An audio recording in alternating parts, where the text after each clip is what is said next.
invite the presenter, Ms. Kavya MS, Amata Hospital, Kochi. Ms. Sangeeta, Alappuzha Medical College, to present the topic Nightmares.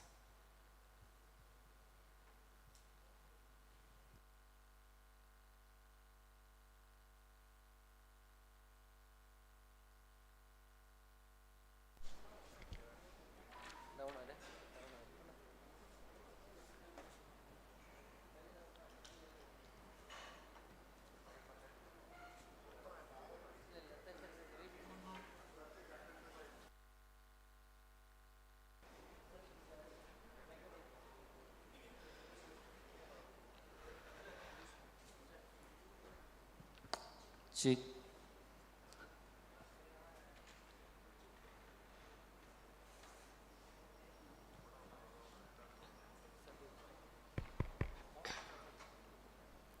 A very fine good morning to one and all gathered here. It's a great pleasure for me to be a part in Sicpcon. Let's move on to the topic. My topic is about cath lab nightmares. So today we are dealing with stent retrieval and wire trap. Let's move on to the topic. This is a case of a 44-year-old male who was a smoker, non-case of diabetic mellitus and hypertension. There's no family history of CAD. Patient came up with the diagnosis of CAD ACS, inferior wall plus posterior wall stemming with a window period of 3 hours. On seeing the ECG of this patient, the patient is having sinus rhythm with a pulse PR interval of 240 millisecond, ST elevation in leads 2-3 AVF, and ST depression in leads V1 to V5.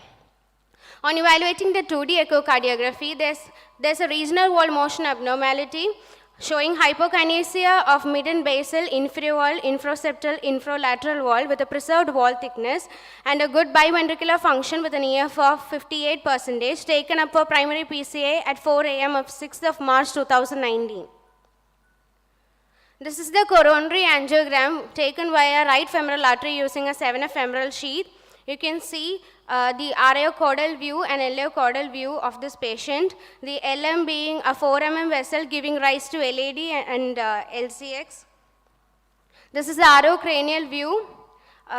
In the proximal, there is 30 to 40% stenosis, diffuse disease. This is a type 3 LAD, being a wraparound LAD giving rise to 2 major diagonals and 1 major septal dividing into fine branches of septals.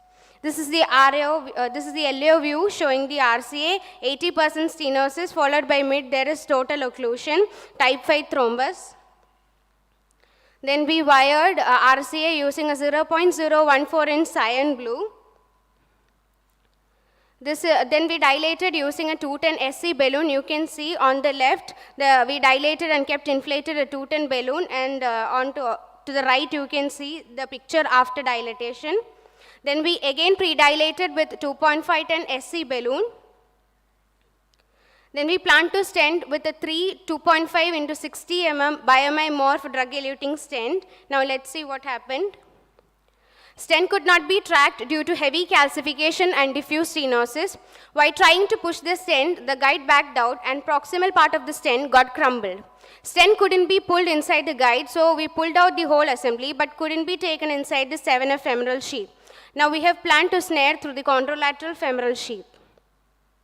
You can see we punctured the contralateral and then we advanced a snare. This is a 10 mm gooseneck snare with a single loop.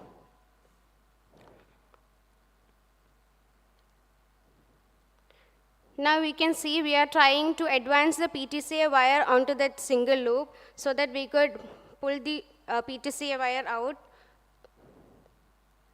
Now in this you can see, while attempting to pull the PTCA wire, you can see the stent backed out and we couldn't pull that stent out, and now we are re-attempting to advance the snare and then retrieve the stent out. In this video you can see we successfully retrieved the stent out of the system. Then we re-attempted to do PCA to RCA via left femoral artery. We again pre-dilated with a 2.5 into 10 mm SC balloon. Proximal to distal RCA, we stented with the same size, that is 2.5 into 60 mm BMI morph stent. This time we used a guideline as support.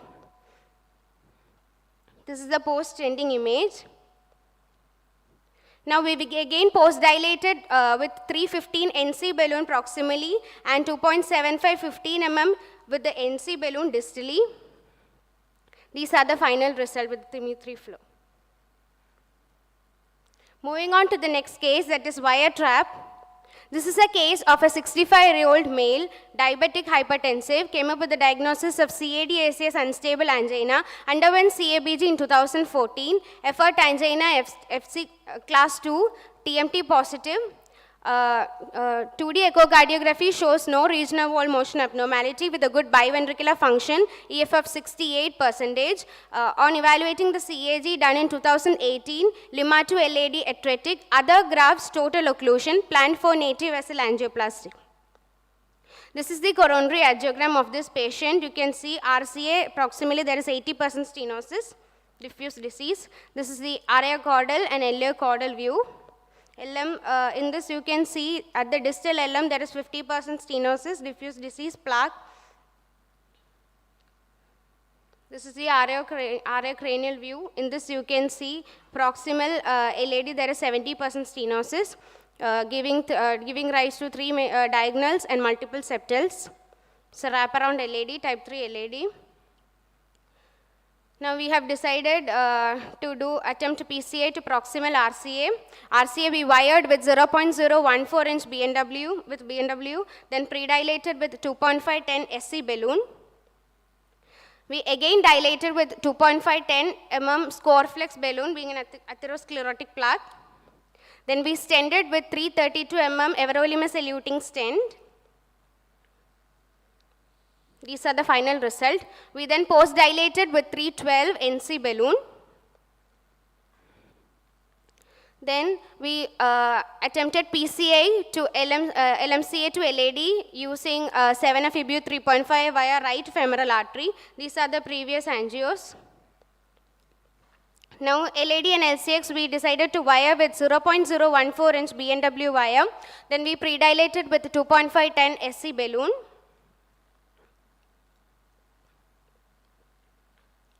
Now we decided to send LM to LAD with a 3.5 into 32 mm everolimus eluting stent. You can see the images. This is the image of the post-ending. Now let's see what happened. As you can see, the LCX wire got trapped by the stent and it could not be removed. That LCX wire got looped. So let's see what are the options. We dilated with a 110 SC balloon, passed in trapped LCX wire and dilated between the LMCS stent and vessel, dilated to 16 ATM pressures into 10 seconds, followed by further dilatation using a 210 SC balloon. We created a space between the stent and the vessel, and then so that we could retrieve the wire. In an attempt, the LMCS stent got distorted. So this is the deformed LMCS stent, as you can see. Then we post-dilated the LMCS stent using a 3.512 NC balloon, went up to 14 ATM pressures. Then we did LMCS stent port done using a 410 mm NC balloon, went up to 16 ATM and 18 ATM pressures. We did this multiple times. And this is the final result. This is a TIMI-3 flow, no slow flow observed. Thank you. Thank you, Sangeeta. Any questions from the audience or moderators?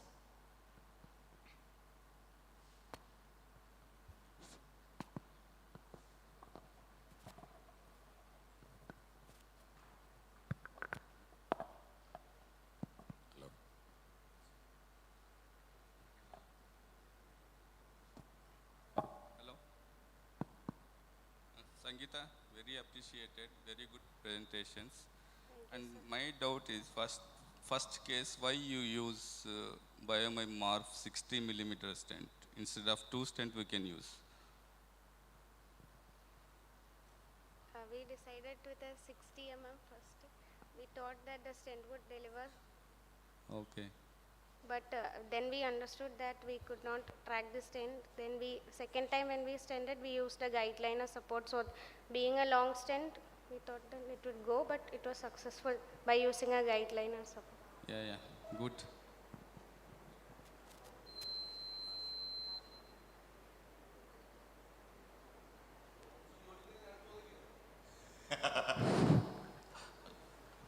എനിക്ക് ആദ്യത്തിനകത്ത് നമ്മൾ 60mm stent ഉപയോഗിച്ച് എന്തിനാന്ന് ചോദിച്ചാൽ because you are comfortable with a longer stent with സാറേ low cost. അത് തന്നെ ഞാൻ ഉദ്ദേശിച്ചത്. 2 സ്റ്റെൻഡ് എടുത്താൽ ഇത്ര രൂപയാകും. അതുകൊണ്ടാണ് ഒരു സ്റ്റെൻഡ് ഉപയോഗിച്ചത്. അതിന് ഉത്തരം അതല്ല, എൻ്റെ ചോദ്യം അതൊന്നുമല്ല. നമ്മൾ രണ്ടാമത്തെ കേസിനകത്ത് when you put a stent, if you go back to the angiogram, can you show the angiogram again?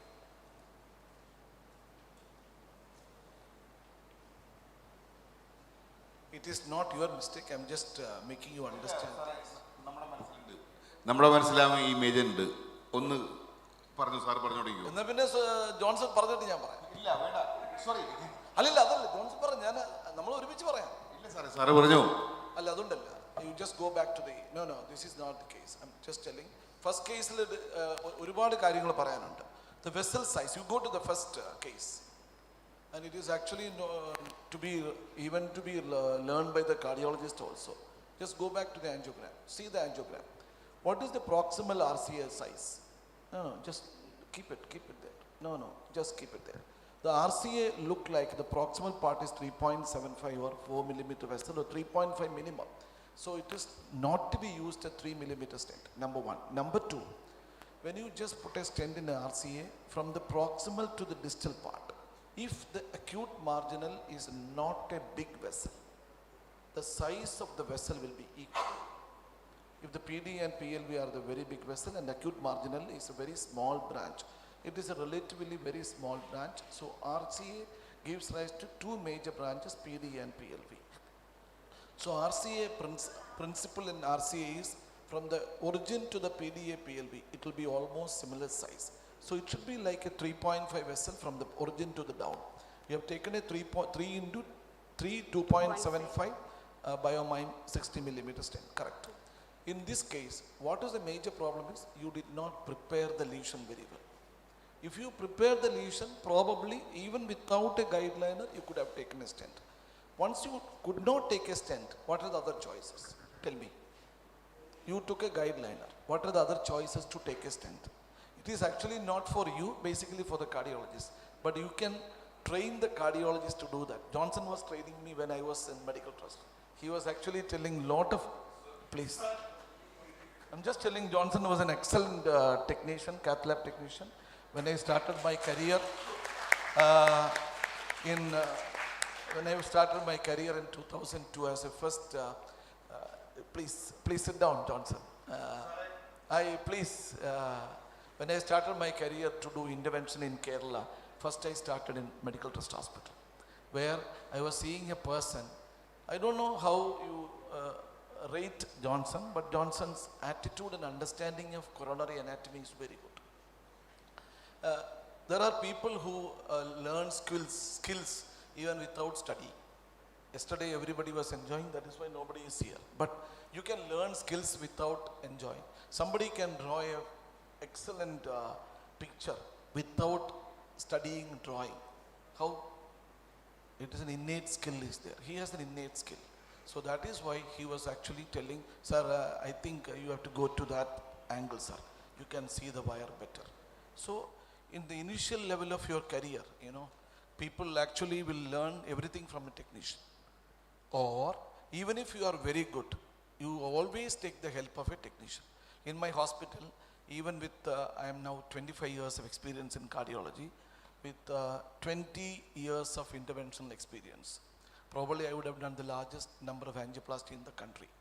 But even now, when I do an intervention, I ask, Alexander, how is it? Aji, how is it? Sinu, how is it? Why I ask this question, it is actually emphasizing the point that what we are doing is right. And it is two things. One, I am emphasizing myself. Number two, I am training you indirectly so that the next cardiologist who may not be knowing how to do angioplasty, you train these people by telling points. So you should understand that right coronary artery without a major acute marginal up to the PDA PLV is same size, which is almost like a 3.5 millimeter vessel. You took a 3 millimeter. You have to pre-dilate the vessel properly. And you use SC. What is SC? Semi-complaint. Why it is a difference between semi-complaint and a non-complaint? Non-complaint balloon, we can go up to 16 to 18 mm pressure. If you are going up to 30, what will happen? It has exceeded the RBP. RPM means normal balloon is only 11, 12. Then how do you go to 16 to 18? And what is meant by RPM? You are an intern, huh? What is meant by RPM? The pressure that exceeds so that... It's a burst pressure. burst pressure. Actually, burst pressure is what? 99%, 95% of the balloons will not rupture. Will not rupture even if you go up to 16 or 18. But if you exceed that, there is a chance of rupture. That rupture chance is only 2 to 3%. But I go up to 24. Whoever worked with me will understand that I go up to 24, 28 and out. Now there is a balloon called OPN balloon. You can go up to 45. So balloons can go up, provided you will be mentally prepared for a rupture. Once you rupture, any advantage of creating a rupture in a coronary artery like this? No. There are situations where you take a small balloon and go up to 30 and rupture the balloon. Why? You create a crack inside the coronary. What is actually by balloon angioplasty? Balloon angioplasty means you create a crack inside the coronary. That crack can be created by a small balloon, means it will not create a perforation. At the same time, that is called, you will be creating a passage for the stent, which is called granuloplasty. So you can do that. It is not to be recommended, but I am just telling in die situation, do or die situation, you can do all these things. Here the major problem is the patient actually was not prepared very well. You took a 2 millimeter balloon. In a 3.5 vessel, a 2 millimeter balloon cannot prepare the vessel very well. That is what I wanted to tell. In a 3.5 vessel, you require minimum 3 millimeter balloon to prepare the vessel. That is why most of the cardiologists are landing in problem. Number two, you took a stent, the stent out. You went, instead of right femoral, you went to left femoral. Why? I don't think anybody noticed all these things. Just yesterday's hangover people are. You went from right femoral, did everything. Then you went to left femoral. Why left femoral? I don't know. I am asking you. Maybe Johnson will be knowing. Why Johnson, they went to left femoral? Sorry, sir. See, correct or not? You told we went to left femoral. Yes, sir. Then why left femoral? Already That is why people are, no cardiologists allow me to sit as a chair also. You know that. When I in cardiology meeting also, they don't allow me to sit as a chair. See, basically, I don't know why they have taken. Probably the cardiologist would have thought that they would have created some damage in the axis. I don't think it is required. It was not at all required. You can go to the same axis. What is the problem? Your second axis created to retrieve the stent, right? Yes, sir. That's all. Then what is the problem? And the second case, you told the wire was trapped. What is the reason of wire trap? That circ wire, it went... I am using actually 28 atmosphere and keeping the wire inside the side branch. No problem.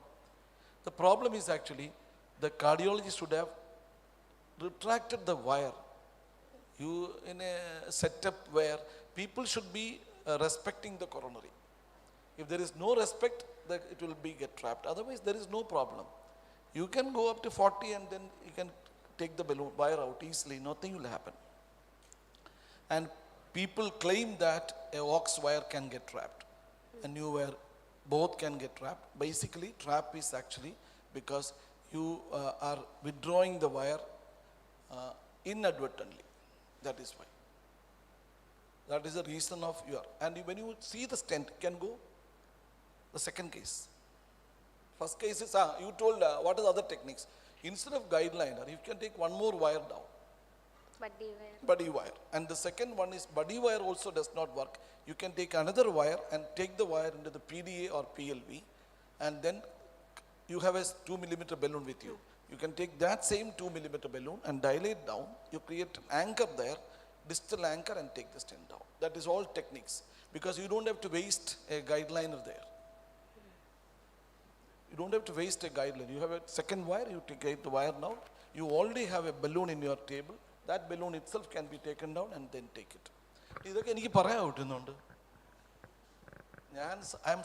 Am I supposed to? I can. സാറേ, ശരിക്കും ആ കുട്ടി ഒരു ചെറിയ student ആയിരുന്നു present ചെയ്യണത്. പക്ഷേ sir ഇപ്പം പറഞ്ഞ കാര്യങ്ങൾ ഇവിടെ ഇരിക്കുന്ന എല്ലാവർക്കും ഗുണമുണ്ടാവുന്ന ഒരു നല്ലൊരു ക്ലാസ് ആയിരുന്നു. മോളിനെ അടുത്ത കേസിലേക്ക് പോകും. ഞാൻ അടുത്തത് കാണിച്ചു തരാം. അപ്പം 3 things. One, you can use another wire, buddy wire. Second is called the anchor wire with a balloon. Third and fourth actually took the guide liner. This is a stepwise going. Somebody working in my cath lab knows that is the way I do things. I do things in a proper way, but my level of doing is different. But anyway, go. Next. No, the second case. You put a stent. Actually, I want to show the stent's placement. No. Second case. What is Corflex balloon? Cutting balloon, sir. It is not cutting balloon. It's called scoring balloon. Scoring balloon. Scoring balloon and cutting balloon is different. Cutting balloon has blades. Scoring balloon is actually a BMW wire interwoven on the balloon is called a scoring balloon. Scoring balloon is most of the cardiologists take because it is easy to track. It is almost having no use, but people have feeling that it is useful. Anyway, go to the next case. I was actually a proctor for scoring balloon. Now I don't use it. Next. Just keep. I want to see the stent. Next. When you kept the stent, everybody is comfortable with the stent placement there? Distal to stent. Whether in this, without imaging, what you feel that, I don't know, നിങ്ങളൊക്കെ ഇതൊന്നും കണ്ടോണ്ടിരിക്കുന്നത്. ഞാൻ ഇത് കണ്ടപ്പോൾ ഇതൊക്കെ നോക്കിക്കൊണ്ടിരുന്നു. You actually at the stent distal part, it was looking at the plaque. When you look at the plaque, it is definitely not a good choice to keep the stent there. You got it? Hello? Yes, sir. കണ്ടോ? Stent വെക്കുന്നത് എപ്പോഴും സ്റ്റെൻറ്റിൻ്റെ ഈ പ്ലാക്കുള്ള സ്ഥലത്ത് stent വെക്കാൻ പാടില്ല. By principle, by imaging is actually the stent to be kept in a place where it is less than 40% plaque. മനസ്സിലായി? അതാണ് അടുത്ത മിസ്റ്റേക്ക് ഞാൻ കണ്ടത്. What was the size of the stent? 3.5 into 32. What was the atmosphere pressure you went? 12 ATMs. 12, 18. What is that 12, 18? 12 atmosphere. പിന്നെ 18 എന്തുവാ? 12, 18 എന്ന് പറഞ്ഞാൽ എന്തുവാ? 18 seconds. അത് കൊച്ചിന് അറിയത്തില്ലല്ലോ. 12 ATM into 18. 12 ATM. എനിക്ക് മനസ്സിലായില്ല കേട്ടോ. ഞാൻ 12, 18 എന്ന് വെച്ചു. 18, 12. 12 പോയി. 12 പോകുമ്പം do you think that LED that part is 3.5? So when you take a 3.5 into 12, you just inflate the balloon from the ostium of the LMCA to that part. So you should understand that you have a circumflex branch coming up, you have a diagonal branch coming up, you have a septal branch coming up. So that means when you just coming down, the tapering size will come. Every 10 millimeters in LED alone, there will be a 0.3 size less. Every 10 millimeters, there is a 0.3 less. So there is actually nearly 20 millimeters in the LMCA. So you should have a 0.6 millimeter less. Even without imaging, I am talking. Then you come to the LED, another 0.67 will increase, circumflex. So the size, if you are taking a 3.5 stent, the LMCA will be minimum 4.5. What is the balloon size taken 2.5. for the post dilatation? 3.5 and 1. Then what actually you will get out of it? Why? What is actually why these are learning? And number 2, you told, no, stop. No. I want to tell you how do you, next. അടുത്ത കൊച്ചു present ചെയ്യൂടെ? Next. No. How do you take the balloon out? The taking balloon out, you should not go with a 2 millimeter balloon dilatation. You just take a 1.25 millimeter balloon and then take the balloon out, wire out. If you take a 2 millimeter, you create a larger space and it will distort the stent. You either take a 1.25 millimeter balloon and just take the balloon out, or you take a microcatheter down. These are having the low profile things, then you can take easily out. Or not required these things, it will come normally if you take very slowly. Actually, a lot of people work with me. You can ask anybody, I never trapped any wire. These are all just points for discussion. Whenever you take a balloon stent like that, you should have a high pressure dilatation in the LMCA, number one. Number two, your stent size, if you take a 3.5, you see the wire is kept where? The wire is kept in a small side branch. When that is you told a wraparound large LED, why the cardiologist kept the wire on a small side branch? To create another complication. What will be the complication can happen? With the wire there, you are an intern. Your presentation was very good. So you should give that answer. By keeping that wire, what will be the problem? എൻ്റെ ജോൺസാ ഇത് പോരാ, ഇത്രയും പറഞ്ഞിട്ട് ഈ കൊച്ചത് പറയണമായിരുന്നു. What is the need? What is the problem of keeping a wire like that? We usually keep distally.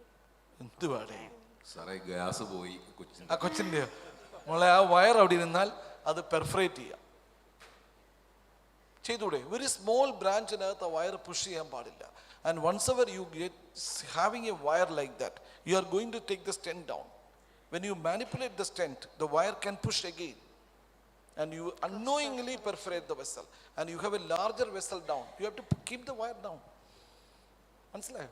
Cardiologist അങ്ങനെ ചെയ്യുന്ന sir wire side ബ്രാഞ്ചില്ല സാറേ, പ്ലീസ് സാർ വയർ നേരിടും സാർ എന്ന് പറയണം. മനസ്സിലായില്ലേ? നമ്മൾ എന്തു ചെയ്യുന്നു വെച്ചാൽ, you are not only doing a good work, you are saving somebody's life also. So you are in your hand, many lifes are there. So ask Johnson saved many lives. Thank you. Thank you, sir. Thank you for the informative session. Thank Thank you, you, sir. That was Sangeeta. very informative for me. I'll take all these points home. Don't tell the cardiologist that I told you. Even the cardiologist will be happy to hear all these things. Thank you, Sangeeta, for the presentation.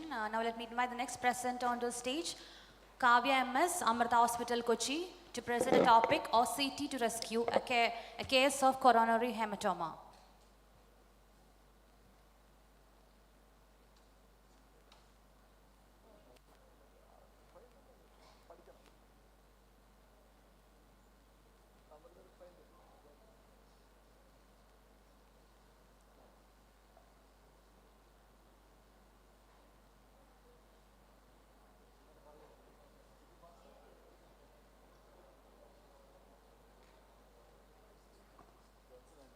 അത് ശരിയാകണവരെയും പറയാം.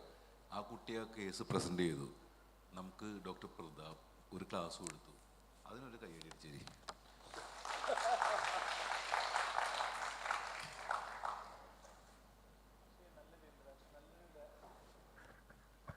വളരെ നല്ല രീതിയിൽ sir അത് explain ചെയ്തു തന്നു.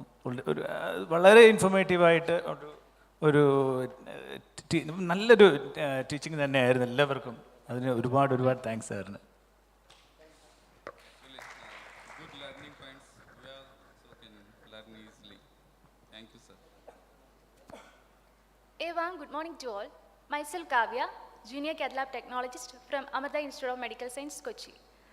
Here, I present a case in which there is coronary occlusion developed due to intramural hematoma. Let's see. A 81-year-old gentleman came into the hospital with effort class angina 2 with history of systemic hypertension, type 2 diabetes mellitus, dyslipidemia. His transthoracic echocardiogram showed normal LV systolic function. In the coronary angiogram, there is 90% stenosis in the proximal LAD. Angioplasty was performed. Right radial axis obtained by modified Seldinger technique. The LAD was cannulated with 7 French EBU 3.5 guide catheter. The LAD and diagonal was wired with 014 BMW guide wire.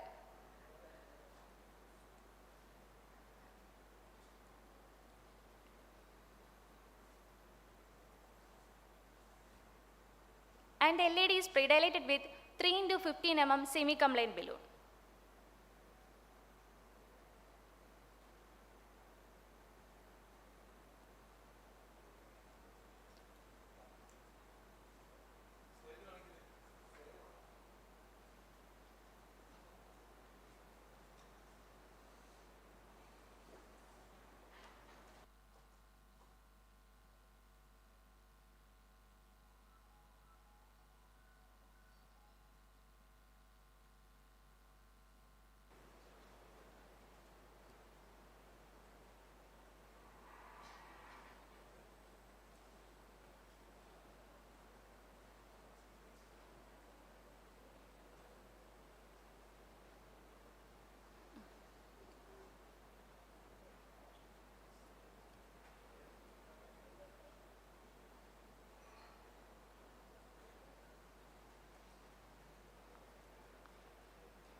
a 3.5 into 22 mm onyx sotarolimus eluting stent which was deployed across the lesion.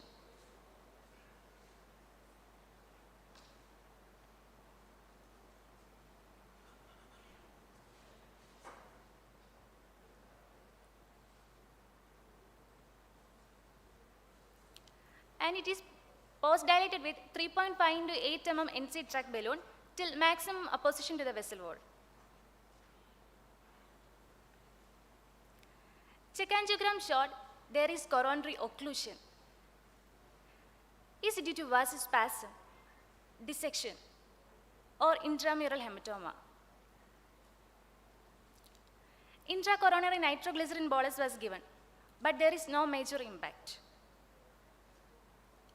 Let's see, what's the next step? We turn into OCT for some answers. This is the OCT run, and it is identified as a hematoma.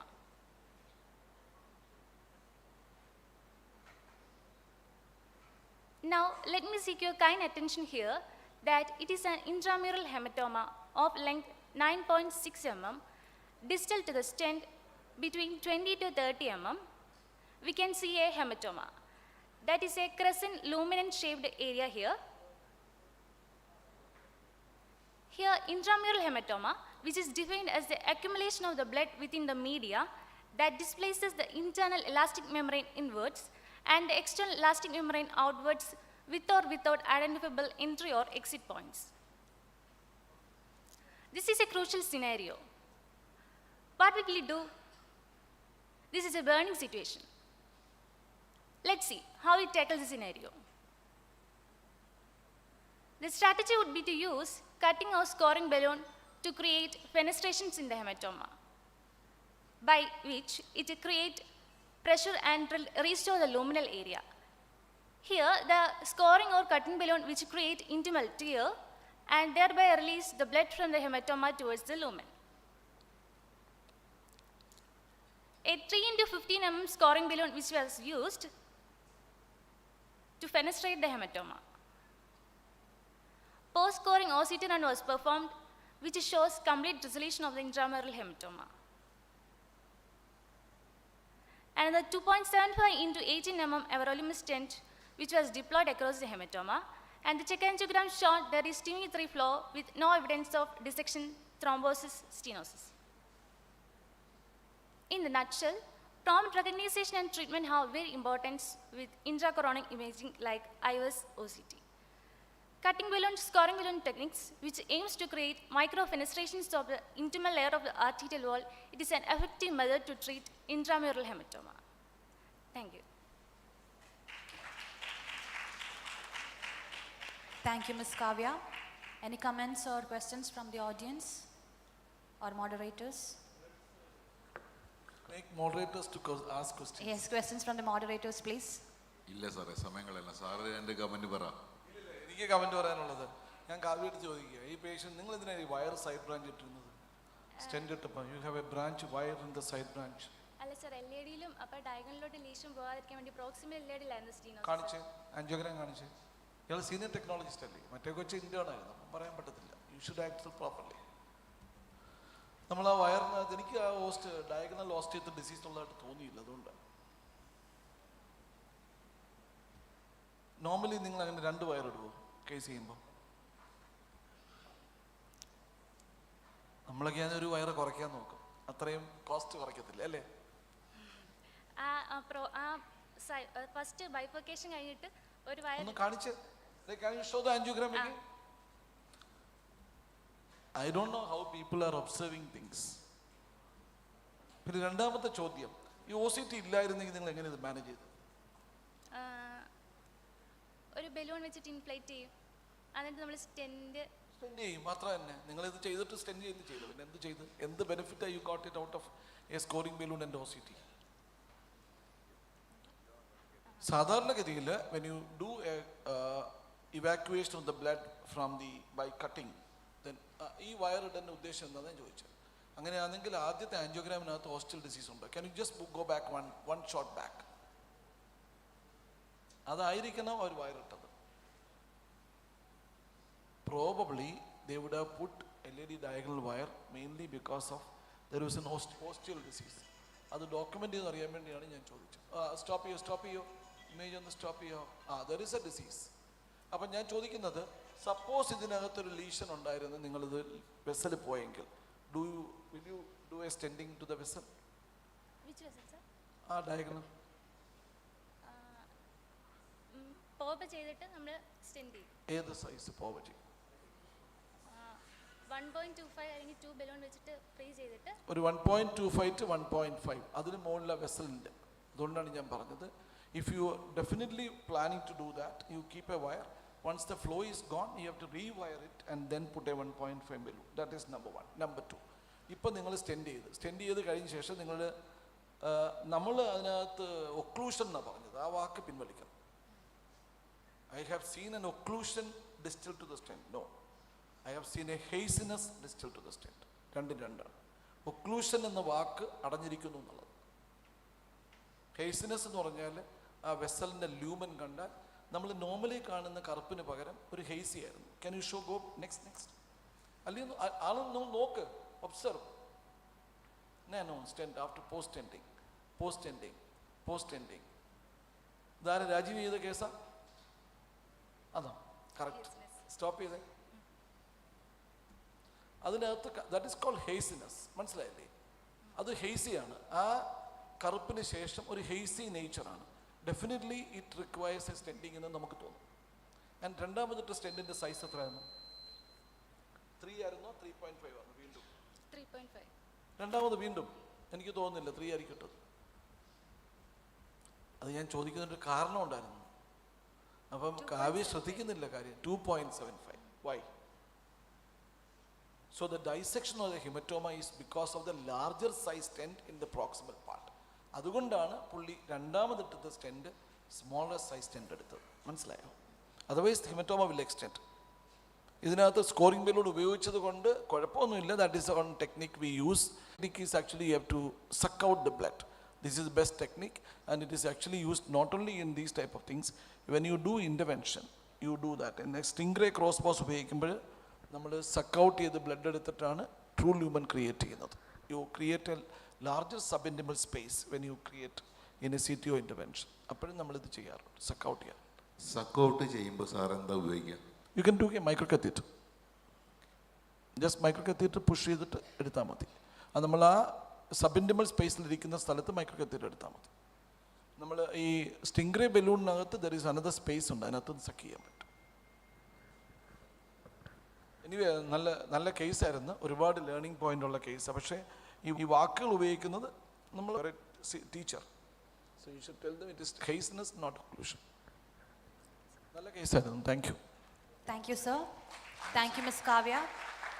Thank you, moderators. Now I invite the next presenter, Ms. Neha Suresh, Medical College, Trivandrum, to present the topic, Cath Lab Nightmares.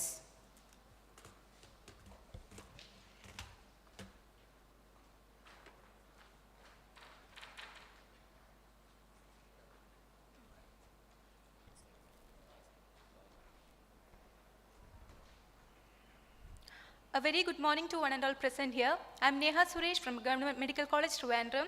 First of all, I thank the organizers of this SICP for giving me this opportunity. Now coming to my topic, nightmares in cath lab. Agony in cath lab that leads to MI, emergency CABG, unfortunate death. Nervous physician, worried technologists, frightened nurses. PCI complications can be related to coronary, equipment related like device loss or entrapment, puncture site like post-peritoneal hematoma, bleeding, dissection, thrombosis, and contrast related like anaphylactic shock. The coronary related are severe dissection, perforation, acute closure, embolization due to thrombus, error, plaque, aortic dissection, intramural hematoma, and thrombosis. Coming to my first case, a story of serial leaks. A 64-year-old female with evolved anti-derval MI and unstable angina. Her risk factors are systemic hypertension and dyslipidemia, now with effort angina functional class 2 and dyspnea on exertion functional class 2, hepatitis B positive patient, and it was the last selective case of the day. Her CAG showed 3-vessel disease of LAD, LCX, and RCA. Right femoral approach was taken. with 7 French sheath and a 6F EBU 3.5 guiding catheter was used. Initially, the osteoproximal LAD was stented with a 2.75 into 12 Yukon choice drug-eluting stent, and it was uneventful. This is a angio showing osteoproximal LAD tubular eccentric 70% angio after stenting the proximal LAD. Then we wired the LCX with a BNW wire, and the lesion was pre-dilated with a 2 into 12 R-time semi-contained balloon at 10 atmosphere. Then the distal L6 lesion was stented with a 3.5 into 23 Rapstrom drug-eluting stent. And this is the angio after stenting. Then we post-dilated the stent with a 3.5 into 12 NC-TREC at 20 atmosphere. At this point, we noticed that patient complaint of chest discomfort and check injection showed type 3 perforation at the stented segment with extravasation towards the pericardium. Immediately, balloon tamponade was given with the same post-dilatation balloon. As though previously we used the 6F guiding catheter, we adopted a 2-guide catheter technique in which we took a left femoral axis and a 7F EBU 3.5 guiding catheter was placed. This is the image showing perforation. Universal algorithm for coronary perforation: inflate balloon to occlude vessel immediately, which we have done. And the 2-guide catheter technique, in which this is the balloon which we have kept inflated, then the guide is gently pulled back, then another guide is placed, then the previous balloon is deflated, and the wire is passed and parked in the distal vessel, and the covered stent is advanced over the perforation side, then the previous balloon and wire is withdrawn. Then the covered stent is deployed. This is the image showing giving balloon dilatation.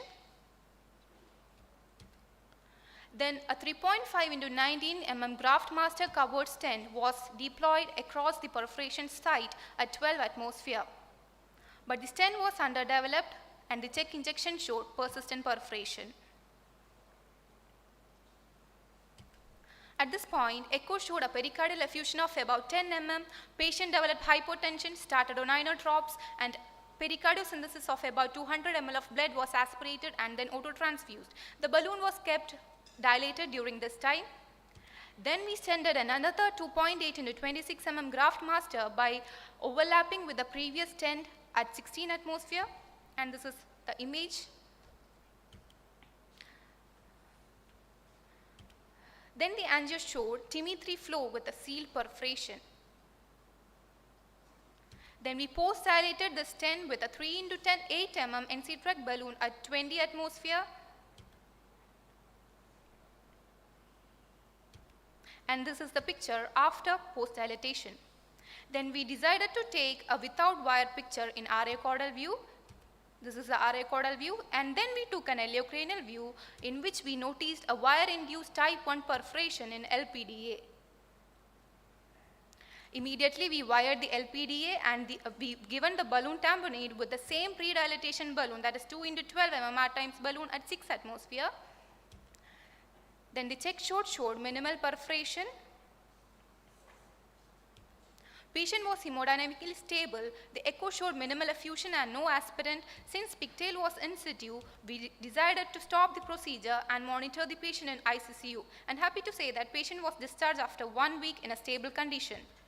The FDA-approved covered stents are PK Papyrus and Graft Master, in which PK Papyrus is a single stent design, whereas Graft Master is a sandwich stent design, in which we have used here. Now coming to the second case, a story of break-off. A 60-year-old male with ACS STEMI, inferior wall plus posterior wall plus RVMI, his risk factors are systemic hypertension. 5 days later, he was taken up for angio, which showed LMCA plus 2-vessel disease of RCA and LAD. PCI to RCA was done and planned OCT guided angioplasty to LMCA to LAD. This is the angio showing LMCA mid to distal 50% of disease and mid LAD 70% bifurcation lesion.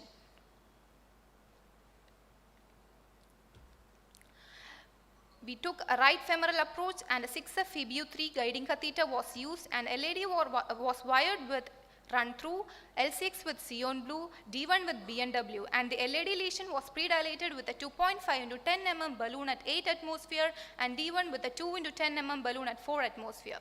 Then we took an OCT run in which showed LMCA significant disease of MLA 2.6 mm square and mid LAD with MLA 1.77 mm square. This is the angio after pre-dilatation. Then the D1 balloon is deflated and removed. This is the angio after stent deployment. Then we try to recross the wire.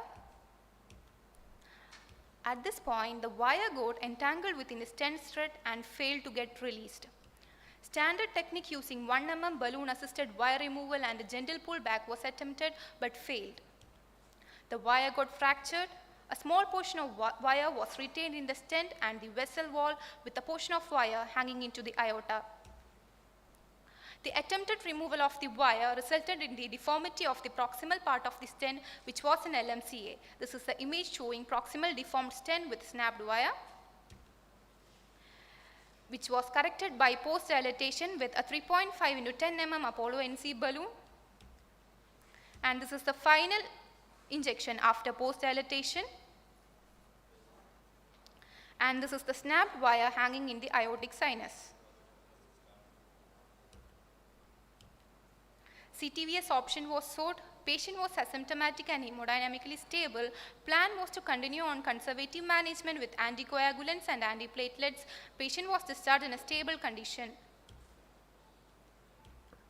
This is the portion of wire hanging in the aorta. This guide wire loss can happen in different sites, that is part of jail wire behind stent thread protruding in aorta, part of free wire in situ, jail wire confined to coronary artery. The guide wire loss, part of jail wire behind stent thread protruding in aorta, snare or multi-wire. If not successful, individualized patient approach depending on patient clinical factors, length of free wire in aorta, consider CT if not visible on fluoroscopy, surgery or conservative approach. Half master ആകത്തുണ്ട്. അതെങ്ങനെ justify ചെയ്യാൻ പറ്റും? ഇയാൾക്ക് ഇപ്പോൾ ഒരു 30 kilo ഉണ്ട്. ഇയാളെ ദേഹത്ത് 60 കിലോ സാധനം വെക്കണോ അല്ലെ 60 കിലോയ്ക്കകത്ത് 20 കിലോ വെക്കുന്നത് എങ്ങനെ? അതെൻ്റെ ചോദ്യം. That's why because നിങ്ങൾ കാത്ത് ലെവൽ അതില്ലായിരുന്നു. ഇല്ലായിരുന്നു. ഇനി തിരിച്ച് ജോൺസന്റെ ചോദിക്കുക, ജോൺസൺ ആണ് ആ സർക്കംഫ്ലെക്സ് സ്റ്റെൻഡ് ചെയ്തെങ്കിൽ അല്ലെങ്കിൽ സ്റ്റെൻഡ് ചെയ്യാൻ സഹായിച്ചെങ്കിൽ ഏത് സൈസ് സ്റ്റെൻഡ് ഉപയോഗിച്ചാണ്? Stent 3.5 was A bigger size എന്നാണ് എനിക്ക് തോന്നിയത്. അല്ലേ, നിങ്ങൾക്കെല്ലാം അങ്ങനെ തോന്നിയത്? Actually, especially for the distal vessel, it was a very big size. That is what is my perception of that, number one. Number two, അതിൻ്റെ angiogram നോക്കിയാൽ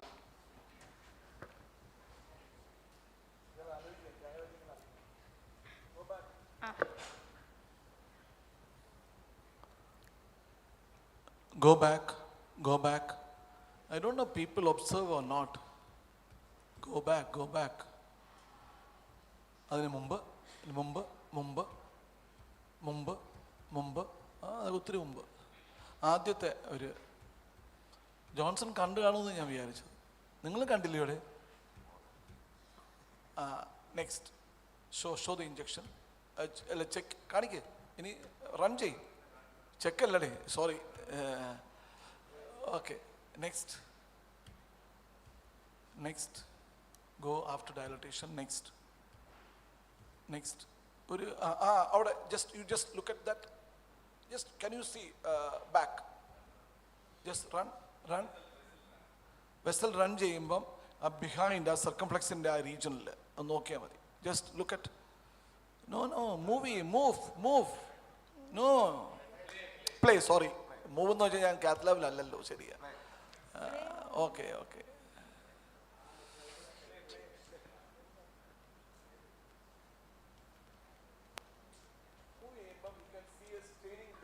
Already there is a small stain there. You have a chance, you understand there is something happening there.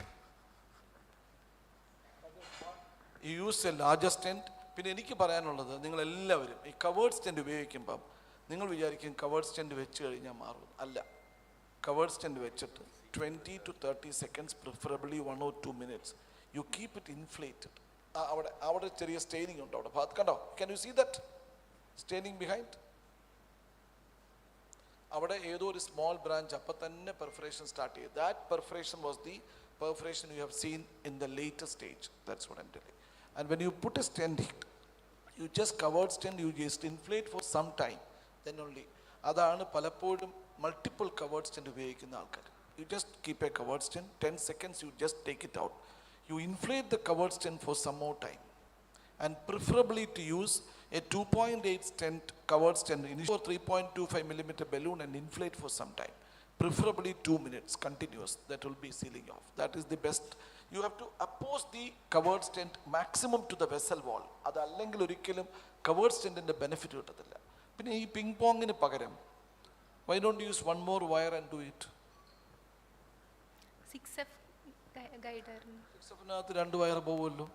Wire, but we should track a stent, 2 balloon, so that. അതല്ല ഉത്തരം. എന്തുകൊണ്ടാണ് രാധാകൃഷ്ണൻ അറിയാമോ ഉത്തരം? why I am asking you whether you understood or not. 6Fനകത്ത് 2 wire കൊണ്ടുപോകുന്ന പ്രശ്നമല്ല. So when you take another wire and you are inflated balloon, you have to deflate for some time.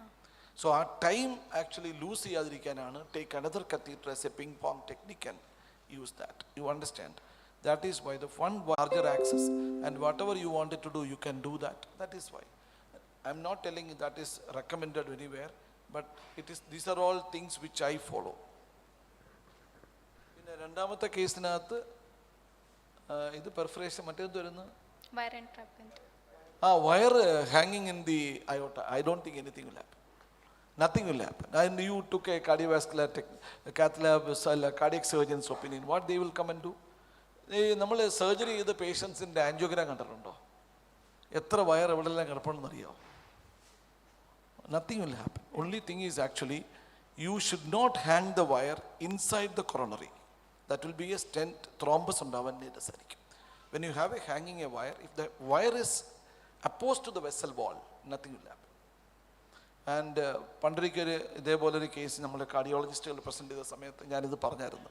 Because Mary Claude Morris ഒരിക്കൽ പറഞ്ഞായിരുന്നു, ഞാൻ ഉപേക്ഷിച്ച വയറുകൾ തന്നെ 200 കൊറോണറിക്കകത്ത് പലയിടത്തുണ്ടെന്ന്. മേരി ക്ലോഡ് മോറിസ് എന്ന് പറഞ്ഞാൽ ലോകത്തിലെ തന്നെ വൺ ഓഫ് ദ ബെസ്റ്റ് കാർഡിയോളജിസ്റ്റാണ്, ലേഡിയാണ്. Ladies also can do very well. She has done angioplasty for Matthew Samuel. You understand the level then. So that type of a lady was telling in a Europe-CRL പറഞ്ഞതാണ്, I have left nearly 200 wires inside the coronary. And you are trying to remove the wire, you create damages, and at the end patient will die. So better leave it. That is what is I just wanted to tell you. Taking a wire will be more dangerous than you have seen. Many cardiologists are struggling to take a wire. Finally, they will land up in patient dying or multiple interventions happening. This usually happens. But you can leave it. And you should be judicious and you should follow up this patient properly. And there is any document? No. These are all observation by people. Okay. Sir, thank you. പറഞ്ഞേലേ ആ വയറ് വിടുമ്പോൾ നമ്മൾ പിന്നെ follow അപ്പിന് കൊടുക്കുന്ന മരുന്നുകൾ എന്തെങ്കിലും കൂടുതലായിട്ട് ഒന്നും വേണ്ട. ആക്ച്വലി വയർ നമ്മൾ സ്റ്റെൻറ്റിനകത്ത് അല്ലെങ്കിൽ വെസലിനകത്താണെങ്കിൽ ത്രോംബസ് ഉണ്ടാവും. വെസലിനകത്ത് പുറത്തോട്ട് ഹാങ് ചെയ്യുകയാണ് അല്ലെങ്കിൽ ഇപ്പോൾ LMC ചെയ്ത് ഹാങ് ചെയ്യുകയാണെങ്കിൽ അവിടെ നമ്മൾ LMCയെ സീൽ ഓഫ് ചെയ്തിരിക്കുകയെന്ന് വെച്ചോ, then wire will be underneath the stent. So nothing will happen. If wire is ഹാങ്ങിങ് like that, then it will be a dangerous situation because it can be a thrombus. And especially left main athru wire പോകുന്നതല്ല പ്രശ്നം. When you go to the side branch, then it will be a problem provided the wire is hanging from the side branch outside. Then you put a stent across, then it should be sealed to the vessel wall. Nothing will happen. Sir, thank you. ആ കുട്ടി present ചെയ്ത case എന്താണെന്ന് സാറിന് അറിയാം. Sir ഇതൊരു അവസരമാക്കി എടുത്ത് ആ കുട്ടിയെ ഉപയോഗിച്ച് നമ്മൾക്ക് ഒരു നല്ലൊരു ക്ലാസ് ഇപ്പോഴും എടുത്തു. Thank you sir. Thank you, sir. Thank you, moderators. Thank you, Neha. I invite the next presenter. Neha Indiana? ടെക്നീഷ്യനാ? അത് കണ്ടാൽ പറയത്തില്ലല്ലോ. നമ്മൾ കൂടെ കൊച്ചുങ്ങളൊക്കെ പോകുമ്പോൾ പറയും, ഇത് അമ്മയുണ്ടെന്ന് അറിയത്തേ ഇല്ല, കുഞ്ഞുണ്ടെന്ന് അറിയത്തേ ഇല്ല. അതുപോലത്തെ you look like A small kid. അതൊരു വലിയൊരു പ്രസ്റ്റീജായിട്ട് എടുക്കണം കേട്ടോ.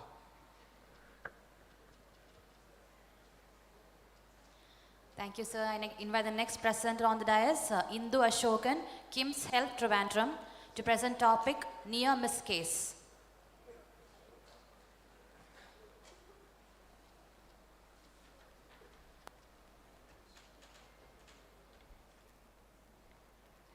Warm good morning to all. Myself is Indu Ashokan, working in KIMS Health Trivandrum. Feel esteemed to present my near miss case that we have done in presence of our legend present here. So nightmares are always attractive point of attractive session in all conferences. And my previous presenters has presented every points what I was planning to present. And these nightmares can be due to dissection, perforation, entrapped guide wires, ruptured high pressure balloons, and undeflated balloons or partially expanded stents, distal stents, entrapped burr or broken hypotubes of balloons.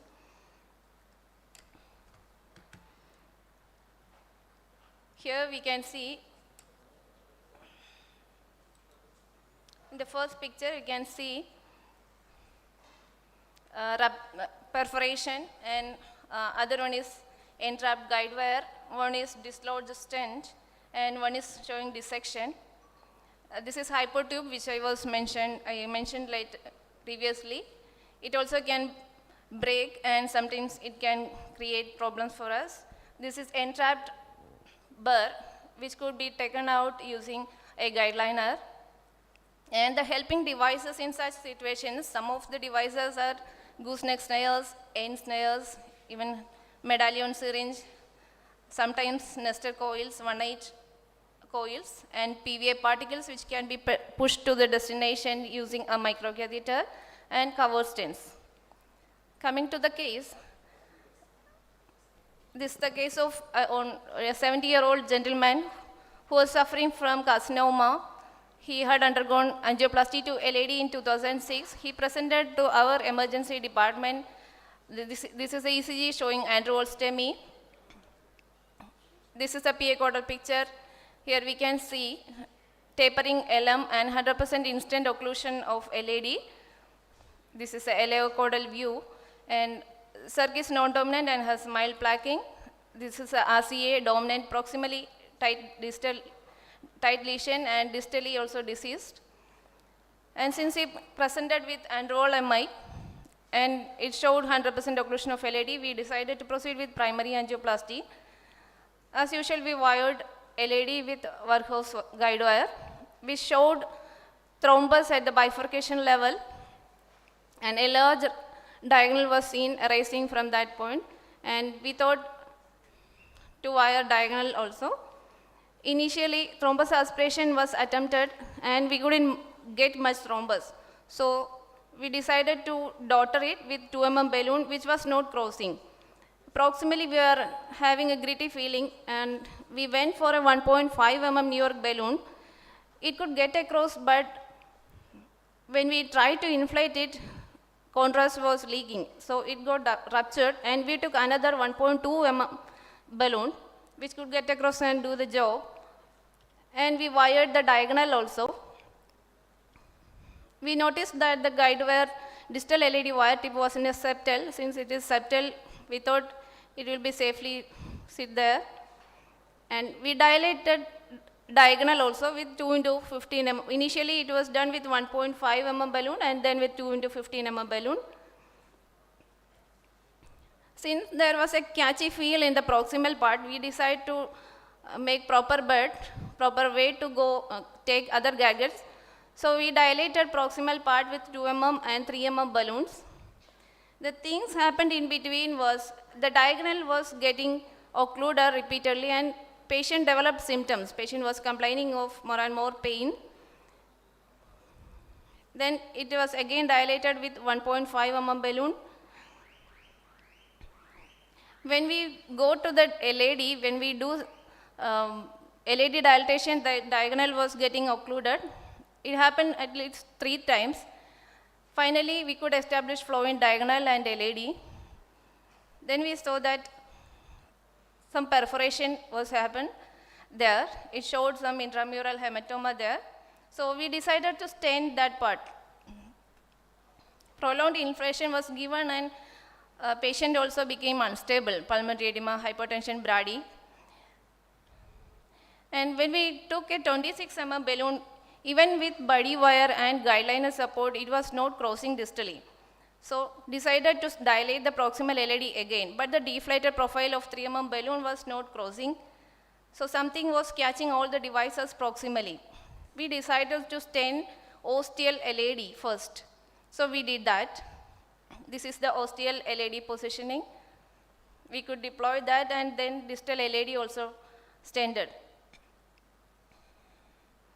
Here we can see the diagonal occluded again, and there is mid LAD dissection seen here in the mid part. So for mid LAD we plan to take another stent. Even with deep throating, guideliner was not going, guide sealer tried, then telescope, everything were tried. The stent was taken out as usual. Then we thought, anyway, dissection is there and distally flow is there. What we will do? Should we abandon it? Should we keep him for stabilization? Then we inspected, as usual, when we take out the stent, we will have a thorough check for the stent damage. So as usual, we did that. Unfortunately, we found that the stent was dislodged from the balloon. On fluoro, we can see a line there which shows dislodged stent. It was hanging from LM to aorta. Then we planned to snare it out.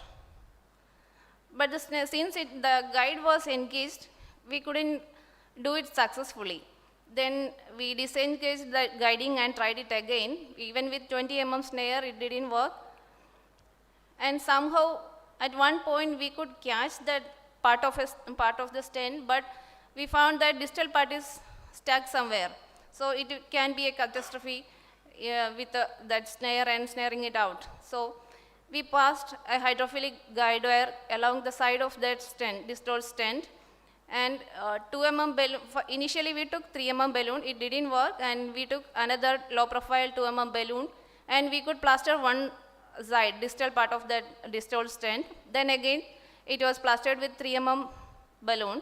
Then another stent positioned from LM-LAD to plaster it again, and you can see the stent near the guiding catheter, distal stent near the guiding catheter, and a new stent positioned from LM-LAD. So it was done successfully, and we took another stent to cover the mid LAD. By the time diagonal got occluded, this was the final picture. So things which troubled us was recurrent occlusion of the diagonal. We were beyond that, and distal wire perforation, unstable patient, ruptured balloons, difficulty in passing distal stent, mid LAD dissection, dislodged stent in LMCA, failed snaring, and difficulty in plastering. So whenever we have a nightmare in cath lab, it would be better to the team should never leave that presence of mind. Everybody can contribute at that time. As I said, it's a teamwork. Any of us can have different points which can work at that time. So and avail all the devices which help in such situations.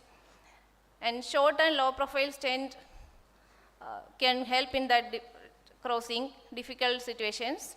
Don't lose access also. Thank you.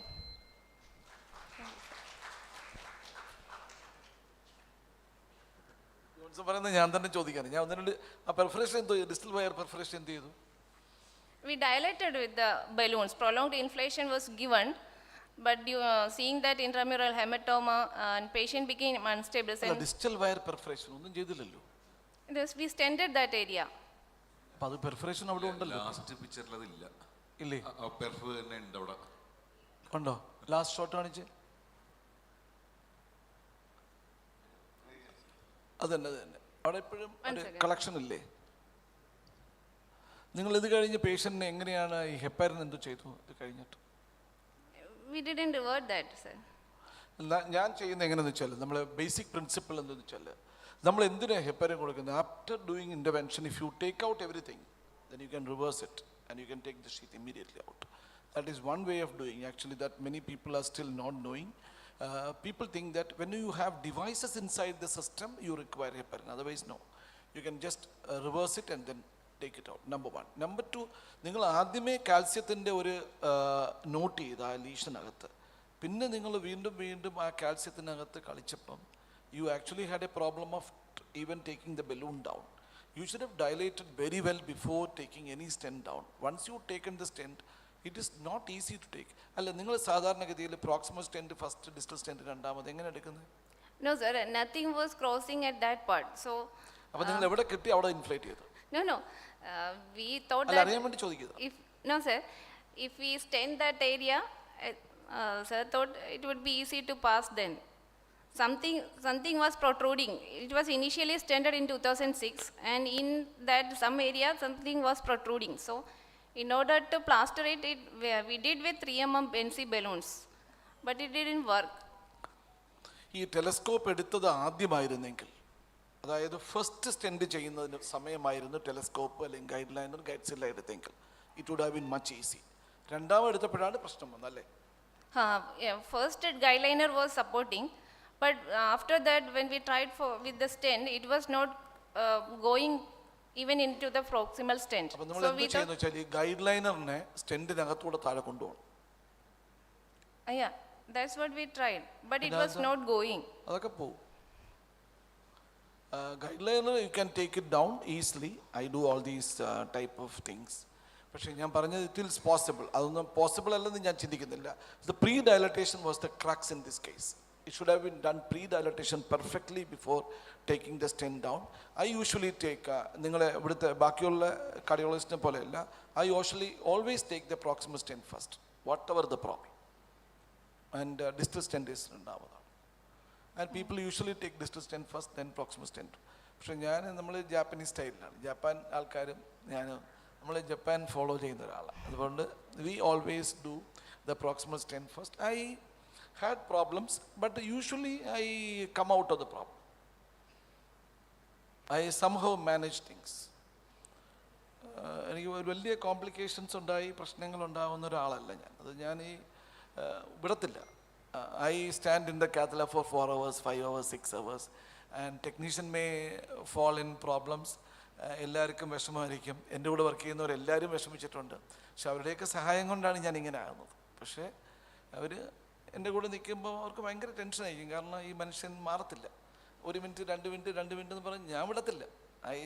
ഞാൻ എവിടെയെങ്കിലും angioplasty ചെയ്യാൻ പോകുന്ന സ്ഥലത്തെല്ലാം 1 minute 2 minute. ഞാൻ മിനിങ്ങാന്ന് നാസിക്കിലായിരുന്നു 2 ദിവസമായിട്ട്.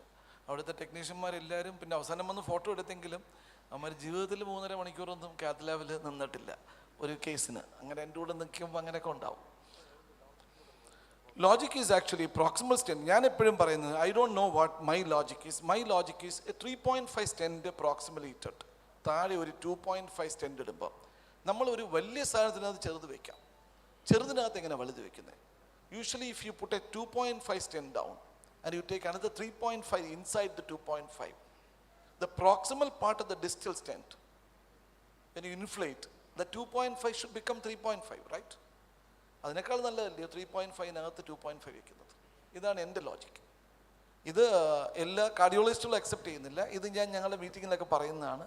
And still people are not confident because everybody is afraid of taking one more stent. ഇത് ഇങ്ങനൊരു angulated വെസലിനകത്തൂടെ ഒരു ലോങ് സ്റ്റെൻറ്റ് എടുക്കുക, it is not an easy game. ഇത് by practice. I'm a monkey job ചെയ്യുന്ന ഒരാളാണ്. 100 പ്രാവശ്യം തെങ്ങിനകത്ത് കയറിയ വളഞ്ഞ തെങ്ങിലും കയറാൻ പറ്റും. നമ്മൾ ഡ്രൈവ് ചെയ്യുന്ന ഒരാളിന് നമ്മൾ താഴോട്ട് ബ്രേക്ക് നോക്കിയിട്ടല്ല നമ്മൾ ബ്രേക്ക് ചവിട്ടുന്നത്, അതോ? പക്ഷെ ആദ്യ കാലഘട്ടങ്ങളിൽ നമ്മൾ വണ്ടി ഓടിക്കുമ്പം നമ്മൾ ബ്രേക്ക് ചവിട്ടുന്നത് ശരിയാണോ എന്ന് നോക്കും. But after some time you don't look at. ഞാൻ റോട്ട പ്രോ ഉപയോഗിച്ച സമയത്ത് അജി അലക്സാണ്ടറും ഒക്കെ കണ്ടുകൊണ്ടിരിക്കുകയാണ്. ഞാൻ റോട്ട പ്രോ കൈവച്ച് ചെയ്യുകയാണ്. പക്ഷെ എന്നിട്ടും എൻ്റെ കാലുണ്ടല്ലോ ചവിട്ടിയാണ് ഞാൻ. അപ്പോൾ അവരെല്ലാവരും അതിൻ്റെ ഫോട്ടോ ആരും എടുത്തു അവിടെ വെച്ചപ്പോഴും. ബിക്കോസ് ഞാൻ റോട്ടാ പ്രോ കൈവച്ച് ചെയ്യുകയാണെങ്കിലും എൻ്റെ കാല് ചവിട്ടിക്കൊണ്ടിരിക്കുകയായിരുന്നു. എൻ്റെ വൈഫ് ഡ്രൈവ് ചെയ്യുന്ന സമയത്ത് ഇപ്പുറത്ത് ഞാൻ ഇരിക്കുമ്പോൾ ഞാനും ബ്രേക്ക് ഔട്ടാറുണ്ട്. അത് it's a normal phenomenon. You just learn these things over time. That is why. നല്ല കേസായിരുന്നു. പക്ഷേ ഞാൻ പറഞ്ഞത് ഇതൊക്കെയാണ്. പിന്നെ ഈ small wire perforation you should actually most of the time it will be reverse by reversing the heparin rather than going behind this. And if it is a larger perfusion, you have to just put a microcatheter there and you can use particle. നമ്മൾ സാധാരണ തിയേറ്ററിലൊരു സാധനം ഉണ്ടല്ലോ, gel form എടുത്തിട്ട് നമ്മൾ ചെയ്യും. Very simple way.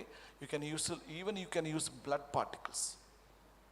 ഇതൊക്കെ എൻ്റെ ഇതാണ്. This all depends upon the cardiologist. You all work with more experience cardiologist than me. So my opinions are only for your information, not for teaching cardiologist. Thank you. Thank you, sir, for the informative talk. I request Intu to kindly stay back on stage. And I request Ms. Albi Jose to present a certificate to Indu as a token of appreciation.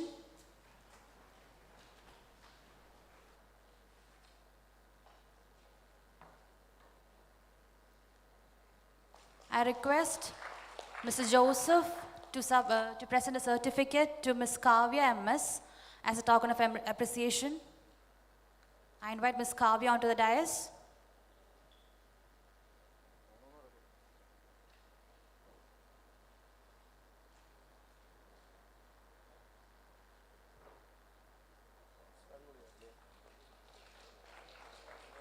Now I request Mr. Masood to present a certificate to Ms. Sangeeta, Alappuzha Medical College, for a token of appreciation.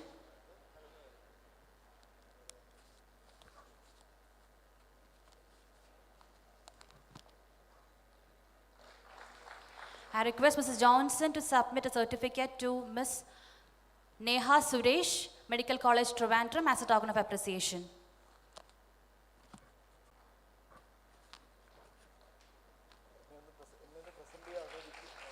Congratulations, presenters. Thank you, moderators.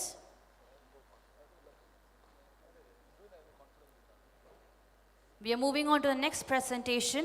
I invite Dr. Pratap Kumar N, Mediterranean Hospital, Kollam, for the presentation, Zero Contrast Angioplasty. Welcome, sir.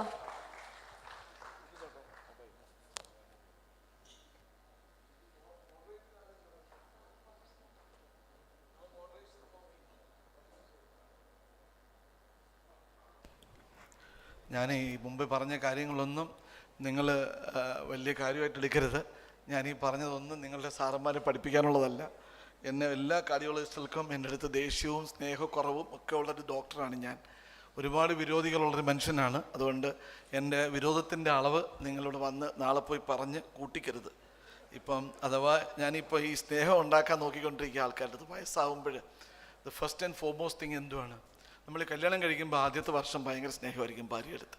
പിന്നെ നമുക്ക് സ്നേഹം കുറഞ്ഞു ഒരു 5 കൊല്ലം കഴിഞ്ഞ് നമുക്ക് സ്നേഹം കുറഞ്ഞ് 5 മുതൽ 10 കൊല്ലമാകുമ്പോഴത്തേക്ക് നമ്മൾ അഡ്ജസ്റ്റഡ് ആവും. After 10 years you will be dependent on people. So ഞാനൊക്കെയെന്ന് വെച്ചാൽ ഇപ്പോൾ ഈ കാർഡിയോളജിസ്റ്റുകളെ ഡിപ്പെൻഡ് ചെയ്യുന്നൊരവസ്ഥയിലാണ്. അതുകൊണ്ട് നിങ്ങളാരും പോയി ഞാനിങ്ങനെയൊക്കെ പറഞ്ഞെന്ന് പറഞ്ഞ് നിങ്ങൾ ഒന്നും നിങ്ങളുടെ സാറന്മാരുടെ അടുത്ത് പറയരുത്. These are all for teaching U.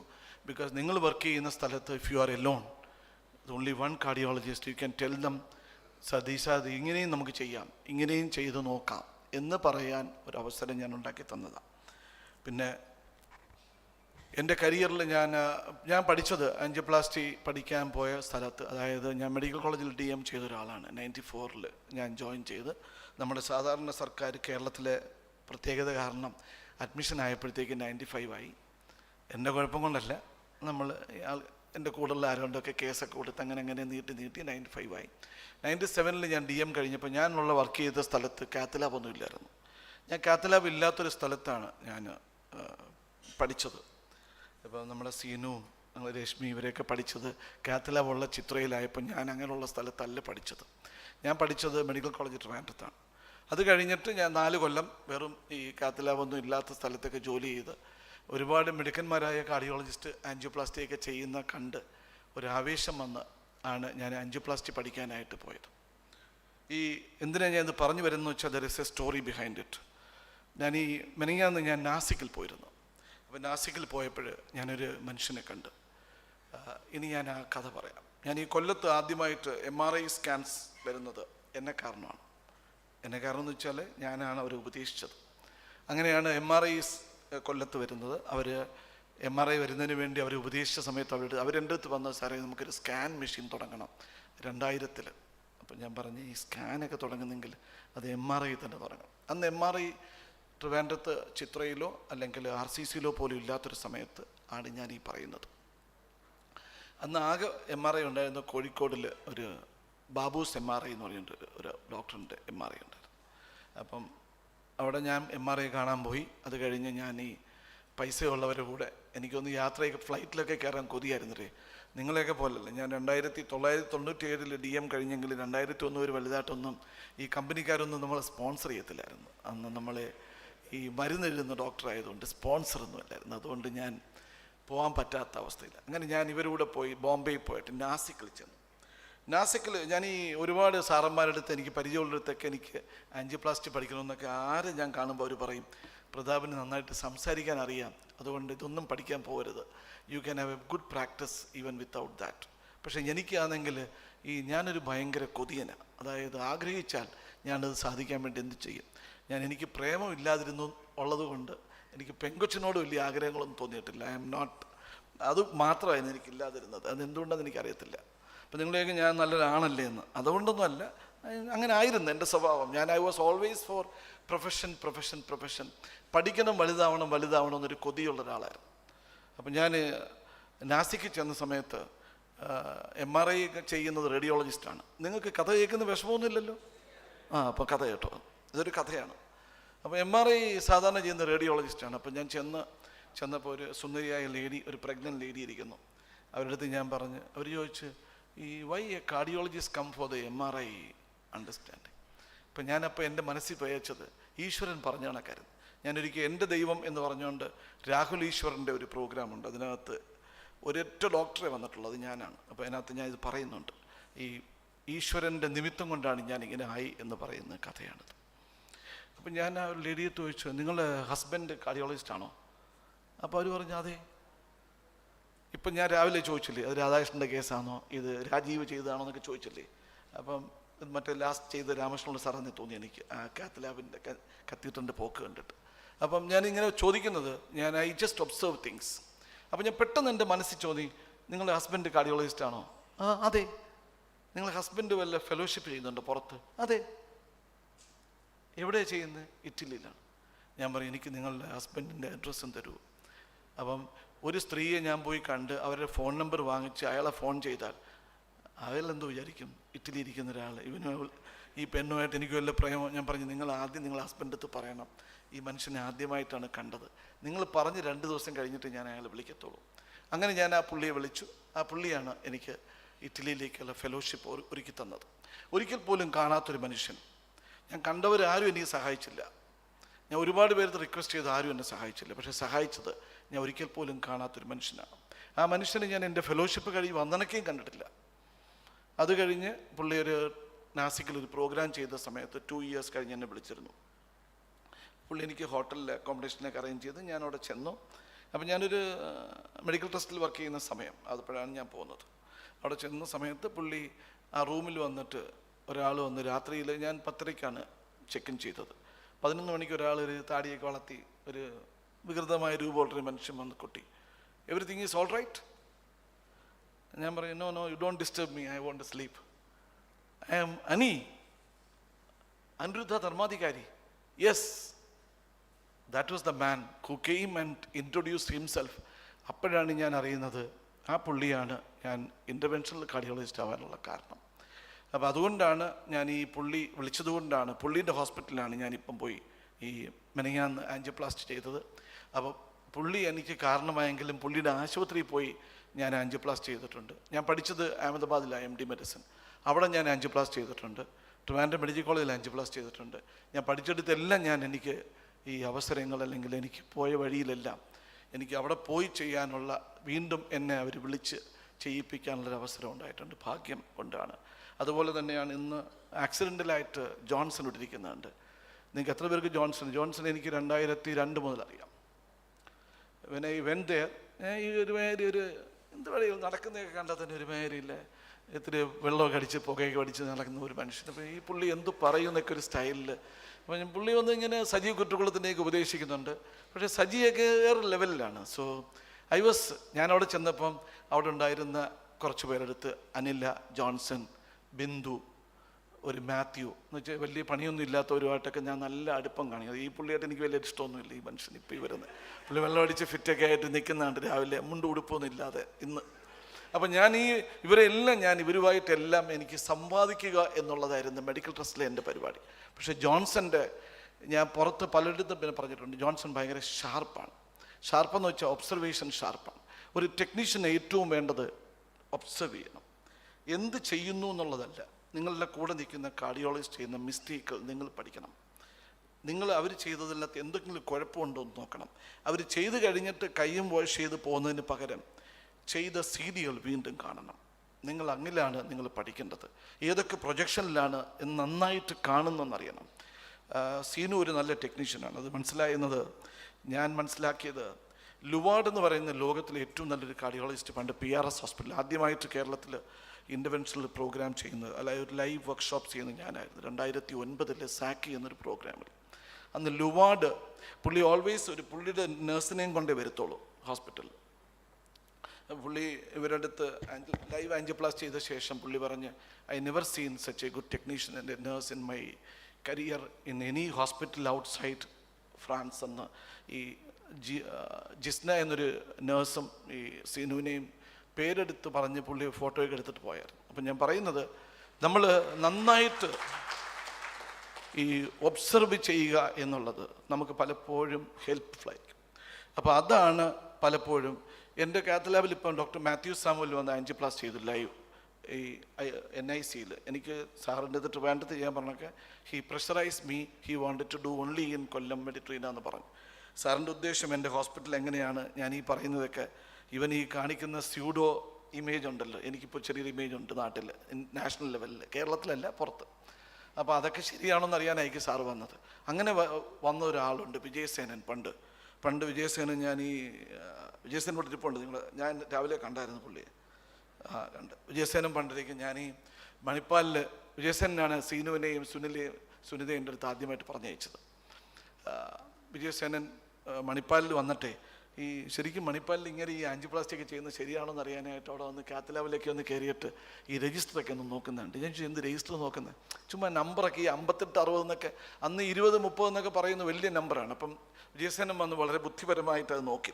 എനിക്കതുകൊണ്ട് സന്തോഷം തോന്നി. മിനിമം വിജയസേനൻ്റെ ഒരു ഗുണം എന്ന് വെച്ചാൽ ഹി വിൽ ടെൽ പീപ്പിൾ ഇത് ശരിയാണ്, ഞാനിത് കണ്ടത് ശരിയാണ് എന്ന് പറയും. ചില ആൾക്കാർ നമ്മൾക്ക് ഇതെല്ലാം കണ്ട് കൺവിൻസ്ഡ് ആയാലും നമ്മളെക്കുറിച്ച് ആരുടെടുത്തും പറയത്തില്ല.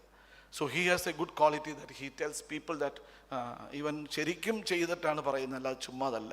അന്ന് മണിപ്പാലിൽ ഏറ്റവും കൂടുതൽ ആൻജിയോപ്ലാസ്റ്റി ചെയ്തിട്ടുള്ള ചരിത്രം എൻ്റെ പേരിലാണുള്ളത്. അതും ഞാനന്ന് 2006 മുതൽ 2007 വരെ. അന്ന് ഞാൻ ഇവിടുന്ന് മണിപ്പാലിൽ പോകാൻ നേരം കേരളത്തിലെ പല കാർഡിയോളജിസ്റ്റുകളും പറഞ്ഞ്, ഈ സിംഹങ്ങളൊന്നും ഇല്ലാത്ത കാട്ടിൽ ചില പൂച്ചയ്ക്കൊക്കെ ഉറക്കക്കറിയാം, പക്ഷേ ഈ പുലിയും കടുവയും ഉള്ള നാട്ടിൽ ബാംഗ്ലൂർ ചെന്നിട്ടേ ഇവൻ എന്ത് ചെയ്യുമെന്നൊന്ന് കാണട്ടെന്ന് പറഞ്ഞു. പക്ഷെ ഞാൻ സിംഹമായിട്ട് തന്നെയാണ് അവിടെ വളർന്നത്. 1 വർഷം I was the number 1 in that place and I continue to be that during my tenure there. അതെല്ലാം കഥകൾ. ഇതിൻ്റെ എല്ലാം മേജർ കാരണം എനിക്ക് വളരണം എന്ന ആഗ്രഹമുള്ള ഒരാളായിരുന്നു. നിങ്ങൾക്കങ്ങനെ ഉണ്ടാവണം, എങ്കിലേ നമുക്ക് ഉയരങ്ങളിലെത്താൻ പറ്റൂ. ഈ പഠിക്കുന്നതെല്ലാം നമുക്ക് പ്രാക്ടീസ് ചെയ്യാനുള്ളതാണ്. ഇത് നമ്മുടെ ജീവനാണ്, നമ്മുടെ ചോറാണ്. നമ്മൾ ഇതുവഴിയാണ് എന്തെങ്കിലും ചെയ്യേണ്ടത്. എൻ്റെ കൂടെ വർക്ക് ചെയ്യുന്ന ഈ ഇൻഡസ്ട്രിയിൽ ആൾക്കാർക്ക് പോലെ എന്നെ പേടിയാണ്. ഒരു മോശക്കാരനാണ് ഞാൻ. I actually fire people. So എൻ്റെ അടുത്ത് ആൾക്കാർക്ക് ഇഷ്ടമല്ല, കാർഡിയോളജിസ്റ്റർക്ക് ഇഷ്ടമല്ല, ടെക്നീഷ്യന്മാർക്ക് ഇഷ്ടമല്ല. കാരണം ഞാൻ എല്ലാവരെയും ചീത്ത വിളിക്കാറുണ്ട്. പക്ഷെ എൻ്റെ കൂടെ വർക്ക് ചെയ്ത ഒരാൾ പുറത്തു പോയാൽ I don't think anybody will tell those fellow is not good, because they will learn. ഞാൻ അവർ പഠിച്ചെന്ന് ഉറപ്പുവരുത്തിയിരിക്കും. അപ്പോൾ ഇത് ഒരു പുതിയ എൻ്റെ പരിപാടിയാണ്, സീറോ കോൺട്രാസ്റ്റ് PCI. ഈ മലയാളത്തിൽ മാക്സിമം ഞാൻ പറയാൻ ശ്രമിക്കാം, പക്ഷെ എന്നാലും നിങ്ങൾക്ക് മനസ്സിലാവത്തില്ല. ഇതിനകത്ത് ഒരു തുള്ളി കോൺട്രാസ്റ്റ് പോലും ഉപയോഗിക്കാതെ ഞാൻ ആൻജിയോപ്ലാസ്റ്റി ചെയ്യും. ഇന്നലെയും ഇത് കാണിച്ച് കാർഡിയോളജിസ്റ്റുകൾ അത്ഭുതപ്പെടുത്തിയിട്ട് ഞാൻ വന്നിരിക്കുകയാണ്. കാർഡിയോളജിസ്റ്റൊക്കെ പോലും ഇപ്പോഴും അത്ഭുതമാണ്, ആരും വിശ്വസിക്കുന്നില്ല. പക്ഷേ വിശ്വസിച്ചേ പറ്റൂ. ഞാൻ ഏകദേശം 60 കേസ് ചെയ്ത് കഴിഞ്ഞു. NICയിൽ ഞാൻ ലൈവ് ചെയ്ത് ഇതാണ്. ഇത്തിരി വെള്ളം കിട്ടും കുടിക്കാൻ. എനിക്കൊന്ന് സംസാരിക്കുമ്പോഴേ ഞാൻ ഇമോഷണൽ ആവുന്നുണ്ട് കേട്ടോ. അതുകൊണ്ട് നിങ്ങൾ വിചാരിക്കരുത് ഞാൻ ഈ താഴെ ഇരുന്ന് ചോദ്യം ചോദിക്കുന്നതൊക്കെയല്ലേ സ്റ്റേജിൽ നിൽക്കുന്നത്. ആദ്യത്തെ കുട്ടി അടിപൊളി കുട്ടിയായിരുന്നു കേട്ടോ. അതിൻ്റെ അടിപൊളിയായിട്ട് പറഞ്ഞു പക്ഷെ എപ്പോഴൊക്കെയാണെന്നറിയാം നമ്മൾക്ക് എളുപ്പം പറയാൻ പറ്റുന്നത്, ഒന്നും നമ്മൾക്ക് ഒരു വിവരം ഇല്ലാത്തപ്പം. ഒന്ന് നമുക്കെല്ലാം അറിയാവുന്നപ്പം ഞാൻ ആലോചിച്ചിട്ടുണ്ട്. ഞാനൊക്കെ എപ്പോഴും മീഡിയോക്കറായിരുന്നു. ക്ലാസ്സിൽ പഠിക്കുമ്പോൾ, മെഡിക്കൽ കോളേജിൽ പഠിക്കുമ്പോൾ ഞാൻ 3ാമത്തെ ബെഞ്ചിൽ ഇരിക്കത്തുള്ളായിരുന്നു. അപ്പോൾ ടീച്ചർ ചോദ്യം ചോദിക്കാതിരിക്കാനായിട്ട്, ചോദ്യം ചോദിക്കുമ്പോഴേ എഴുന്നേറ്റ് പറയണ്ട. എന്തുകൊണ്ടാണ് ഞാൻ ചോദ്യം ചോദിക്കാൻ ടീച്ചർ ചോദിക്കുന്നത് ഇഷ്ടമല്ലാത്തത്? ഇപ്പുറത്തിരിക്കുന്ന 200 പേര് പഠിക്കുന്ന MBBS പഠിക്കുന്ന സ്ഥലത്തെ ഒരു 90 പയ്യന്മാരും ഒരു 110 പെൺപിള്ളേരും, ഏതെങ്കിലും ഒരു പെങ്കൊച്ചിന് നമ്മളുടെ എപ്പോഴെങ്കിലും ഒരു സ്നേഹം തോന്നുമെങ്കിൽ ആ സ്നേഹം തോന്നുന്നത് നമ്മൾ ഉത്തരം പറയാത്തതുകൊണ്ട് ഇല്ലാതാവരുതെന്ന് വിചാരിച്ചിട്ട് ഞാൻ എപ്പോഴും ചോദ്യങ്ങൾ ഒഴിവാക്കുമായിരുന്നു. അത് എല്ലാ മധ്യവർത്തികളും അങ്ങനെയാണ്. അപ്പോൾ 2 തരത്തിലുള്ള ആൾക്കാരാണ് റിയാക്ട് ചെയ്യുന്നത്. ഒന്ന്, if you are too good you can talk anything. ഞാൻ ഇപ്പോഴെന്ന് വെച്ചാൽ എനിക്ക് മൈക്കൊന്നും വേണമെന്നില്ല, നടന്നു പോവാം. ഞാൻ പണ്ടൊരിക്കൽ ശബരിഗിരി സ്കൂളിൽ പ്രസംഗിക്കാൻ പോകുമ്പോൾ ഞാൻ പറഞ്ഞിട്ടുണ്ട്, ഞാൻ പോഡിയം ഇല്ലാതെ നിൽക്കത്തില്ല. എന്തുകൊണ്ടെന്നറിയോ? ഞാൻ അഥവാ മൂത്രമൊഴിക്കുന്നത് മറ്റുള്ളവർ കാണാതിരിക്കാം എന്ന് ഞാൻ പറയുമായിരുന്നു. ഇപ്പോൾ എനിക്ക് പേടിയില്ല. പേടിയില്ലാതാവുന്നത് എപ്പോഴെന്നറിയുക? ഒന്ന്, നമുക്കൊന്നിനെയും ഭയമില്ലാത്തപ്പം, അല്ലെങ്കിൽ നമുക്കെല്ലാം അറിയാവുന്നപ്പം. അതുകൊണ്ടാണ് നമ്മളെല്ലാം അറിയാവുന്നവരാവാൻ പറ്റട്ടെ എന്ന് പ്രാർത്ഥിച്ചുകൊണ്ട് എൻ്റെ ടോപ്പിക്കിലേക്ക് ഞാൻ കിടക്കുന്നു. ഇനി കംപ്ലീറ്റ് സയൻസ്. ഇതുവരെ കഥ. സീറോ കോൺട്രാസ്റ്റ് ആൻജിയോപ്ലാസ്റ്റി എന്താണ്? Why contrast is problem? കോൺട്രാസ്റ്റിൻ്റെ problem, contrast will cause increased hospital stay.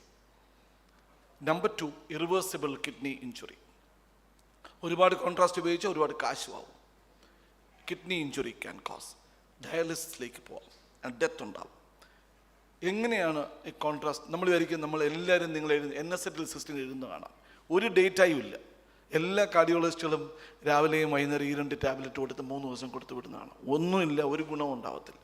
No benefit of anything. Just only point is prevention. Prevention and prevention, nothing. And you don't use contrast. അതാണ്. എങ്ങനെയാണ് contrast കുറയ്ക്കുന്നത്? ഉപയോഗിക്കാതിരിക്കുക. Contrast ഉപയോഗിക്കാതിരിക്കുക. Contrast angioplasty എന്ന് പറയുന്നത്, നമ്മൾ എത്ര കോൺട്രാസ്റ്റ് ഒരു പേഷ്യൻ്റ് ഉപയോഗിക്കാം അതിന് EGFR കാൽക്കുലേറ്റ് ചെയ്യും. നമുക്ക് അറിയത്തില്ലെങ്കിൽ കമ്പ്യൂട്ടറിൽ പോയി നോക്കിയിട്ട് പഠിക്കാം. ക്രിയാറ്റിനും ഏജും എല്ലാം കൂടെ വെച്ചുകൊണ്ടാണ് EGFR കാൽക്കുലേറ്റ് ചെയ്യുന്നത്. ഈ EGFR ഇക്വലൻ്റ് ആയിട്ട് ഒരു കോൺട്രാസ്റ്റ് വോളിയം നമുക്ക് 3.7 to 4 times the EGFR ഒരാൾക്ക് ഉപയോഗിക്കാം. ഒരു നോർമൽ മനുഷ്യൻ്റെ EGFR is beyond 90 ആയിരിക്കും, ഓൾമോസ്റ്റ് 100 ആയിരിക്കും. അതായത് നമുക്ക് ഏകദേശം 350 മുതൽ 400 ml കോൺട്രാസ്റ്റ് ഒരു നോർമൽ കിഡ്നി ഉള്ള ഒരാൾക്ക് ഉപയോഗിക്കാം. പക്ഷേ കിഡ്നി ഫങ്ഷൻ കുറവാണെങ്കിൽ EGFR 90 താഴുക എന്ന് പറഞ്ഞാൽ കിഡ്നി ഫങ്ഷൻ മോശമാണെന്നാണ്. 60 താന്നാൽ തന്നെ വളരെ മോശം, 30 താന്നാൽ വളരെ മോശം.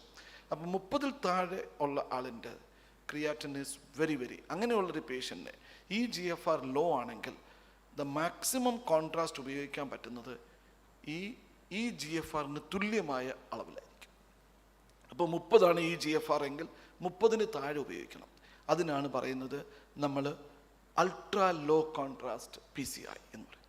അതായത് the contrast volume should be below EGFR. If it is less than 3 times it is called low contrast. Low contrast is below 3 times. Ultra low contrast is equivalent to or less than EGFR. And if it is no, for me it is absolute zero. Zero contrast is zero. So നമ്മൾ എങ്ങനെയാണ് നമ്മൾ തന്നെ define ചെയ്തിരിക്കുന്നത്, any patient with a creatinine of high EGFR less than 30, we don't use contrast. If the creatinine is more than 1.5 or EGFR is below 45, in a patient more than 75 years, less than 50% of cardiac function, diabetes, hypertension, heart attack, anemia, ഈ പേഷ്യൻസിന് നമ്മൾ ഈ law contrast അല്ലെങ്കിൽ zero കോൺട്രാസ്റ്റിലേക്ക് ചെയ്യും. ഈ patient 77-year-old man, ഞാൻ എൻ്റെ കഥയൊന്നും പറഞ്ഞില്ല, ഇജക്ഷൻ ഫ്രാക്ഷൻ ഓൺലി 20% ആയിരുന്നു. ക്രിയാറ്റിൻ ഇതാണ്. ഇതിന് നമുക്കൊരു സ്കോറിംഗ് ഉണ്ട്, BMC2 സ്കോർ, ഗാർഡ് സ്കോർ. ഇതനുസരിച്ചിട്ട് നമുക്ക് ഈ പേഷ്യൻ്റെ ചാൻസ് ഓഫ് ഡെത്ത് നോക്കുന്നത്. ഇതാണ് ഇന്ന് പേഷ്യൻ്റെ ആദ്യത്തെ ആൻജിയോഗ്രാം. ഈ ആൻജിയോഗ്രാം ചെയ്തത് ഞാനല്ല, ഇത് ചെയ്തതാണ് റേഡിയൽ ആൻജിയോഗ്രാമാണ്. ഞാൻ ഒരിക്കലും റേഡിയലൊന്നും ചെയ്യാറില്ല കേട്ടോ. ഈ ആൻജിയോഗ്രാം ചെയ്തപ്പം you can see a circumflex artery, you can see movie ഒന്നും ഇട്ടിട്ടുണ്ടല്ലോ.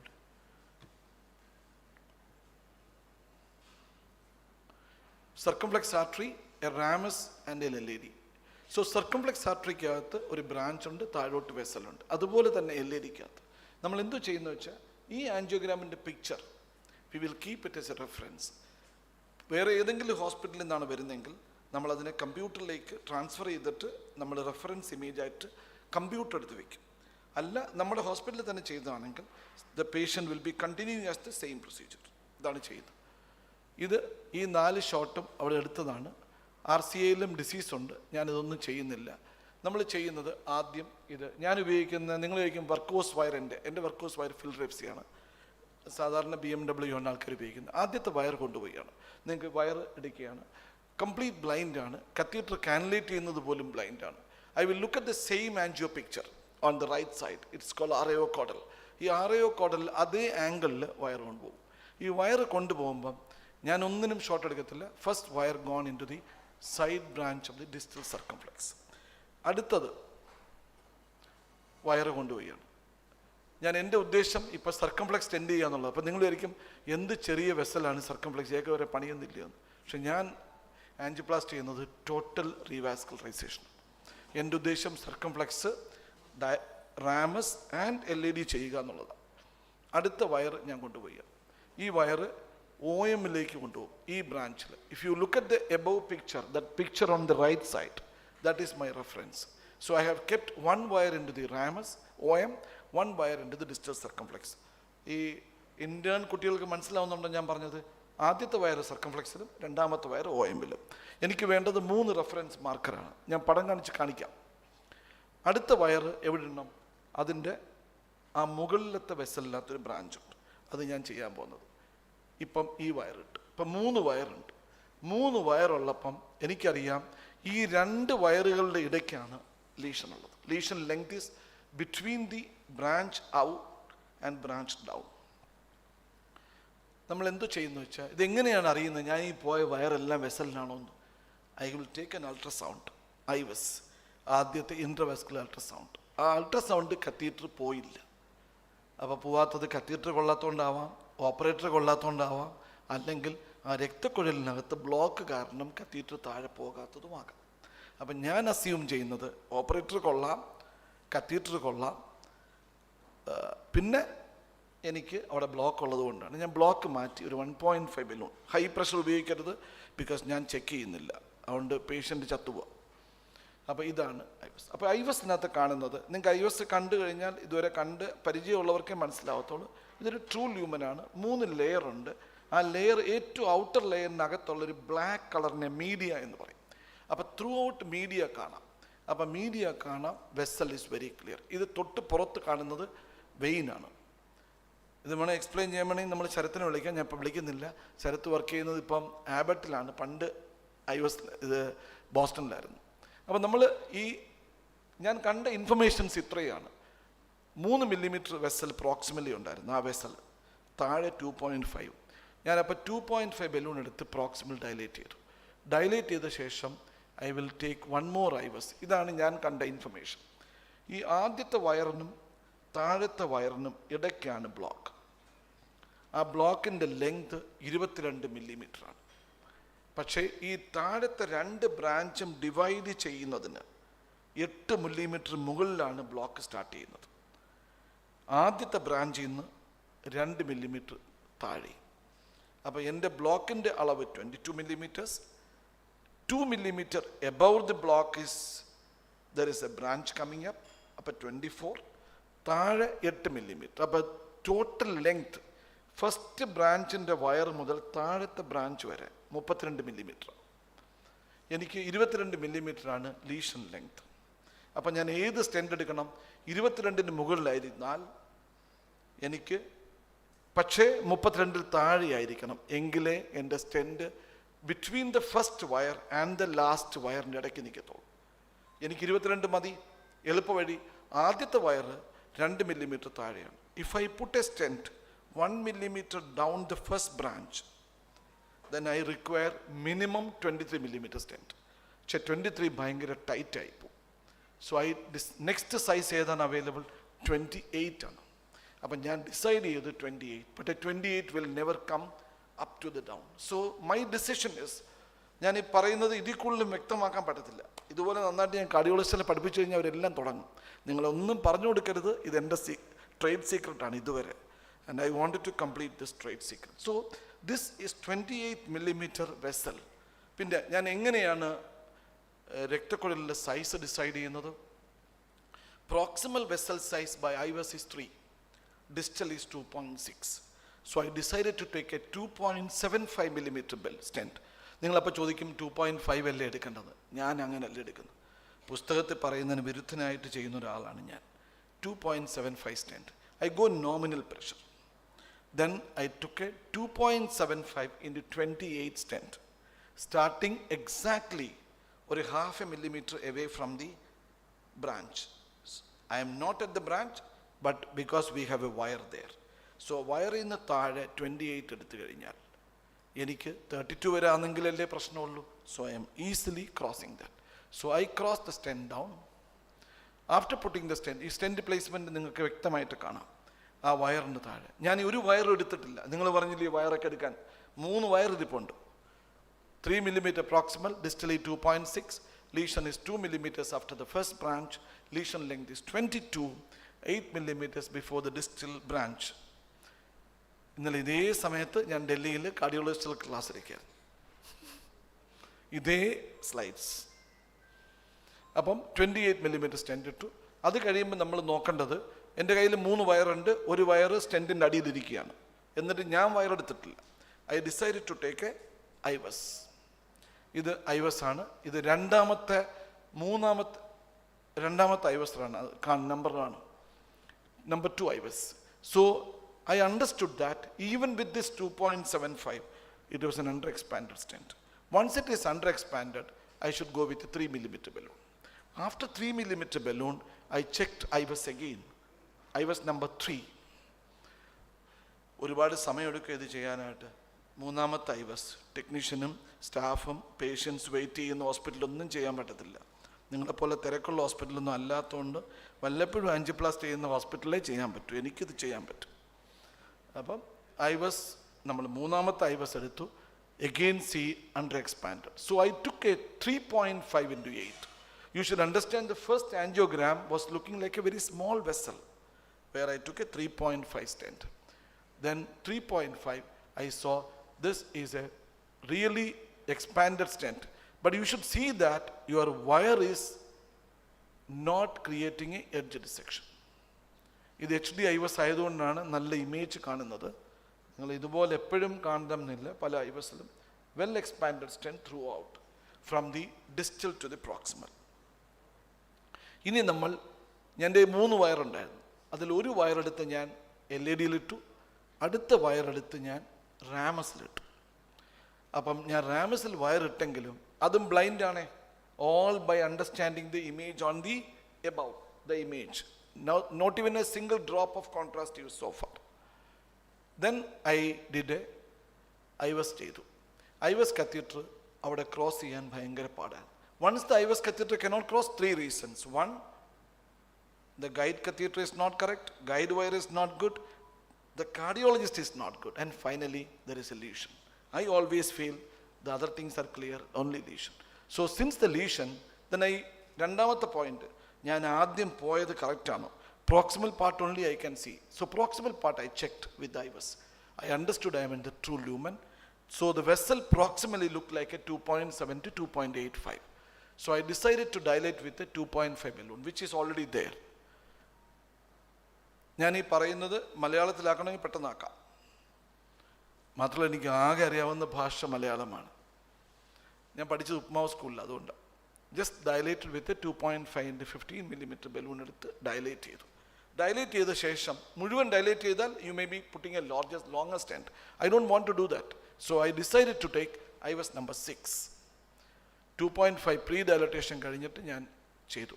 അപ്പം ഞാൻ മനസ്സിലാക്കിയത് the lesion length was 30 millimeters, almost starting at the ostium. So the starting the ostium എങ്ങനെ മനസ്സിലാക്കും? You can keep a wire in the circumflex, wire in the LED. You can keep a stent which is nearly 30 millimeter. 30 millimeter stent ഇല്ല. ഇതാണ് നമ്മൾ വരയ്ക്കുന്നത്. വരച്ചു കഴിഞ്ഞാൽ 2 wire, ഒന്ന് LED-യിലും ഒന്ന് സർക്കംഫ്ലെക്സിലും, and I wanted to put a stent. The lesion length is 30 millimeters. So the next size of the stent is 32, 33. I used ഏതാണ് 33 ആയിരിക്കും ഉപയോഗിച്ചത്. അത് ഏത് കമ്പനി എടുത്താണ് സ്നേഹം അതനുസരിച്ച് ഞാൻ ഉപയോഗിക്കും. ഇതെനിക്ക് തോന്നുന്നു ഞാൻ എക്സ്പെഡിഷൻ ഉപയോഗിച്ചെന്ന് തോന്നുന്നു. അങ്ങനെയാണെങ്കിൽ എനിക്ക് ആ സമയത്ത് ആബട്ടിൻ്റെ അടുത്തായിരുന്നു. എല്ലാ ദിവസവും ഒന്നുമല്ല, ഒരു ദിവസം ആബട്ട്, ഒരു ദിവസം മെട്രോണിക്, ഒരു ദിവസം മെറിൽ, ഒരു ദിവസം അബ്ലൂമിനസ്, അങ്ങനെ അങ്ങനെ പോകും. അത് ആ ദിവസം പോലിരിക്കും. അപ്പം ഇവരാരാണ് എനിക്ക് അന്ന് ചായ വാങ്ങിച്ചായിരുന്നു അവരോട് ഞാൻ ചെയ്യും. 2.515 and then 312 നമ്മൾ സ്റ്റെൻറ്റ് വെച്ചു. The placement of the stent you should perfectly pakka, because I have 1 millimeter space is there. So I decided to keep, because Zion stent in the marker to marker ആണ്. If you take a synergy or if you take a Medtronic stent, if you other stents 0.5 millimeter away ആണ്. So you should be clear about what stent you are. It is XX6 Science Expedition stent. അപ്പം അത് 2.75 into 33, because 30 millimeter length ആയതുകൊണ്ട് 33 millimeter stent എടുത്തു. Keeping the wire there. Then I did a post dilatation 3, because the vessel proximally was 2.85. So I did a post dilatation. Then finally, this is IVUS run. IVUS is showing pakka perfect and not even gone into the ostium. After that, now this is the game. You have a lady with a diagonal there, 2 septals there. So the first wire of the circumflex I have taken into the diagonal. So diagonal oru wire ittu. The first wire went into the diagonal. After keeping the wire into the diagonal, then I decided to that my wire is in the IVUS I have done. What is the IVUS measurement? This is the IVUS measurement. The distal vessel is 2.7 to 2.8. Indicative informations on. The disease is extending up to the ostium of the LAD. 2 measurements I got. So now I wanted to dilate. I took the next wire into the second septal. I don't want a wire now into the circumflex. Either ramus or circumflex. 1 wire is required for the measurement. So the 1 wire into the second septal, 1 wire into the diagonal, and 1 wire is already there. Now there are 4 wires. And LAD is pre-dilated with a 3 into 12 millimeter balloon. Adu kazhinjittu now I will do one more IVUS. So distal vessel is normal 2.7 to 2.9. The disease extending up to the ostium. So the Phillips wire into the diagonal one, IVUS into the LAD. I understood, these are the things I understood. Distal vessel is 2.7, disease extending to the ostium. Then IVUS again, this is IVUS number 9. So the ostial LAD looks like a 4 to 4.1. 4 millimeter vessel proximally, distally 2.7. You can take a 3.25 stent or 3.5 stent, but distal can get dissected. Especially in a case where zero contrast, I cannot take chance. What I did is, I took a ostial LAD to the first diagonal was 4 millimeter vessel. So I took a 14.9 is the measurement. So I can take a 15 millimeter stent up to that point. And after that, there is a 24 millimeter. That is 2.9 is the size. So what I can do is, I can take a 3 millimeter stent distally, 4 millimeter proximally. The first stent should be 15, 4 into 15. Having a wire on the ramus, I know that I can keep the wire exactly there with 1 wire into the diagonal, 1 wire into the LAD, 1 wire into the septal. This is the way I did. So there are 3 wires. Second stent is 28, because 23 millimeters is the lesion. You should have an overlap of 2 millimeters. So 2 plus 23 is 25. I decided to take a 28. I know that the disease is not exceeding below the second septal. So my stent should be placed almost. That is why I am keeping the wire there. So that wire, then I took overlap. Now I removed the second septal wire. Now I don't require anything, because now everything I can do by a clear stent. I did one more IVUS, first post dilatation, then IVUS, well expanded stent. So what are the things I have done in this case? After this, you will be thinking, did I do a check and check? No check. I have done 10 IVUS runs in this case, 4 circumflex, 3 ramus, and 3 LAD. And I took 1, 2, 3, 4 stents I have used, 2 into the LAD, 1 into the ramus, and 1 into the circumflex. Finished the procedure, given a shake hand to the patient without check. If anybody wanted to do a check, they can do next day without Dr. Pratap. I'm not going to the next case. I think we have to stop it because this is the way it is done normally. These are all for the, this is a rotablation I have done.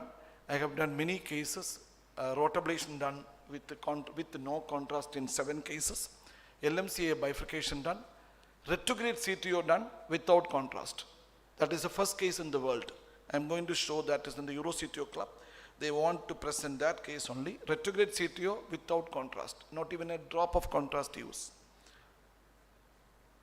Our experience is so far 52 cases, 78 vessels I have done. I can tell you that I published in many, these are my publications started. Earlier I would just do things and don't publish. This is first publication. I was guided 22 patient data. Then the first case in the left main bifurcation with a chronic kidney disease. We have done the first I was guided zero rota assisted left main zero contrast PCI. LMCA bifurcation with a rotablation first time in the history.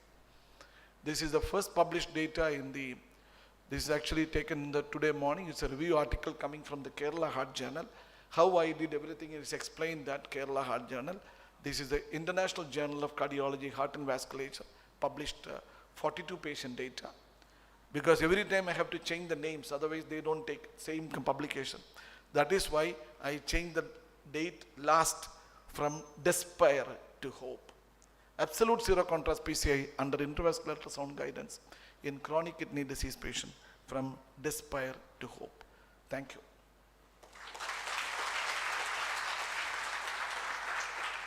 Thank you, sir, for the excellent presentation.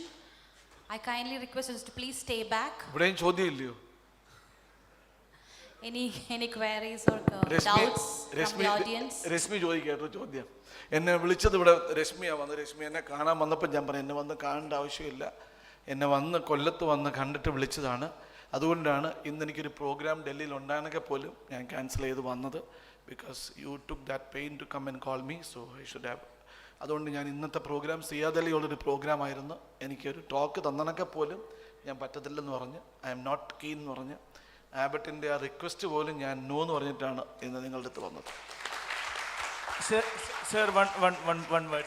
Actually, this innovative technique, the zero contrast technique, is definitely helpful for the kidney patients.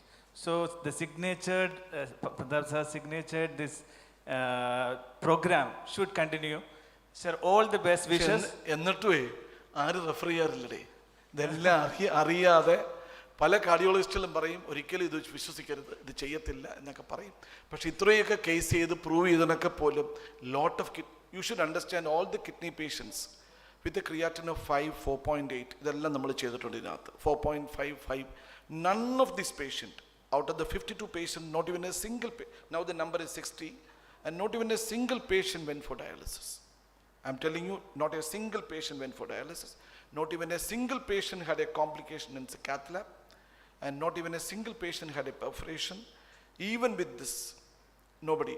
There are people, after my angioplasty, many people started doing zero contrast, but they use 5 to 10 ml of contrast because they were not confident that they are on the right track. Yesterday, even Kirti Punemiya told me, Pratap, whatever I do, in the last moment, I wanted to use 4 ml to understand that I am in. There is no harm. You can use 4 or 6 ml of contrast. It will not create any harm. But I am thinking that if I can do without that, that is the best. But there is no harm in using 5 to 6 ml of contrast to make, especially when a patient, we have used in 4 to 5 cases, I think Alexander knows that. Because those patients are with insurance, then you require to show that the angioplasty is done. Otherwise, they don't give money. So those patients are required. These are the dire situations. Otherwise, I usually prefer not to do that. But I should understand that. Everybody should understand all the kidney failure patients. 80% of the kidney failure patients die of heart attack, not by fluid overload. This is the most important message. And many, 2-3 patients referred from Trivandrum Medical College by the nephrology department because they are relatives of the doctors. And I did angioplasty for them. And this is actually one innovative thing. Anybody can apply, but it takes a lot of time in the cath lab. And one more cardiologist should help, because otherwise when you put the wire, they should tell, sir, you are in the vessel and all. That help is required, and you should have a good knowledge of IVUS. Okay.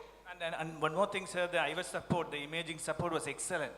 This, compared to the volcano image, this IVUS is really helpful. HD IVUS is definitely no doubt. Volcano is very good in, especially in CTO interventions, basically because eagle eye is there, and the catheter is, one of the problem with the IVUS catheter is actually the longer the length.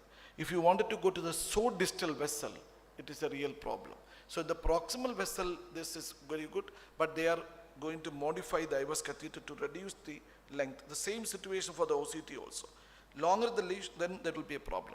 Trackability. We use IVUS in all left main cases, and I have done the maximum left main intervention in India. So we do the all cases of LMCA, most of the cases of CTO. We do little number of angioplasty in Kollam, because no other MI patient or any elective emergency patient will not come to me.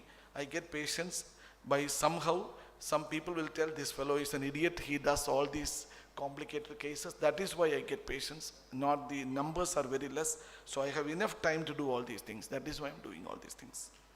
Thanks so much, sir. Thank you, sir. Kindly stay back. I invite Mrs. Johnson to present a memento to Dr. Pratap Kumar as a token of gratitude and love.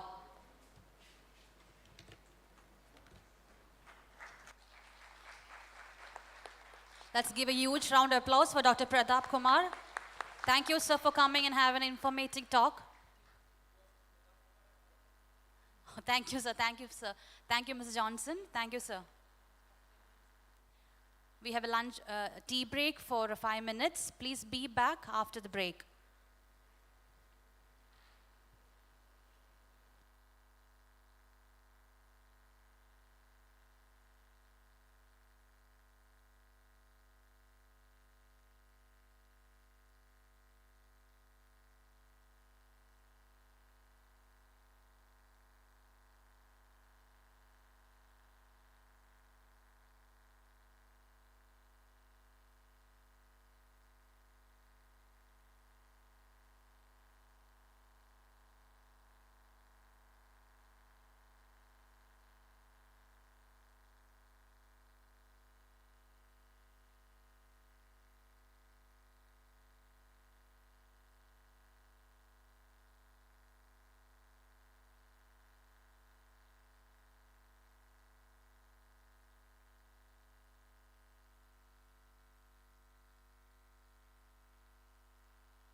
I request the presenters to give the copy of your presentation to the audiovisual team.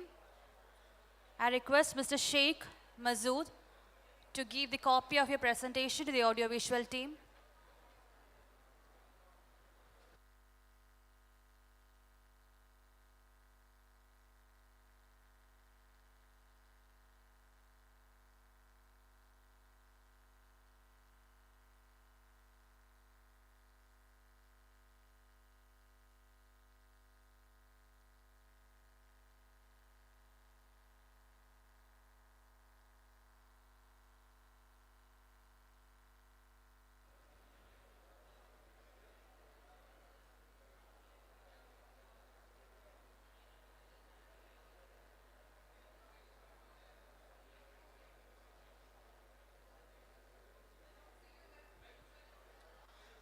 Ladies and gentlemen, we are about to start the next section. Please be back after your tea break.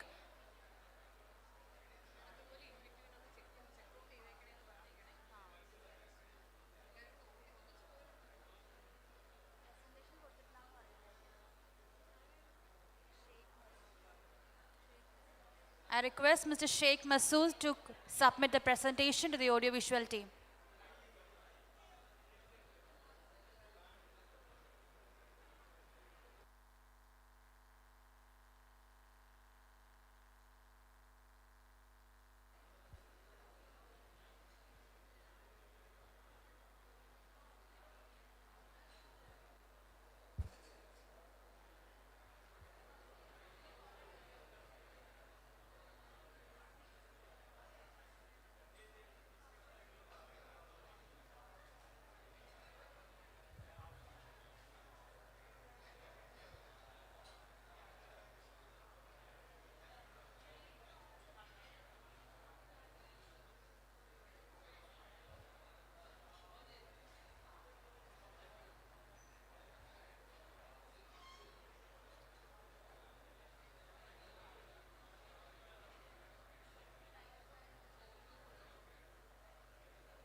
We are about to start the session. Please come back on your seats.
We are moving on to the next session of scientific program, vascular closure device, aortic and peripheral interventions. I invite the moderators, Mr. Mohan Kumar T, Ms. Radhika Devi PN,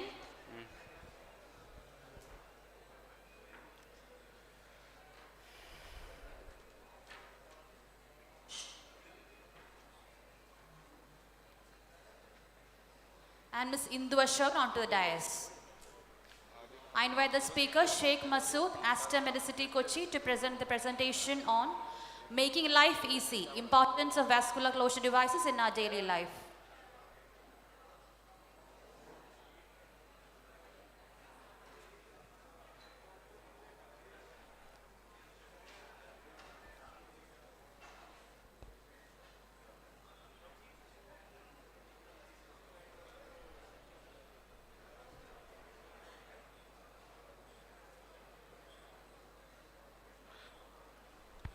Hello, good morning everybody.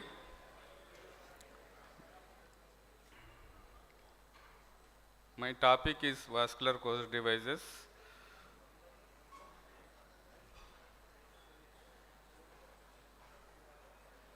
Yeah. Coming to slides, anatomy of skin. Everybody knows these things. So, 3 layers of the skin: epidermis, dermis, subcutaneous tissues. So this I'm not going to deeply. Again, structural layers of blood vessels. This is also knows everybody. Vascular closure devices introduction. In 1953, Dr. Svan Ivar, a Sweden radiologist, introduced a novel technique. Novel technique means compression for percutaneous vascular access. He also reported a method to achieve hemostasis at the entry site. Means it will take 20 to 30 minutes of handheld pressure after catheter removal, followed by overnight bed rest. Since then, manual compressions has remained the gold standard for access site management. Manual compression. This is also knows everybody, so I'm not going to deeply.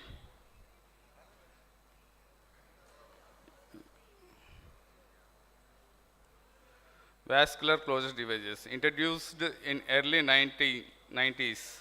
So first vascular device closures, VasoSeal collagen-based system. So vascular closure devices have shown marked improvement in patients' comfort and satisfaction, as well as in time to hemostatic and ambulation after percutaneous vascular procedures. The use of manual compression may be of limited utility in obese patients on anticoagulants. This is first decade of vascular closure devices. Types of vascular closure device: collagen plug based, suture based, septal and clips. So many types of closures are there. Angioseals everybody knows, Perclose knows, Cyvac patch knows, Star Close knows, Proglide. Then suture-based vascular closure devices. Suture-based vascular device closures percutaneously deploy a suture on either side of the arteriotomy site, mimicking open surgical closure. The sutures are then pulled together. You have to knot it, close the arteriotomy site, and result in mechanical hemostasis. Advantages includes active closure, immediate access. Means suture type of closures you can easily immediately re-access this kind of devices. No extra or intraluminal material left. Disadvantage, technically you need some experience, and even cost also very high cost, means around 10K to 15K. For example, Proglide, ProStar XL, like that. And collagen based vascular device closure devices, compressed of collagen and bioabsorbable anchor. The device used an intravascular anchor to secure an extravascular collagen plug on top of the arteriotomy site. All components are fully absorbed within 60 to 90 days, and this remains a advantage since the site cannot be repunctured in the meantime. Potential and includes misplacement, misalignment of the anchor within the arterial lumen, deployment of collagen into the arterial lumen. Example, angiosyl, manual compressions versus vascular device closures. Time to hemostasis, manual we need around 15 to 20 minutes. This vascular closure device needs 5 to 10 minutes or lesser than some devices. Time to ambulation, more than 6 hours for manual compression and 2 hours or 1 to 2 hours for vascular device closures. Patient comfort, painful due to the applied pressure, but relatively painless, but at the moment we are using vascular devices, some pain will be there. Cost, manual, no cost, and depend upon the vascular devices closes. Some high cost, 7,000 to 15,000 will be taken. Success rate, this is always gold standard. Compression is always gold standard and based on learning curve. Vascular devices. This is the general study that conclusion is there. Vascular closure devices are much less harmful than the compression. This is Aptura vascular device closure by Merrill, composed of bioabsorbable implant and delivery comfort. Bioabsorbable implant contains bioabsorbable polymer anchor, a bioabsorbable type 1 bivalent collagen sponge, and a bioabsorbable suture also is there that connects the anchor and collagen by self-tightening knot. The delivery components compresses of the bypass tube, they facilitate easily delivery system through standard introducer sheath. The dual tube that houses this suture, temper tube and locking tube, and also act as device shaft.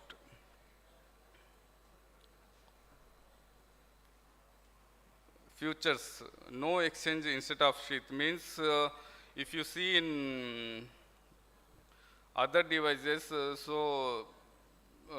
angiosyl, if you see, if you remove the first, whatever you insert the sheath, you have to remove the sheath and again you have to put the sheath inside for angiosyl. In this Aptura case, you no need to remove the original sheath. You can put on the same sheath and you can do easily. Reduce steps actually. Easy to use, so manual assistance needed, less. These are okay. This is the small video.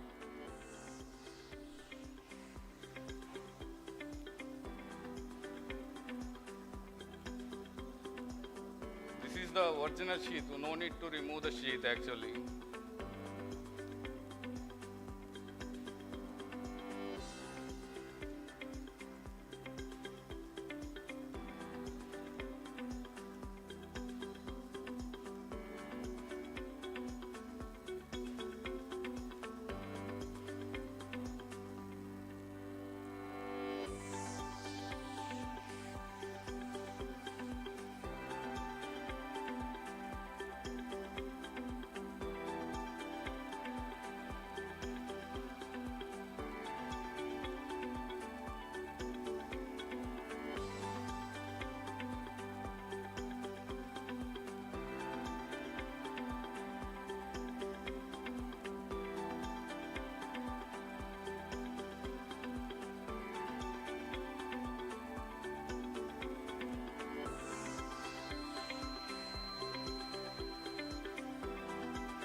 only thing is in this device we can use only up to 9 French sheets. After that we need definitely suture device. Thank you.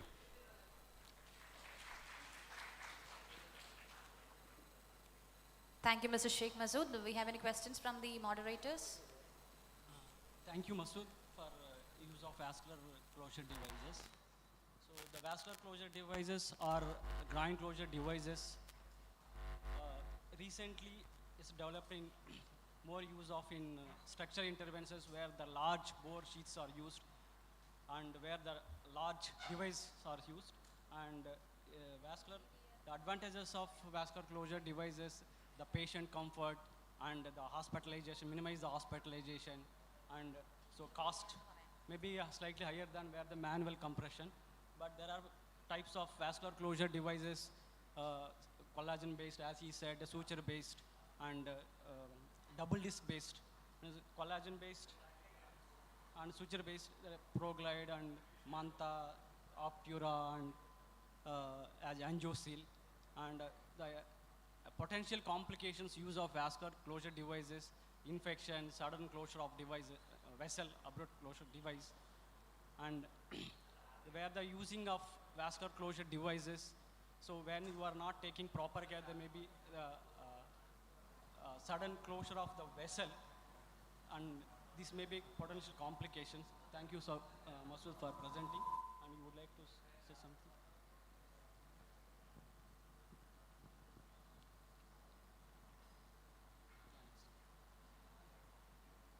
Thank you. We shall move on to the next presentation. Thank you, Mr. Sheikh Masood. TVAR Caviotic Approach. I invite the presenter, Mrs. Srirag Raghavan, Mehta Hospital, Calicut.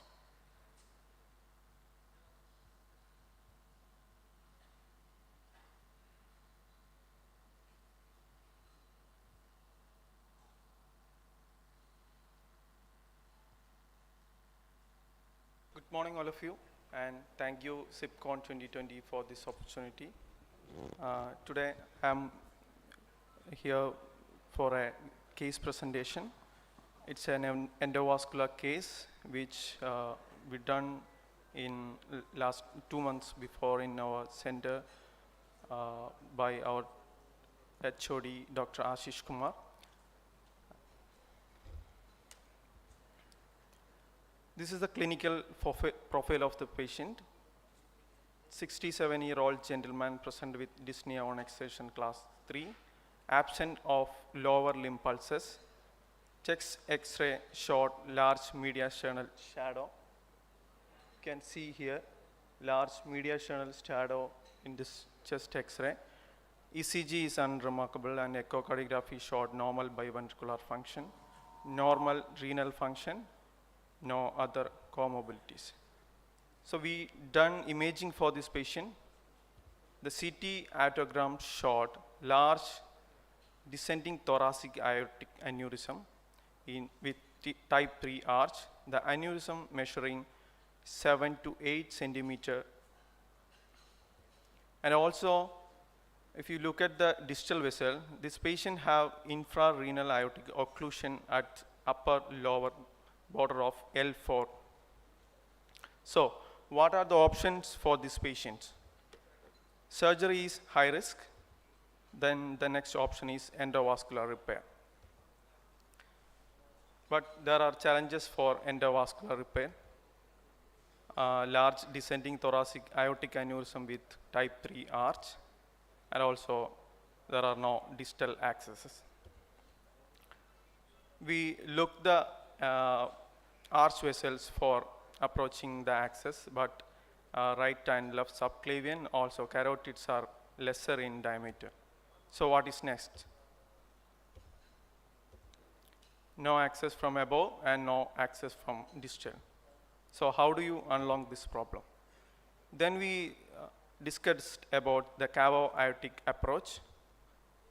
The IVC and aorta is very close at L3 upper border with no major branches originating. And also there is no calcification and there is no major structures nearby or intervening. So we done a feasibility evaluation for this patient. Target entry site is upper border of L3 and the cavo aortic lumen distance is 2 millimeter. There are no structure nearby and the caval lumen diameter is 26 mm and the aortic lumen diameter is 16. The distance from lowest renal artery 23 and distance to aortoiliac bifurcation is 80 and the bailout axis is left subclavian. So we started the case with 8 from sheath in subclavian artery for if anything happen, we have a bailout option. So initial attempt made with coronary 014 CTO conquest spur wire with a septal puncture sheath. And also we have a marker in aorta at this puncture region, but initial attempts were failed. Then we decided to go with an electrified wire. So we could enter the conquest spur into the aorta through the IVC with electrified thoracic aneurysm. So then we introduce a 24 French centron sheath into the aorta through IVC. Then graft deployment.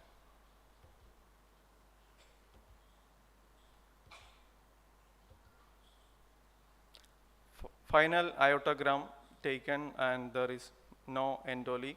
Graft is well placed. Then we rewiring the endograft from subclavian for a bailout purpose. Then we took a 12 mm vascular VSD occluder for closing the caval hole and check the feasibility and check aortogram taken before releasing. This is a releasing video.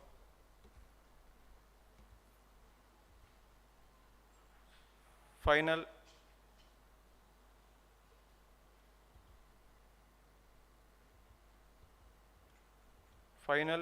aortogram shot, no leak from angio.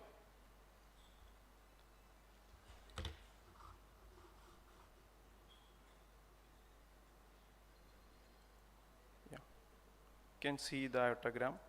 There is no leak from the aorta. Procedure imaging done. There was a minimal retroperitoneal hematoma in the venous side. And you can see the device is well sitting there. Take home messages. A case of no arterial access, TIVAR. IVC, aortic access is the key to secret door of aorta. And pre-procedure planning is important for successful outcome. And retroperitoneal hematoma will be there. This patient, then after 2 days, the hematoma was not there. Then the patient go home with very successful procedure. Thank you.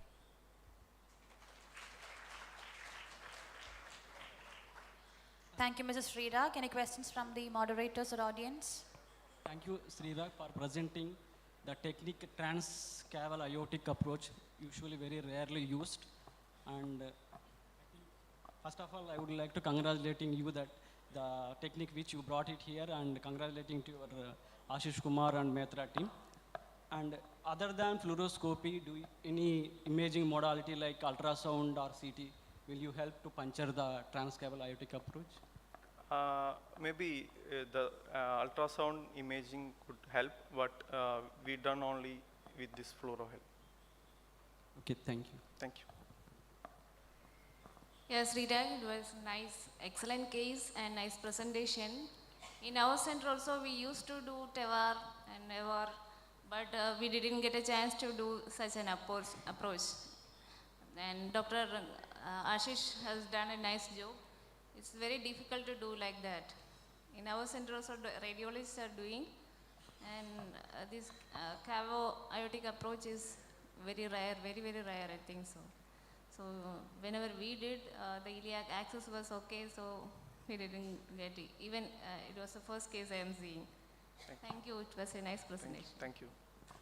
Thank you, moderators. Thank you, Mrs. Rita. We are moving on to the next presentation, periaortitis and abdominal aortic aneurysm. I invite Mr. Justin P.A., Amala Institute of Medical Sciences, Thrissur.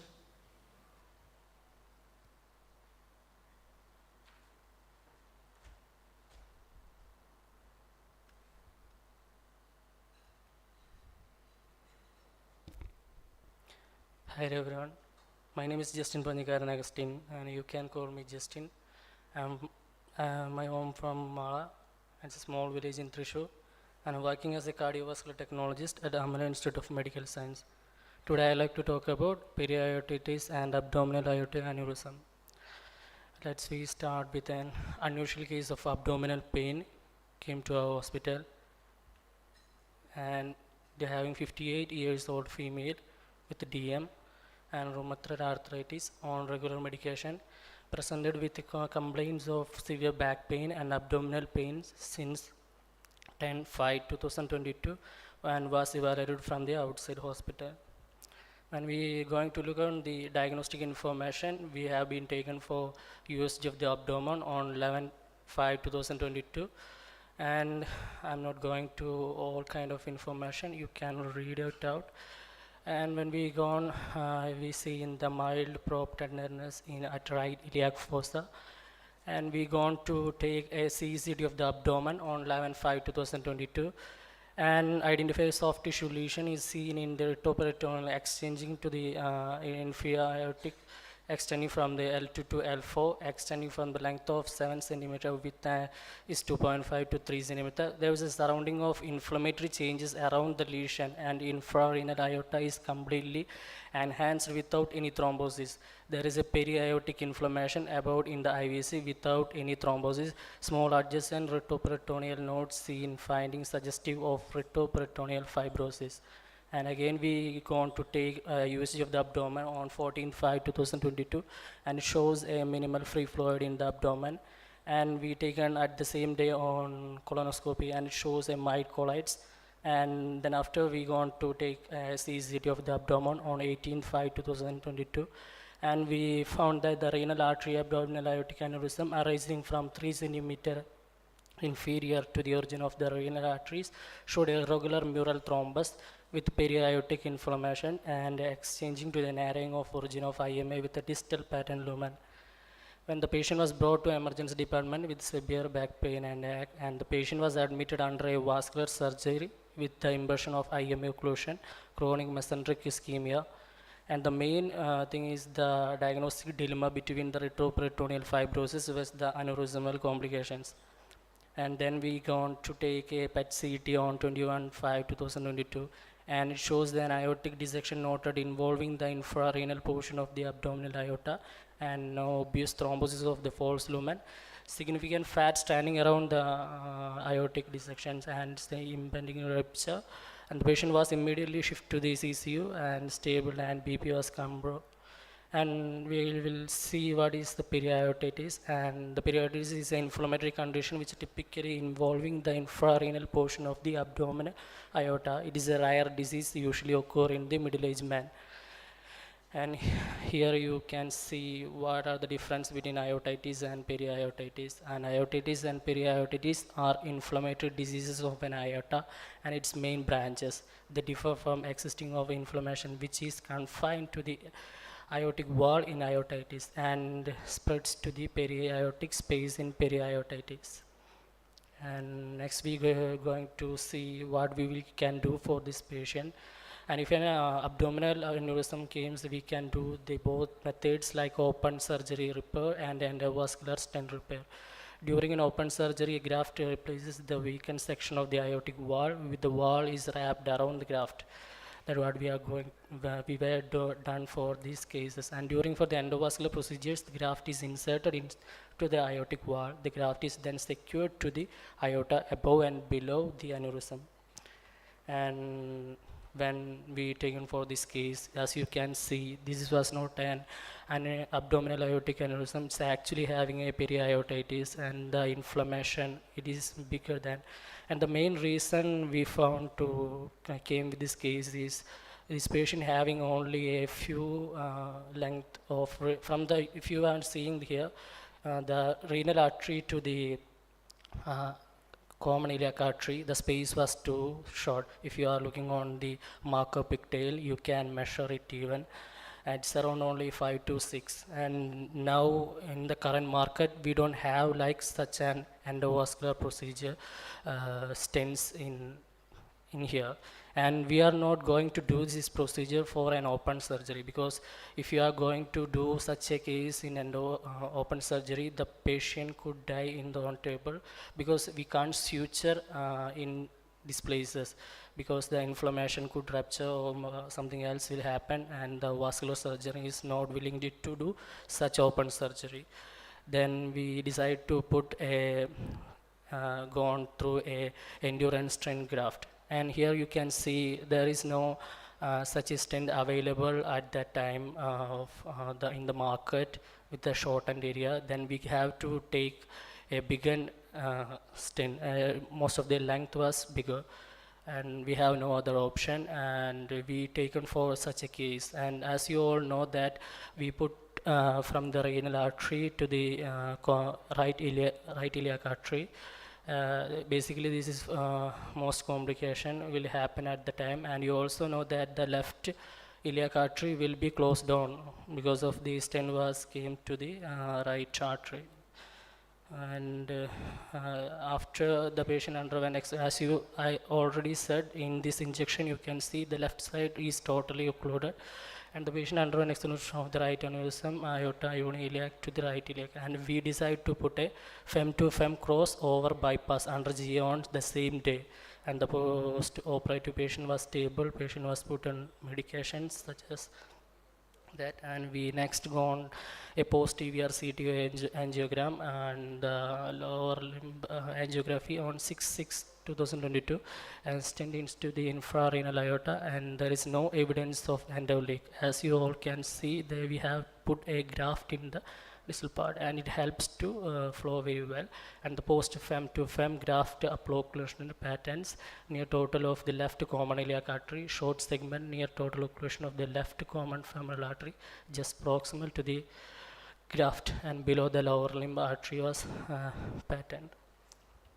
And special thanks for Dr. Rajesh and Dr. Rubesh and Dr. Rajesh Ando, and thank you all for giving me such a time too. Thank you, Mr. Justin. Any questions from the moderators?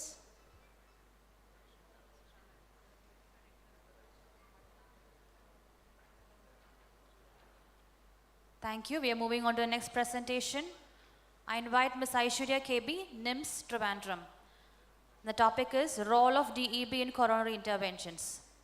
After the session, we'll have a quiz competition which to be held immediately after the session. So please be in the hall itself. Do not go outside.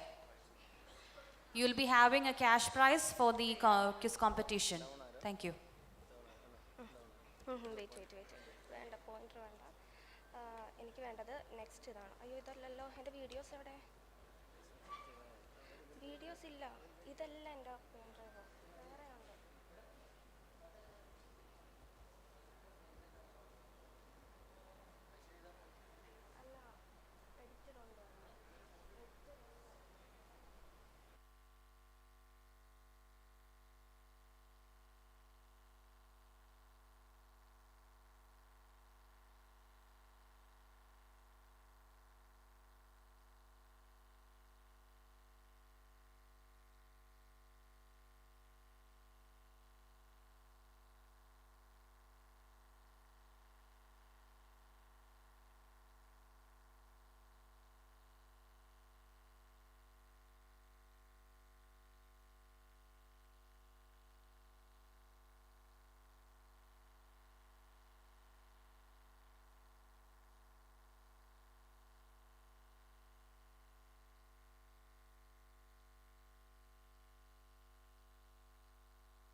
Hello everyone, I'm Aishwarya from NIMS Hospital, Trivandrum.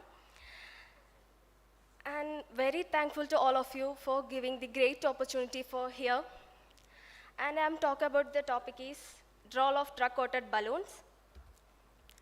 Let's move on to the first case. It's a de novo lesion, example of de novo lesion. It's a 46 years old gentleman, came with recent non-STEMI and treated at Kollam. It's history of diabetic hypertension and dyslipidemia. On echo, impaired LV dysfunction noted, then CAG done, LAD on diffuse distal disease, OM1 proximal 90% with diffuse distal disease, RCA mid 60 to 70% and PDA osteal 70% and PLV long 99%. This is the CAG. PLV mid long 99% stenosis. Then we are to done pre-dilatation with 2 into 12 mm balloon. Then over the dilated 220 mm balloon at 60 ATM for 180 seconds. Then this is the final case result in our center. Its a result is small vessel with diffused distal disease, not suitable for stenting or CABG because it's ideal for drug-coated balloon. Here, we are treated with POBA because no cost, non-availability of DCB and cost. Then what is drug-coated balloon? It's a drug-coated balloon is non-stent technology in which is the effective homogeneous delivery of anti-proliferative drug. It's processed by the vessel wall through an inflated balloon. This is done to restore luminal vascularity in order to treat atherosclerosis. The DCB reduces instant restenosis and risk of late thrombosis without implanting a permanent foreign object. These are the indications to use drug-coated balloon. It's a de novo lesions, bifurcation lesion, and instant restenosis, and small vessels. The example of cases we presented first in de novo lesions and small vessels. This is the second case. It's an instant restenosis. This history is the 65 years old gentleman came with uncontrolled diabetics, hypertension, dyslipidemia, and previous history of ischemic heart disease. It's echo done, it's mild LV dysfunction noted, and CAG done LAD on mid 70% and D1 proximal 90% and Ramus proximal 70% and LCS distal 100% and RCA distal 90% with thrombus. It's a focal ISR. The patient developed STEMI while in hospital waiting for CABG. The case CAG is the distal 90% with thrombus in focal ISR. Then we are done in thrombus aspiration, then OCT done. This is the initial done OCT. The OCT done showed lipidic plaque within the stent with plaque rupture and red thrombus. Then we are done in 3.25 12 mm balloon at 28 ATM for 16 seconds. Then we are multiple prolonged inflation done it at 26 to 28 ATM for 16 seconds. This is the final result in this case, and this is the final result in OCT short, well expanded stent with intimal tear at the lesion within this stent. This is a classical indication for DCB with a stent-like result and avoiding a second layer of metal. DCB was not used here because the patient had other lesion and was waiting for CABG. What was the current treatment options in PCI? It's a POBA, BMS, drug-eluting stent, and drug-coated balloons. Then we know that anything have its own advantages and disadvantages. Same thing, drug-coated balloon have advantages and disadvantages. It's advantages of DCBs, homogeneous drug delivery to the vessel wall, the option of using drug-coated balloon catheter along or in combination with a proximal distal DCB, no specific training required, no foreign object left behind in the body, the potential of reducing antiplatelet therapy, especially HPR patient group can be addressed effectively, a lower event rate and better long-term safety outcomes. In patient with recurrent ISR, implantation of new DES would result in a vessel with multiple metal layers. It's an onion skin phenomena. These frequently flare patients seems to be at high risk of additional recurrence. DCB has emerged as the treatment strategy in to be sitting. And they have disadvantages is there. The presence of alternative treatment procedures, restraining regulatory approvals, lack of reimbursement coverage of DCBs, ambiguity of documentation at cooperative hospital level for reimbursement, lack of awareness, acceptance at physician level, where to use, how to use, lack of awareness at patient front of DCB as a therapy. No physical proof for usage in body of the patient. And what was the practical point before using DCBs? Proper vessel preparation is must with available plaque modification tools, and pre-dilatation is the lesion with at a balloon 0.5 to 1 mm smaller than the intended DCB size. Ensure adequate 1:1 size between the vessel and DCB. Minimize transfer time from access to the DCB inflation. Usage of DCB has to be done as a drug delivery device and not as a pre-dilatation balloon. Single prolonged inflation is better for complete drug transfer from DCB to vessel, usually in 16 seconds. If prolonged inflation is not tolerated by patient, fractional release in quick treatment inflation should be short out till recommended time is completed with not more than 3 minutes of DCB in bloodstream in dilated state. Potential for drug-coated balloon in complex PCI. It's differentiated potential and its benefits.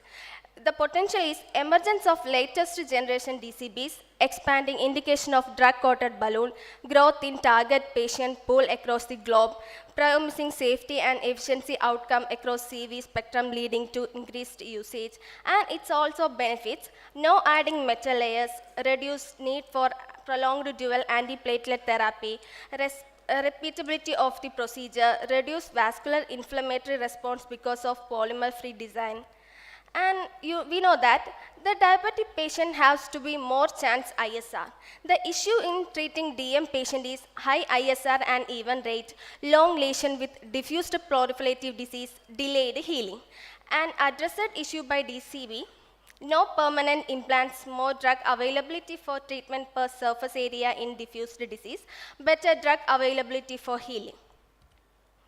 And so many groups and cardiac society and society of interventions are recommended to DCB because it's usually use of restenosis, ISR patients and small vessels, bifurcation lesions. It's all about recommended in drug-coated balloon. And we know that we are taking someone in something in somewhere. We are comparing to another and this and that. The same thing, comparison among drug-eluting balloon is drug-eluting stent and plain angioplasty balloon. It's treatment in restenosis. It's a characterized by 4 things. It's a target revascularization, myocardial infraction, all-cause mortality, and MACE. These 4 categorized things are pointed in one point is drug-coated balloon is more suitable for ISR patients. Then the innovative approach to treat diffused disease, optimal lesion preparation, imaging assessment, minimal stent in the proximal segment, physiological assessment, DCB treatment for the diffused and long disease. DCB is an option to limit stent length. An approach to limit stent length, the lesion is optimally pre-dilated with goal to reach a good angiographic result. IVS is optional, but it's suggested. Following pre-dilatation, it's occlusive or advanced lesion and or dissection, it's direct to be stented. An optimal result with or without dissection, pressure gradient less than 10 mm Hg. It's optional to yes or no. It's yes, it's definitely used drug-coated balloon. In case of no, long stent or focal stent, if focal stent evaluate again PD by PA, that should be less than 10 mm Hg.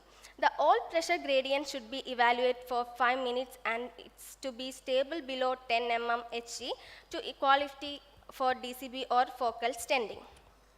The summary and conclusion of the drug-coated balloon are in an innovative method for PCI, particularly in small vessel, diffused disease, instant restenosis, bifurcation lesion for the side branch, long segment disease to reduce stent length.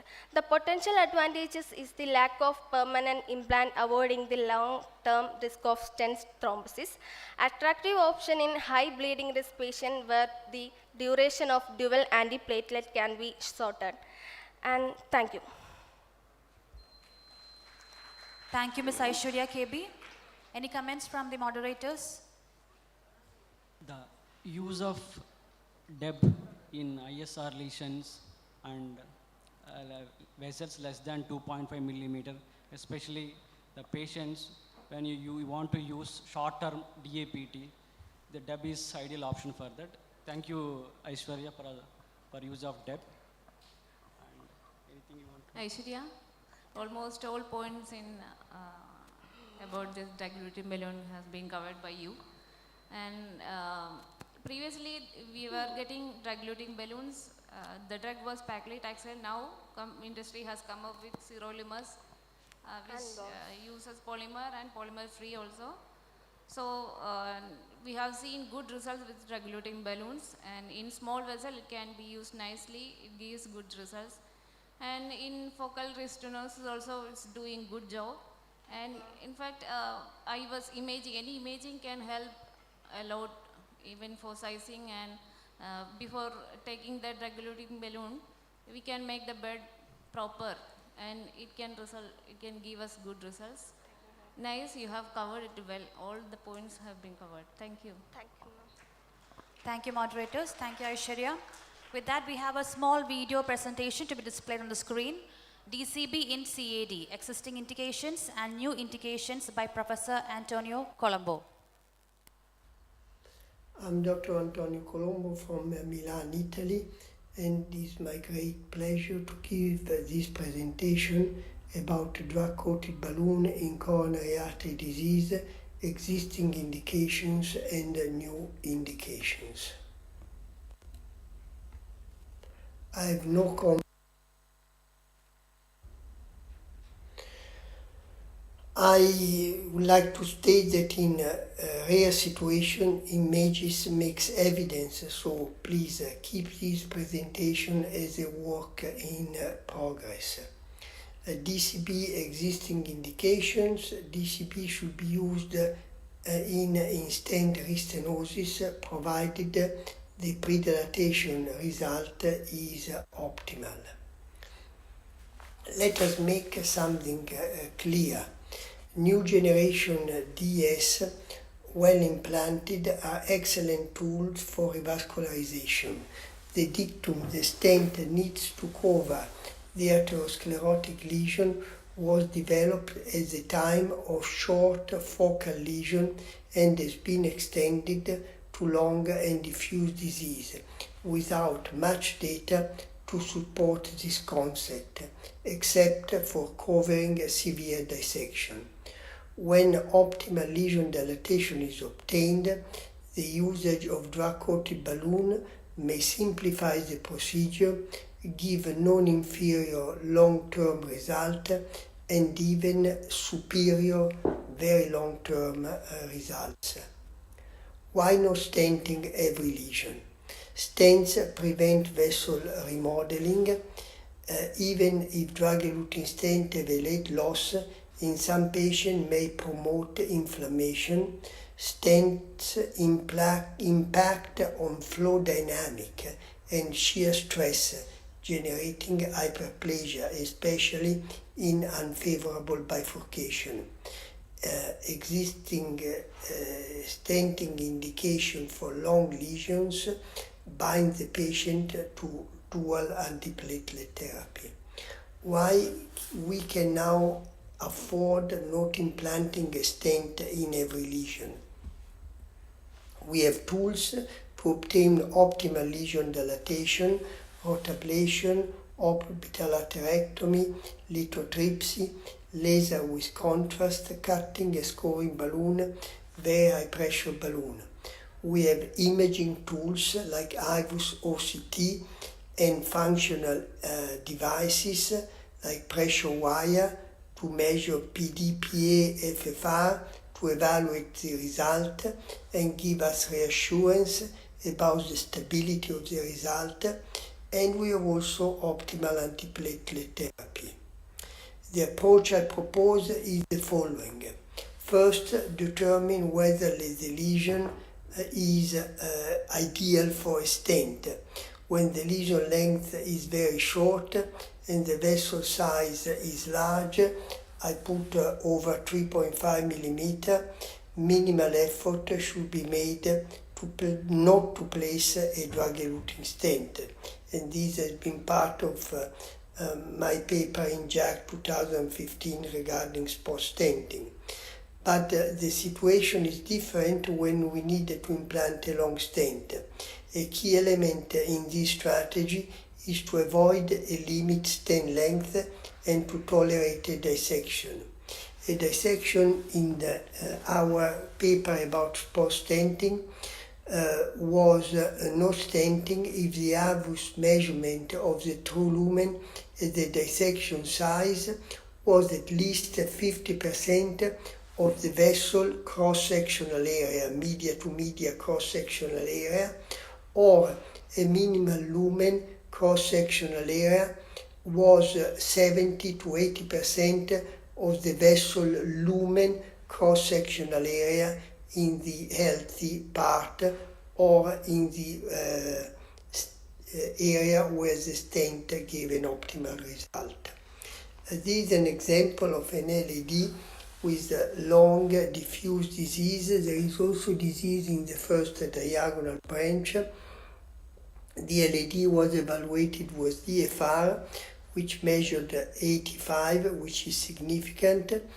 OCT shows severe narrowing in various parts of the vessel. There is additional disease of the diagonal branch. The diagonal was first pre-treated with a 2.5 balloon, which gave an angiographic good result. And in this case, we didn't even measure the pressure gradient. The result was good, and we treated the diagonal with a drug-coated balloon. Then we moved to the LED. We dilated the LED with different balloon size, 2.5 distally, 3 or more proximally. Then we used a drug-coated balloon distally and another long drug-coated balloon proximally. We did this approach following remeasurement of the DFR and the PDPA, with the DFR that went to 92 from 86, and the PDPA now 1, which are optimal value, and that's the reason why we moved to drug-coated balloons. As I said, 2 long drug-coated balloon, 1 more distally and 1 more proximally, with the final optimal result and no stent implantation. This is a more challenging case. We see an LED, calcific, mid and subtotal occlusion more distally.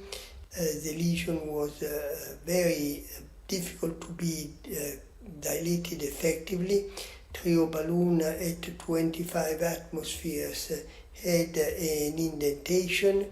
Then we did IVUS showing concentric calcium.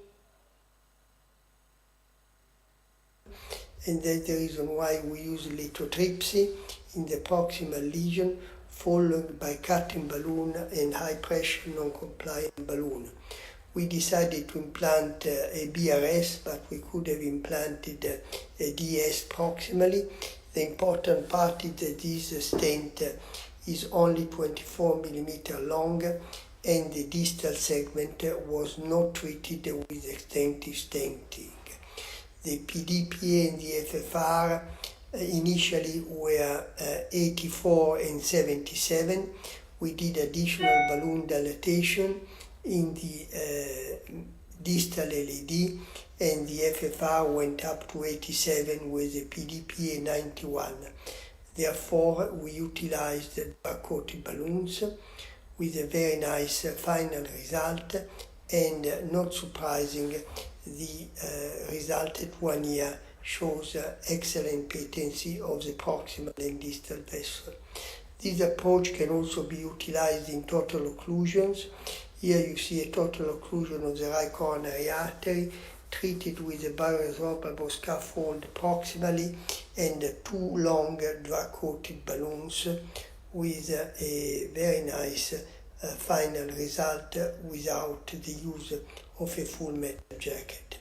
We have preliminary data, small data, but interesting because 86 lesions in 65 patients, most of them with residual dissections evaluated with PDPA at the end of the procedure.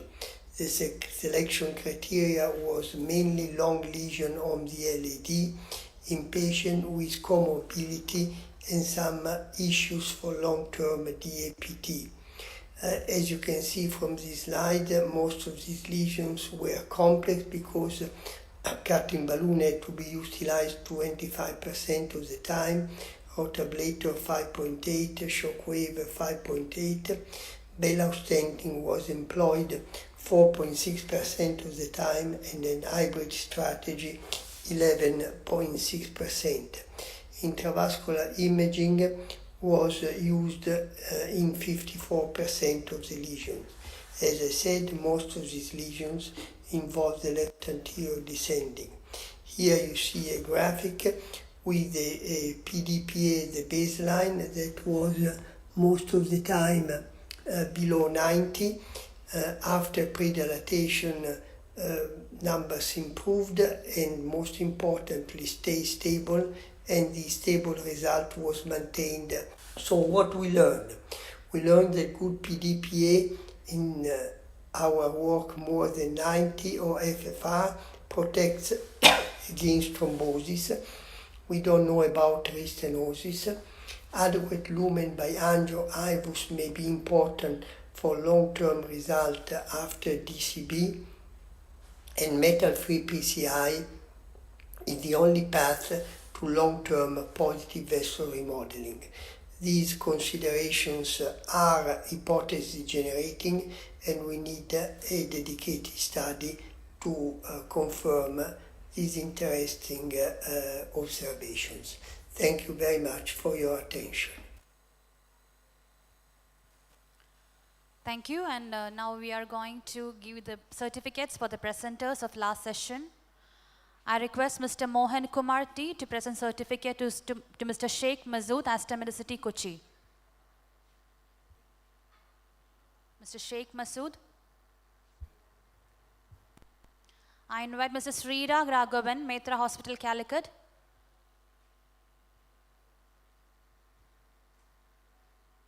I request Mr. Mohan Kumar to present certificates to Mr. Srirag Raghavan as a token of appreciation.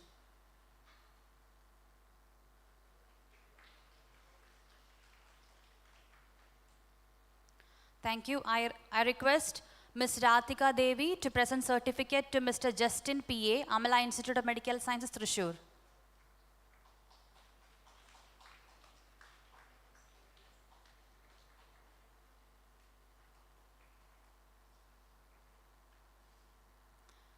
And I request Mohan Kumar sir to present certificate to Aishwarya KB, NIMS, Trivandrum.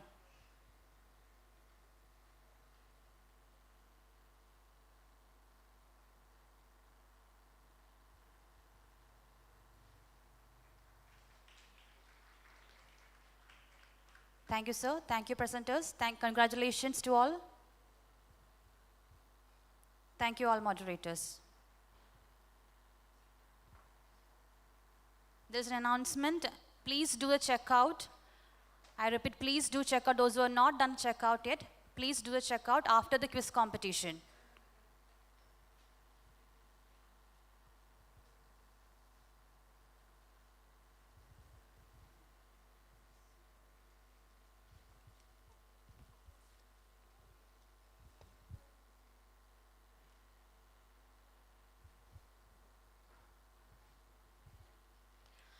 We are moving on to the most exciting segment of the session.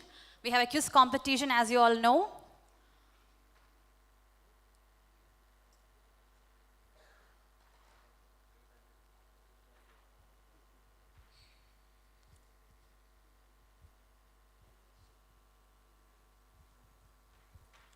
Please connect to the hotel Wi-Fi. There is a password and username given. You all can connect to the hotel Wi-Fi using this Wi-Fi address, Sicpcon, and password USD at 12345. And also, after entering to the Wi-Fi, you can go to the link which is already sent to your email ID, WhatsApp. The link is already displayed on your screen. For participating in, you have to enter the email ID, Wi-Fi address, password, and enter to the link which is given to your email ID.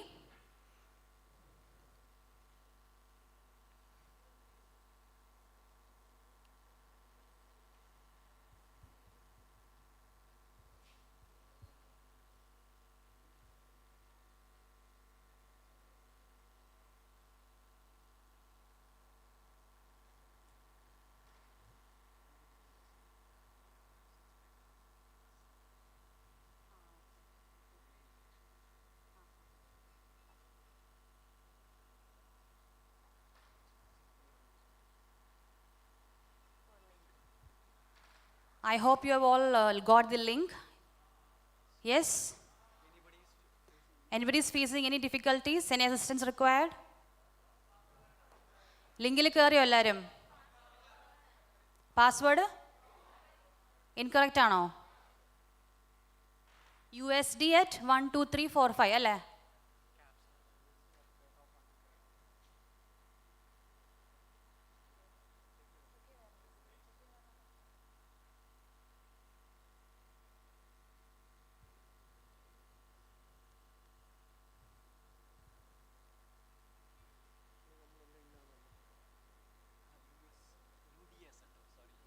Sorry, it's UDS.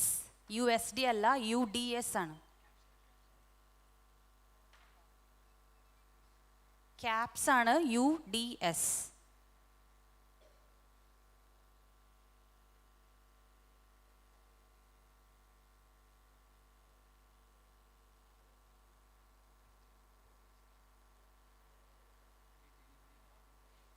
Anybody log in? Login ചെയ്തോ ആരെങ്കിലും? Login ചെയ്തോ?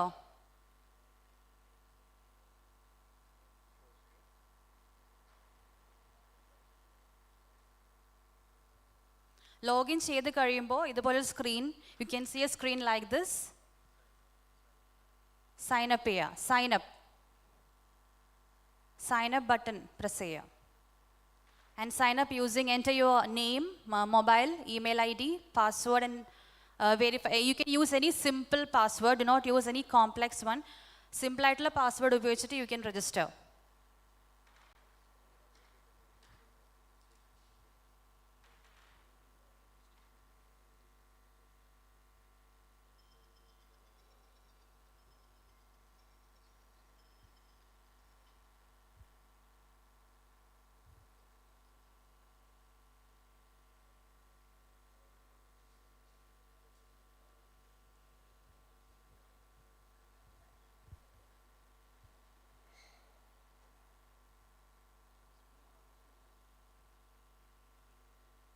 Did you log in? Login ചെയ്തോ? എല്ലാവരും login ചെയ്തോ? Any trouble? Facing any trouble? Yes?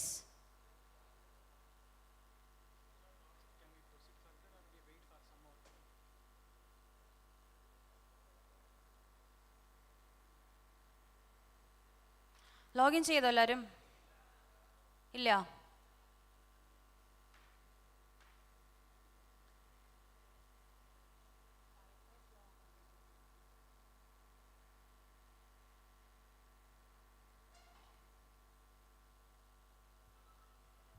ഇതുപോലെ loading കാണിക്കുവാണോ?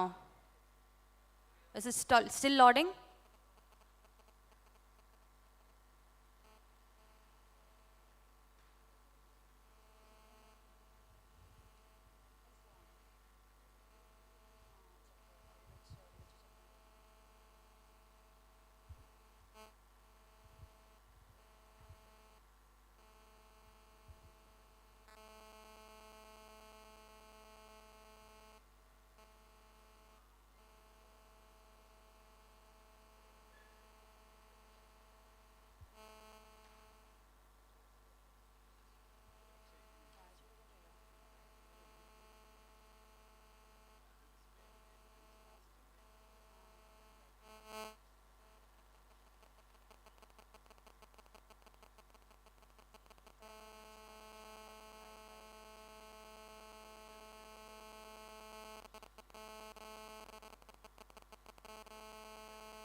Connection is very slow.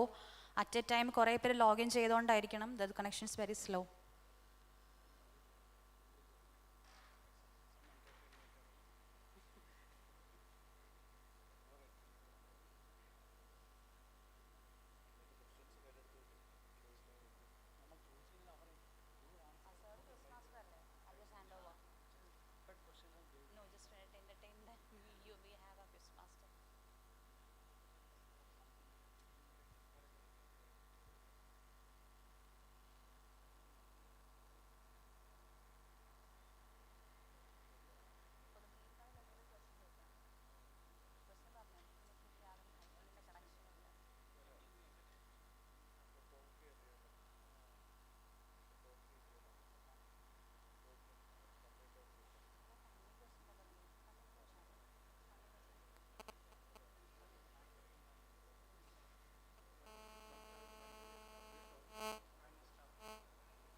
I think it's taking a bit time. So meanwhile, we can move on to a company presentation.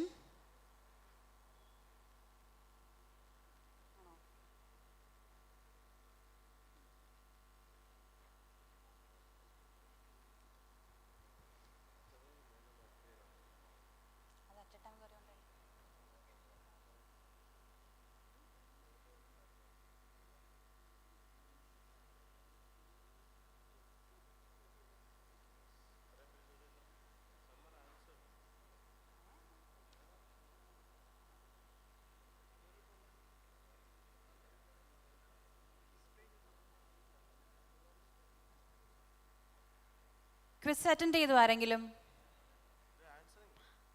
Answer ചെയ്തോണ്ടിരിക്കുവാണോ?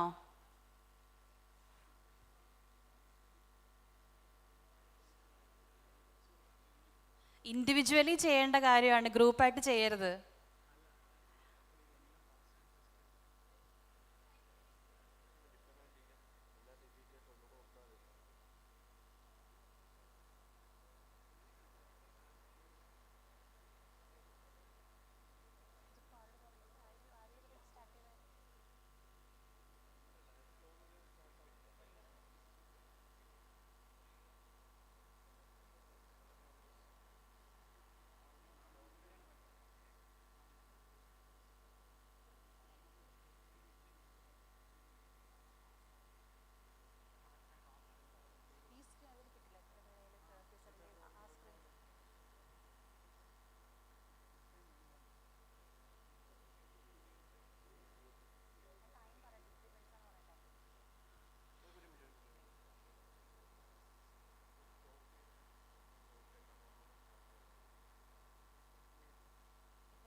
Fifteen minutes ആണ് duration. ക്വിസിൻ്റെ duration 15 minutes ആണ്. And each question carry one mark carry for a correct answer. Each correct answer carries 1 mark. 15 minutes ആണുള്ളത്. ഏറ്റവും fast ആയിട്ട് answer ചെയ്യുന്ന, ഏറ്റവും കൂടുതൽ correct answers answer ചെയ്യുന്ന ആളായിരിക്കും winner. And we have cash prizes for the winners, first, second and third.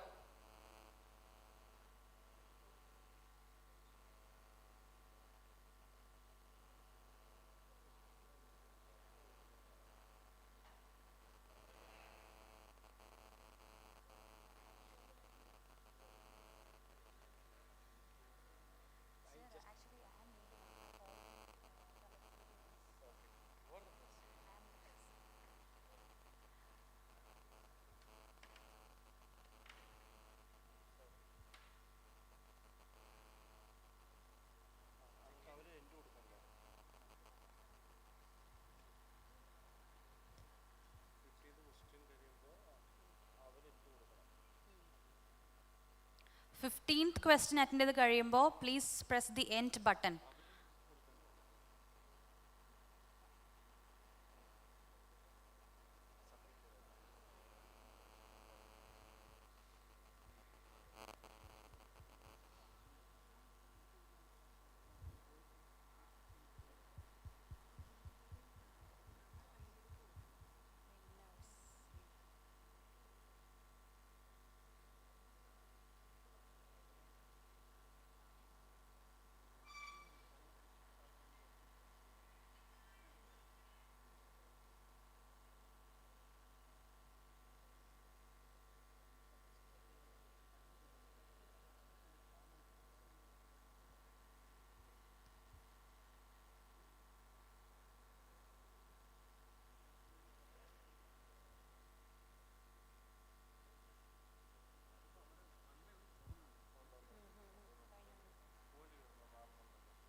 ഏറ്റവും കൂടുതൽ ക്വസ്റ്റ്യൻസ് ആൻസർ ചെയ്ത ആളുടെ പേരാണ് ആദ്യം കാണിക്കുന്നത്. Siddique 1 2 3.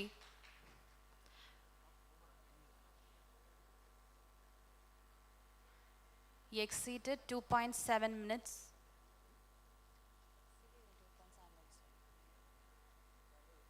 Siddiq has answered the most number of questions. And second, Jose.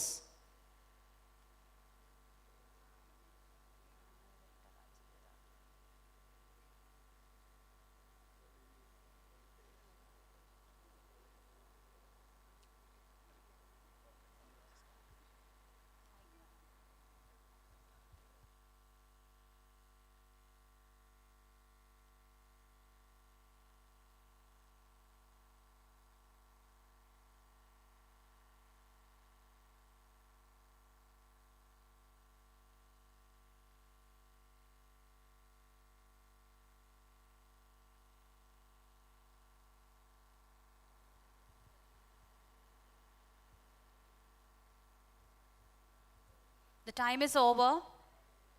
കഴിഞ്ഞു എല്ലാവരും?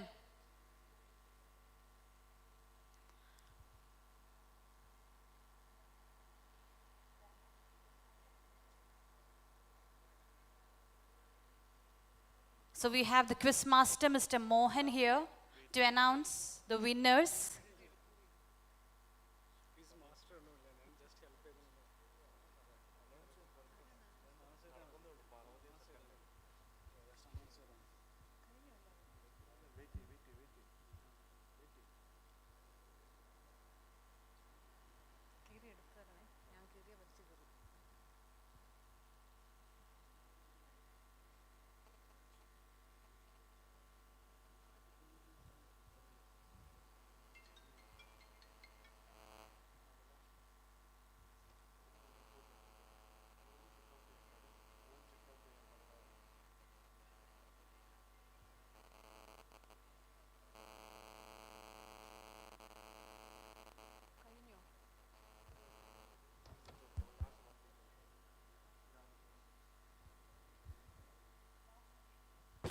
ഇനി ഒരു മിനിറ്റ് കൂടെ കേട്ടോ.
എല്ലാവരും കംപ്ലീറ്റ് ചെയ്തോ?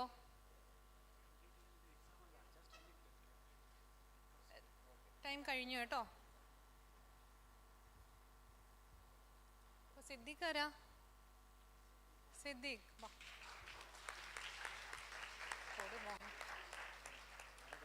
നീ കൊടു കൊടുറ.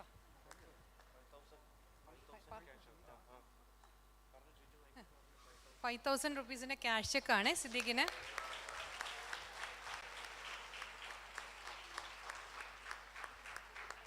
Second Arjun. Arjun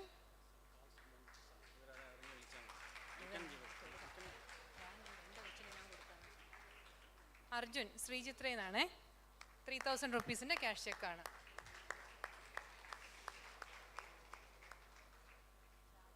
third Rajeev Krishna from Sreechitra. Cash cheque 2,000 rupees.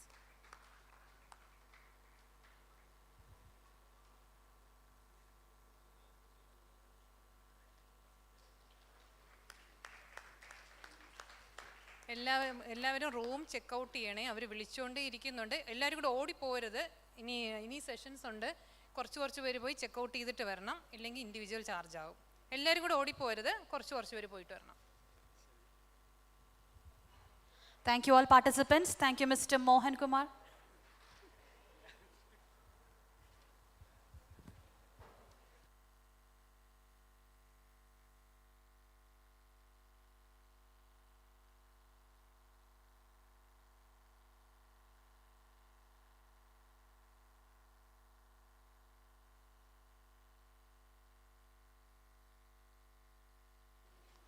Next we have a company presentation by Translumnia.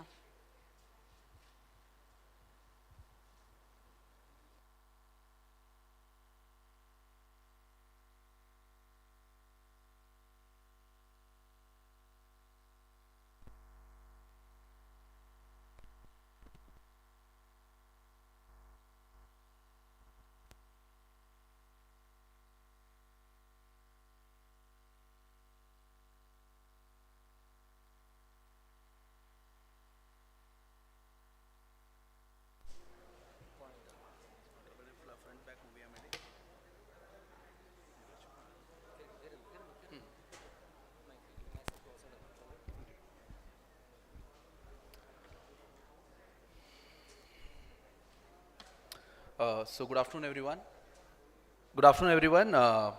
First of all, I would like to thank the SICP team for giving us this opportunity to present the complete range of Translumnia which we have. And I'll start with the corporate part, like who we are actually. We were incorporated in the year 2010, and throughout we have done more than 1 million implants, and we have 6 strategic partnerships which I'll explain you in the coming slides. And we have 3 manufacturing units, basically one in Silakui, Dehradun, and one in Vizag, which is a valve plant which is being setting up, and one is in Germany. And apart from that, we are present in more than 50 plus countries. We have an excellent R&D facility at German Heart Center, Germany.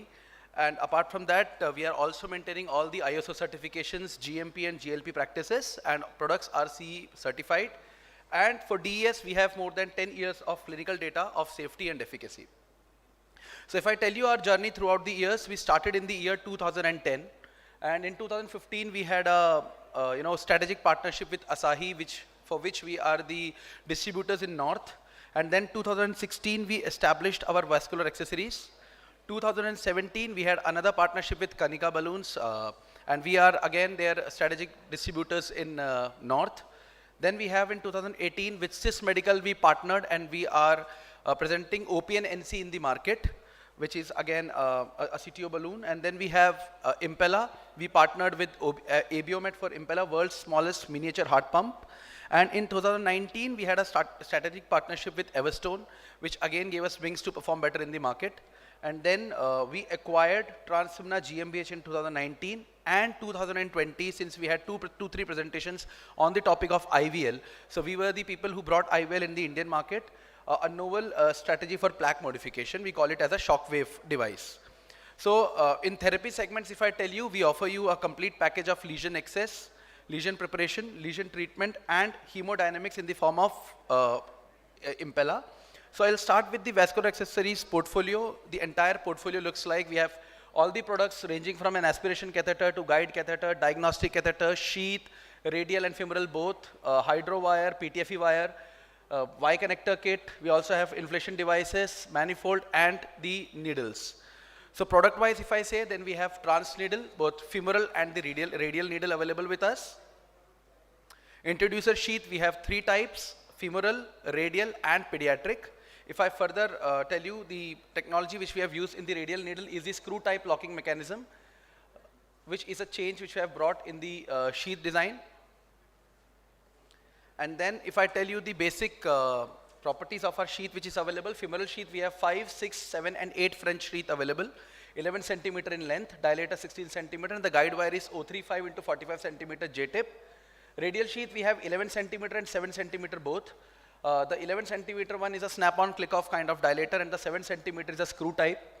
And it is again 5 and 6 French available. And pediatric sheath is also available with us, which is 7.5 centimeter in length, and a normal guide wire which we have with it is excellent memory retention. Then we have hydrophilic wire as well.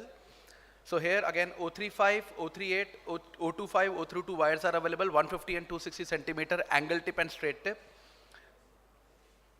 Then diagnostic catheter with hydrodynamic surface USP, which provides a smooth frictionless performance. Apart from that, atraumatic soft tip, and also 1:1 torque response with double wire stainless steel braiding. We also have trans-angio TIC2 tiger shaped catheter. Again, the internal body diameter for which is 0.050 and the diameter at the tip is 0.047, which gives it a very good laminar flow.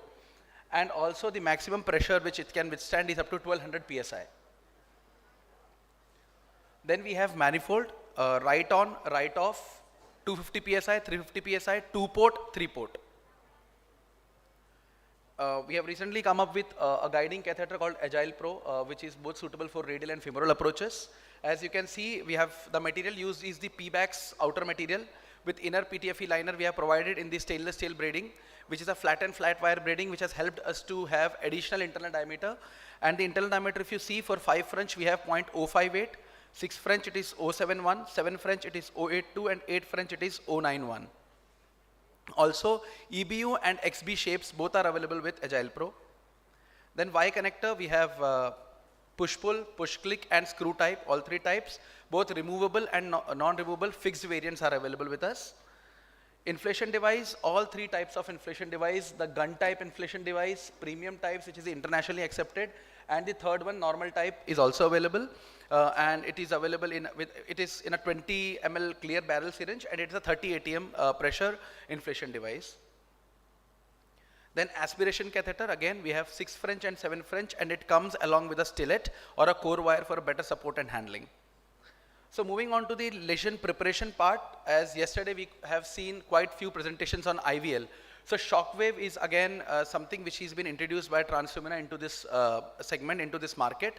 And for shockwave, if I tell you, since most of you are already very well versed about the shockwave technology, I'll just show a small video presentation here.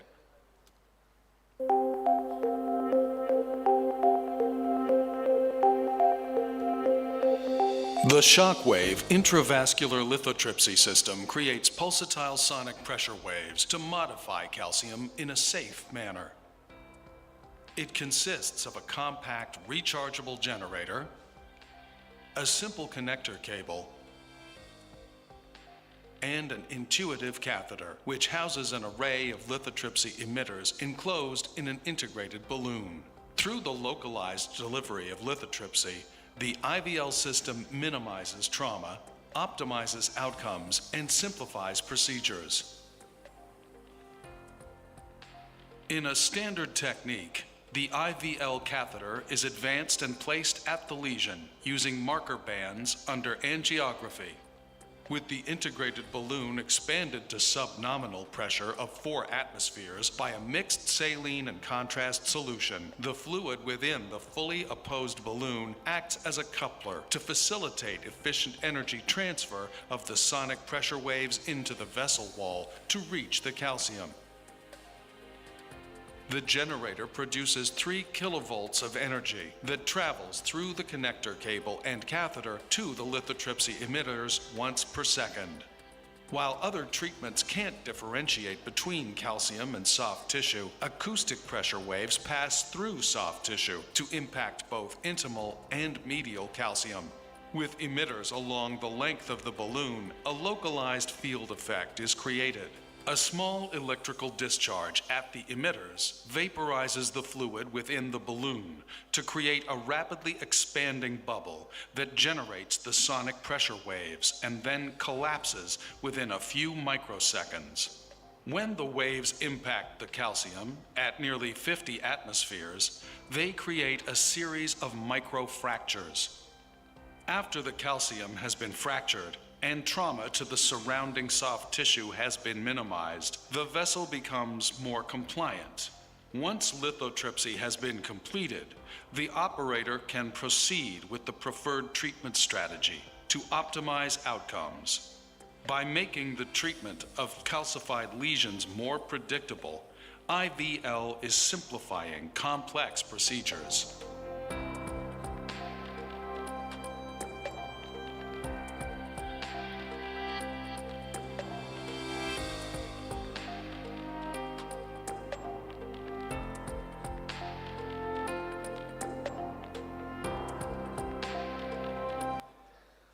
So if I tell you about the complete assembly, then we have a console, connector cable as I told you, and the SC balloon is used. So again the nominal pressure is 6 atm and the RVP is 10 atm, 2 emitters are there, and 80 pulses per catheter is something which it provides. So this is the complete specifications of the shockwave catheter. Then we have high pressure balloon like OPN-NC, which is a collaboration with SIS Medical and which is USFD approved. And if you see, it has a lowest entry profile of 0.016 and the crossing profile is 0.028. Apart from that, it has a double layer power, I would say a unique balloon in balloon technology, and dual markers are available. And this is the ordering matrix. Along with the OPN, there is also available a SIS inflation device of 55 atm pressure.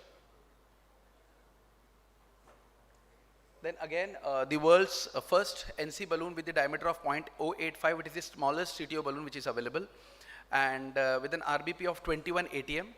The entry profile is 0.016, it's a hydrophilic, completely hydrophilic balloon, and the balloon profile is 0.019 inches, and it has got a single proximal marker. And if I get into the stent part, we have been able to come up with a polymer-free sirolimus eluting stents. In this, what we have done is we have used sirolimus and probocol. So probocol is actually mimicking the role of polymer without any side effects of polymer. So it maintains the exact release kinetics. And also, this is the one stent which has a 10 years of clinical data present. So we are the world's first and only company to create a DS with a 10-year safety and efficacy data on the stent platforms and the performances. So even the ISAR test 5 is published in JACC, which again highlights the efficacy and safety of the product. And at the same time, we have also been able to publish a study on the diabetic subset.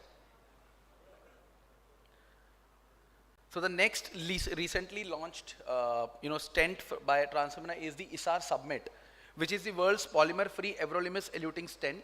Again, it is a combination of everolimus and probocol. Cobalt chromium is the base which we have used. And also, we have a patented technology through which we are providing the microporous surface, which enables us to maintain a continuous release kinetics, and at the same time, the lowest crossing profile. And the hybrid design also allows the side branch access. And abluminal coating also initiates the faster endothelialization. And at the same time, it has a low strut thickness. So if I further break down ISAR Submit is a combination of probocol. Here again, we have been able to eliminate the polymer, so thus making it polymer free. So there is no side effect which is associated with the polymer going to happen. At the same time, you are getting all the benefits of exact release kinetics with microporous surface and everolimus. So the probocol is highly lipophilic, which controls the release of drug and acts as a drug carrier. So that's it. Thank you from Transfemina. Thank you for the opportunity. Thank you for the presentation. We'll have the next company presentation by Boston Scientific.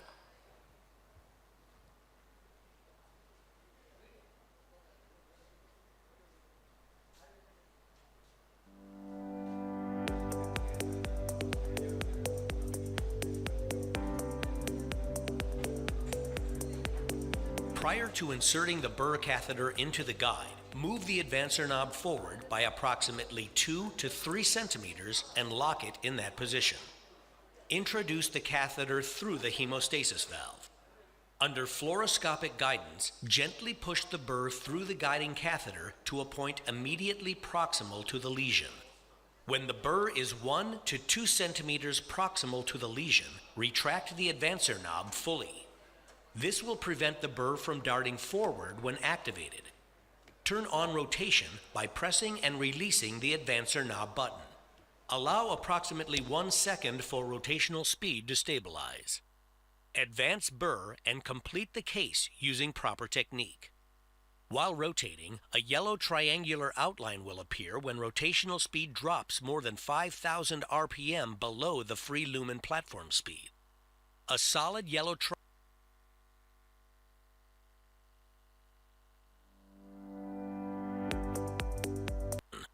When the burr is 1 to 2 centimeters proximal to the lesion, retract the advancer knob fully. This will prevent the burr from darting forward when activated. Turn on rotation by pressing and releasing the advancer knob button. Allow approximately 1 second for rotational speed to stabilize. Advance burr and complete the case using proper technique. While rotating, a yellow triangular outline will appear when rotational speed drops more than 5,000 RPM below the free lumen platform speed. A solid yellow triangle will appear when rotational speed drops more than 10,000 RPM below the free lumen platform speed.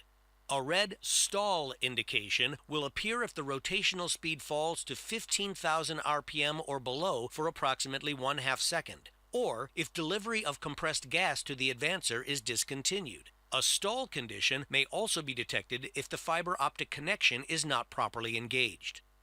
A yellow check pressure indication will appear when the pressure is not supplied to the console. If the indicator appears, verify the gas supply hose is connected to the console and gas supply, the gas supply valve is fully open, and the supply pressure to the console is within the range of 90 to 110 psi. When you are finished with the procedure, remove the RotaPro burr catheter by first depressing the Dynaglide mode button. The Dynaglide indicator on the console front panel and on the advancer will illuminate. With the wire clip torquer in the docking port, depress the brake defeat button and push forward on the torquer until it stops, locking the brake defeat button in the depressed position. This eliminates the need to hold the brake defeat button manually. Press and hold the Dynaglide momentary button. Under fluoroscopic guidance, withdraw the burr over the guide wire. Release the Dynaglide momentary on button once the burr is out of the guide catheter.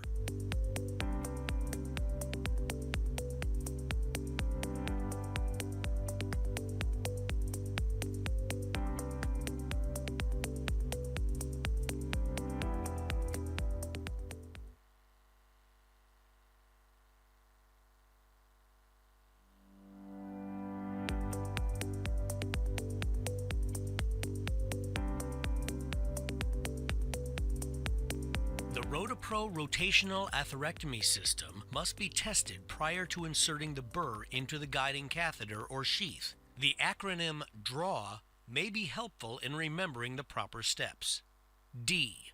Drip. Check that saline is flowing from the end of the burr catheter sheath and from underneath the advancer. R. Rotation. Loosen the advancer knob on the top of the advancer. Hold the guide wire distal to the burr, and hold the distal sheath to provide support for the burr. Actuate the advancer on-off button to activate the rotation of the burr. The burr speed will start at approximately 160,000 RPM. A. Advancer.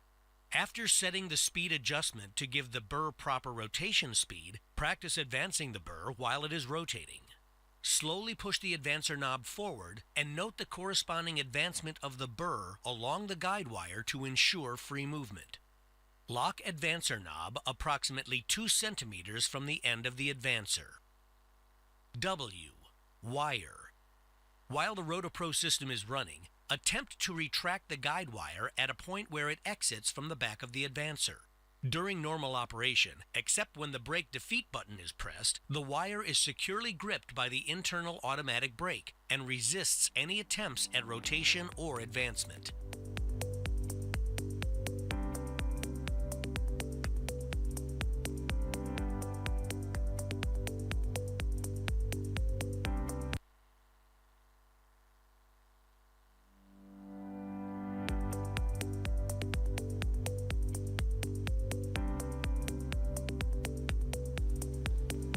The Rotopro Rotational Atherectomy System is a catheter-based interventional cardiology device which utilizes a high-speed rotational burr to oblate plaque and calcium, restore luminal patency, and prepare the vessel for stenting.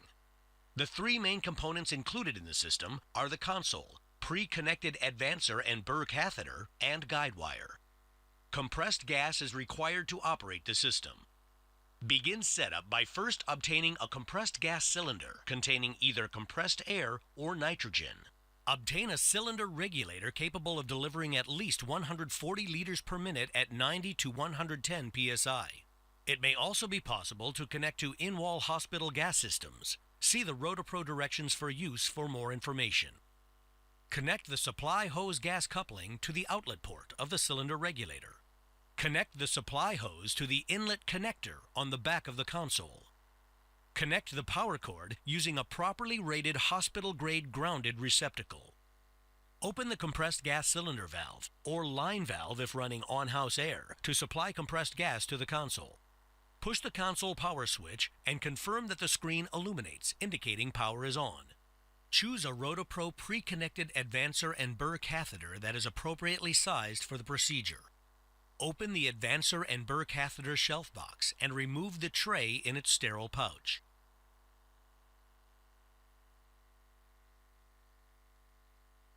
Remove the lid and gently invert the tray onto the drape.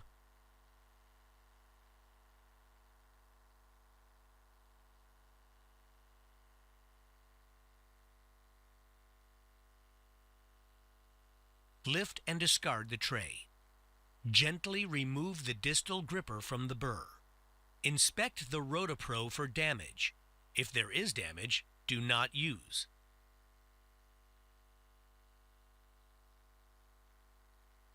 Remove the tie wraps from the harness on the advancer and uncoil the harness.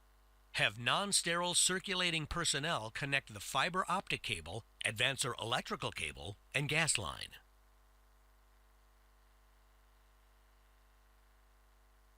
To help facilitate harness management, the harness clamp may be used to clip the harness to the table drape. Attach an infusion set to administer normal saline and connect it to the infusion port on the advancer. The saline should be pressurized with an IV pressure bag to ensure steady infusion against arterial pressure. Never operate the Rotopro system without saline infusion. Load the burr catheter onto the guide wire. Continue feeding the wire into the catheter until it appears at the rear of the advancer and the burr is a few centimeters from the hemostasis valve. Attach a wire clip torquer to the end of the guide wire.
Thank you for the presentation. The next we have Biotronic.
Good afternoon. First of all, I will introduce myself. I am Gio George. I am taking care of Biotronic CRM business in Kerala. Today I would like to speak about Biotronic external pacemaker called RioCore.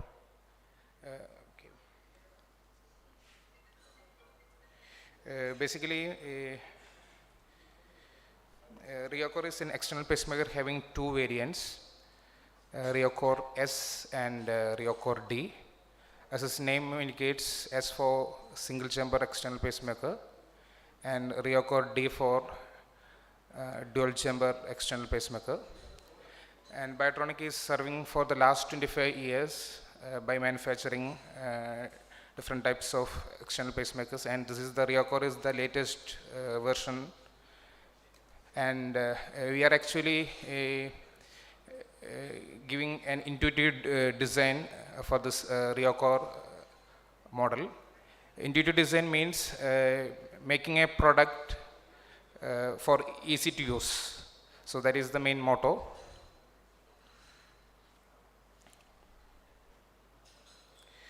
Yeah, if you are asking what is the main or mandate feature for an external pacemaker, I would say the maximum output which you can provide. So in Biotronic RioCore S and D in both variants, we can provide the maximum output up to 17 volt. I think this is the highest in the industries as well. And we can program from 0.1 to 17. So if you are asking why this is relevant, because most of the times we are putting a passive lead into the patient. There is no times or there is no active fixation which you can provide because it's a temporary pacemaker. So most of the times while shifting the patient or if you are moving the patient for a surgery, there's a high chance for the lead dislodgement. So always, so high output will provide the maximum pacing to the patient. Otherwise, there is a high chance to lose the capture and patient may fall into asystole. To avoid all these things, I think Biotronic is giving the highest voltage up to 17 volt, and this is the highest in the industries as well. And if you are coming to the other features, we are also providing long AV delay up to 400 milliseconds, which will promote that intrinsic connection, or we can say a pace Vicen's mode of pacing. So that will be useful for the patients like LV dysfunction patients or some patients, those who are not fit for RV pacing. In such candidates, we can use this feature. And we will also providing a pacing rate up to 250. So starting from 30 to 250, we can adjust the pacing rate. So this high range of pacing is useful. Sometimes like TAVI procedure, we need to make the pacing rate up to 180 or 200 to make the heart standstill position. So in such situations, this high rate would be beneficial for the patient as well as for the operator. And in single chamber, basically we are providing 3 modes. That's a VVI mode. It's basically a inhibition mode, and sensing mode VVT mode, and asynchronous pacing mode VOO mode. And if you are coming to dual chamber, we are providing 6 modes, including these 3 plus DDD, VDD, and DVI modes. And if you are coming to other features, there is a centrally located one, but we can see here. So that is for basically for the anti-tachy pacing. So in this case, we can set the pacing rate which we required. And once if you press the button, it will deliver the burst pulse. And once if you release the hand from this push button, it will stop and resume the basic settings.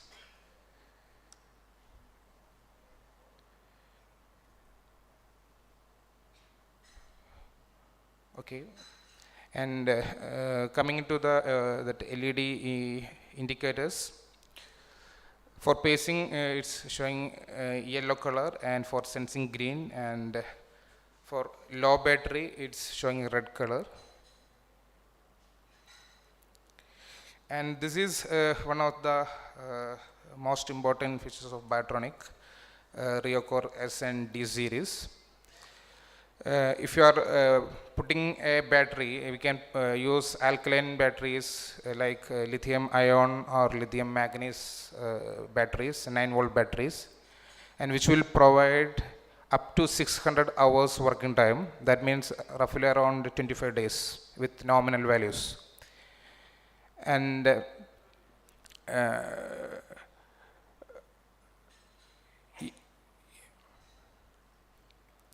yeah, and if you are using magnesium batteries, I think magnesium batteries is also available in market.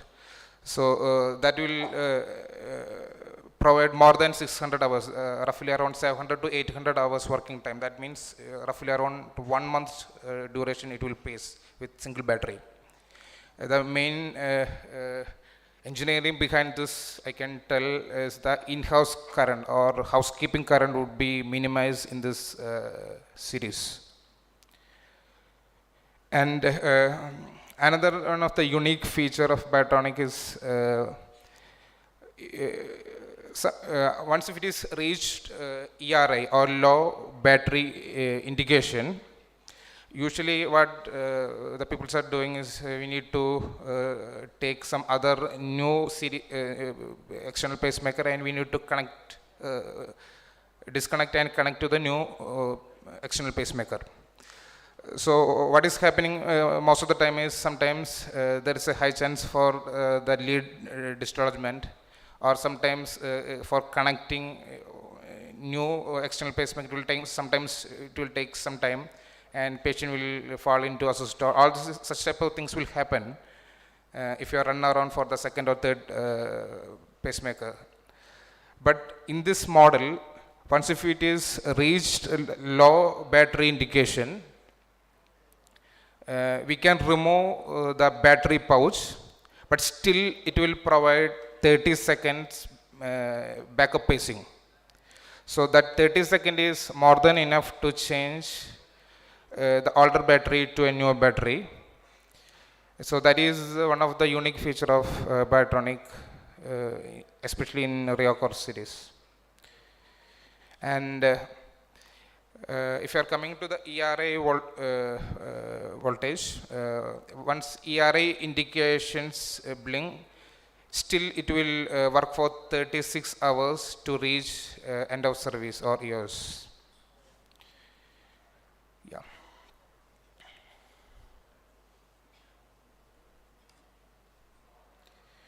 And some additional features also I can present here right now. And Biotronic external pacemaker is coming with two parts. One is the pulse generator part, and second is the header portion. So direct connection or indirect connections are possible. I will go to the next slide, you can easily visualize. Yeah. So the first one, left side, is showing that direct connections, where we can directly plug that temporary lead into the pulse generator. But in indirect connection, is basically the header portion is connecting to the pulse generator, and there is a extension cord called PK141. Which is having a length of 1.5 meters, and using the crocodile tip we can connect indirectly. And also it's coming with arm band, so if a temporary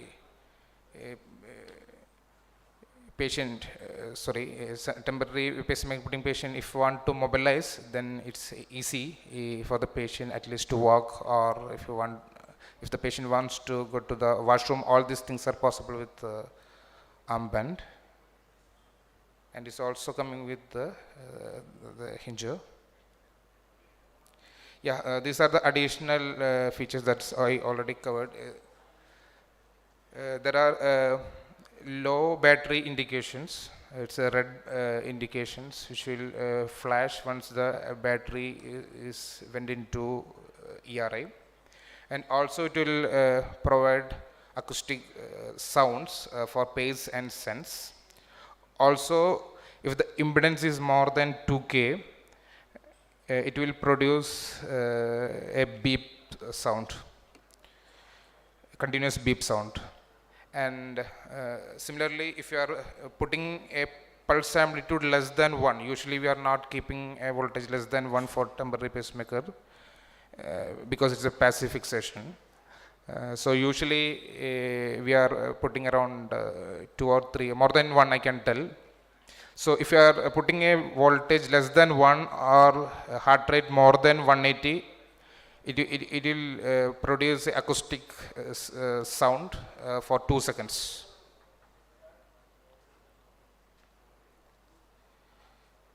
Yeah, this part is I already covered. There is a burst button. Button is available in Biotronic Reoccur series, newer series. So we can select the rate starting from 60 beats per minute up to 1000 beats per minute. So once if you select the rate, if you press that push button that is actually placed in the middle of the temporary pacemaker, it will deliver the burst pulse. So it is useful mainly in TAVI procedures or anti-tachy pacing, or in sometimes if you want to induce VT during the ICD or CRT procedure, if you want to check the DFT, that is also possible with this feature.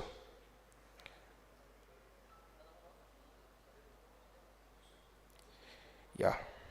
Last but not least, I would like to thank the Sicpcon team and rest all members for this opportunity. Thank you. Thank you, all. Thank you for the presentation. The next presentation is by GE.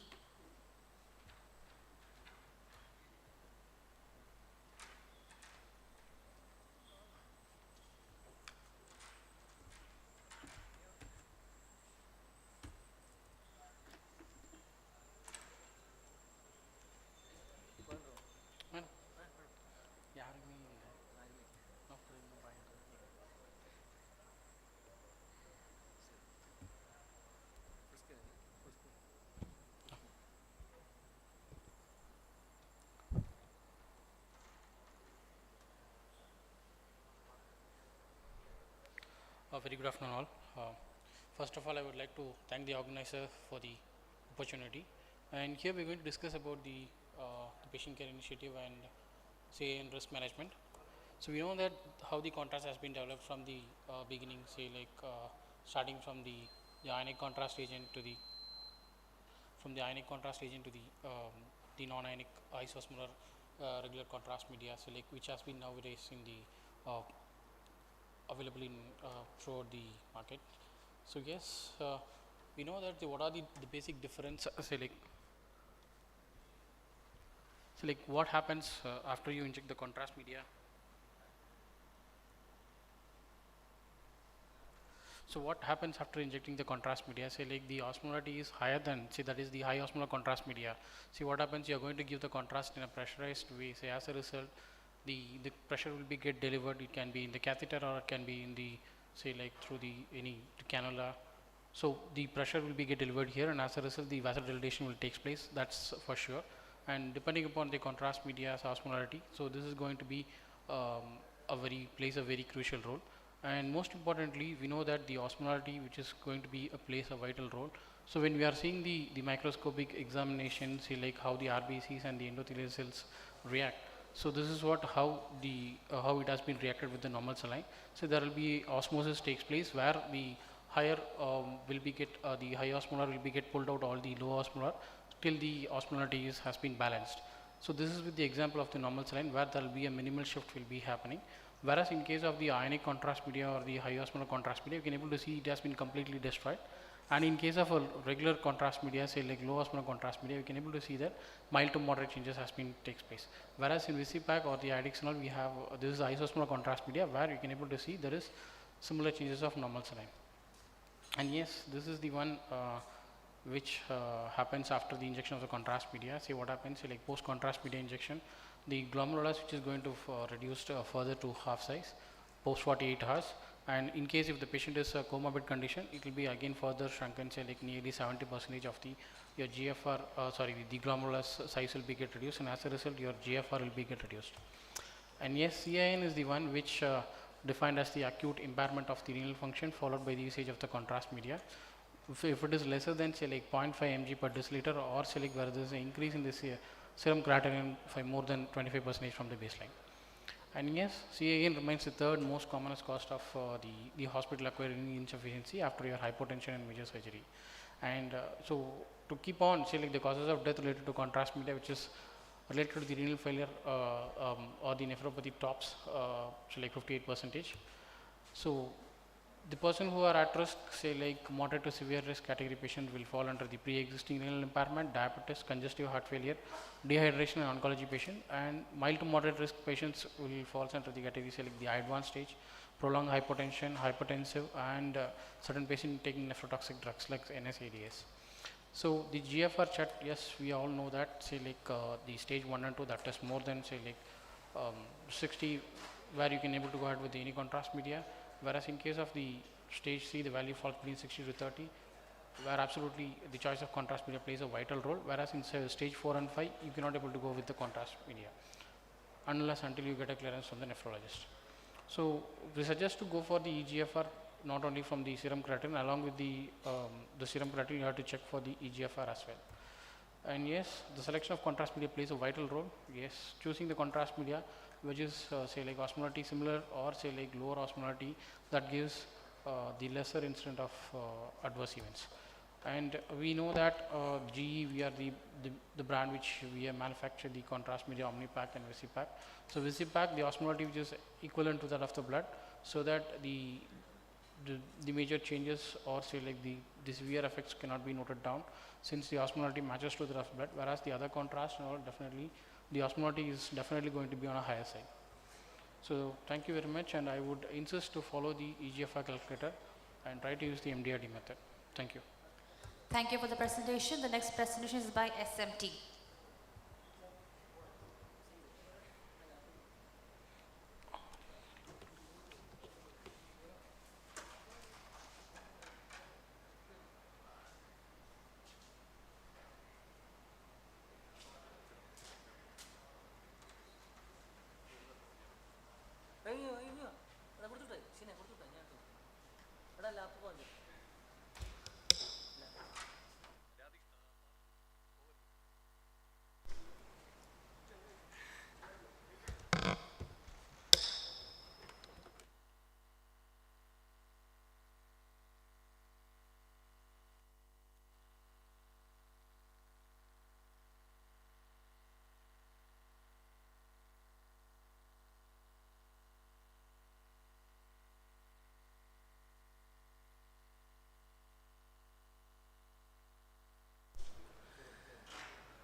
Good afternoon, Parvati and our industry colleagues.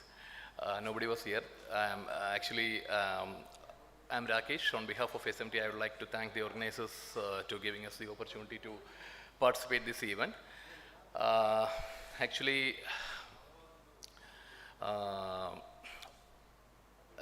SMT, we started our journey at 1998, and we completed almost 23 years in the field of cardiology. We have the coronary devices like coronary stents like tetralimus was there. It's a everolimus eluting stent, and sirolimus eluting stent like supraflex screws was there. And today I'm not going to discuss about all the products from our portfolio. Just one brand is newly launched, NC balloon. Its brand name was Pipit. Actually, our Pipit NC balloon comes with the uniform expansion with no dog bone effect. Actually, we have the two scientific evidence like the fluoroscopic data and bench test data. In both scientific evidence, it clearly shows that Pipit NC is inflated smoothly and negotiated in all the vessels. Apart from that, if you look into the key features of the brand, Pipit offers best-in-class deliverability, low rewrap profile, and the king-resistant shaft.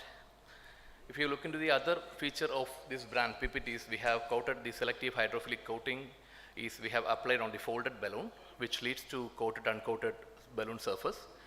Actually, you can see the picture in this screen. Actually, during folded state, the hydrophilic coating helps in trackability, and during inflation, the uncoated portion helps in anchoring the balloon and thus prevents the slippage too. Apart from that, if you look into the king resistant Pipit shows there is no king, so lumen collapse observing at the turning sequences.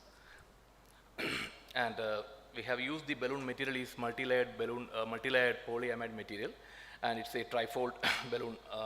Balloon fold is trifold. The RBP was 20. This is the compliance chart. And if you look into the size matrix we have available, this is the old slide. Actually, size matrix we have 6 to 30 mm length was available, and diameter 2 to 5 was available. Just only one brand. So thank you.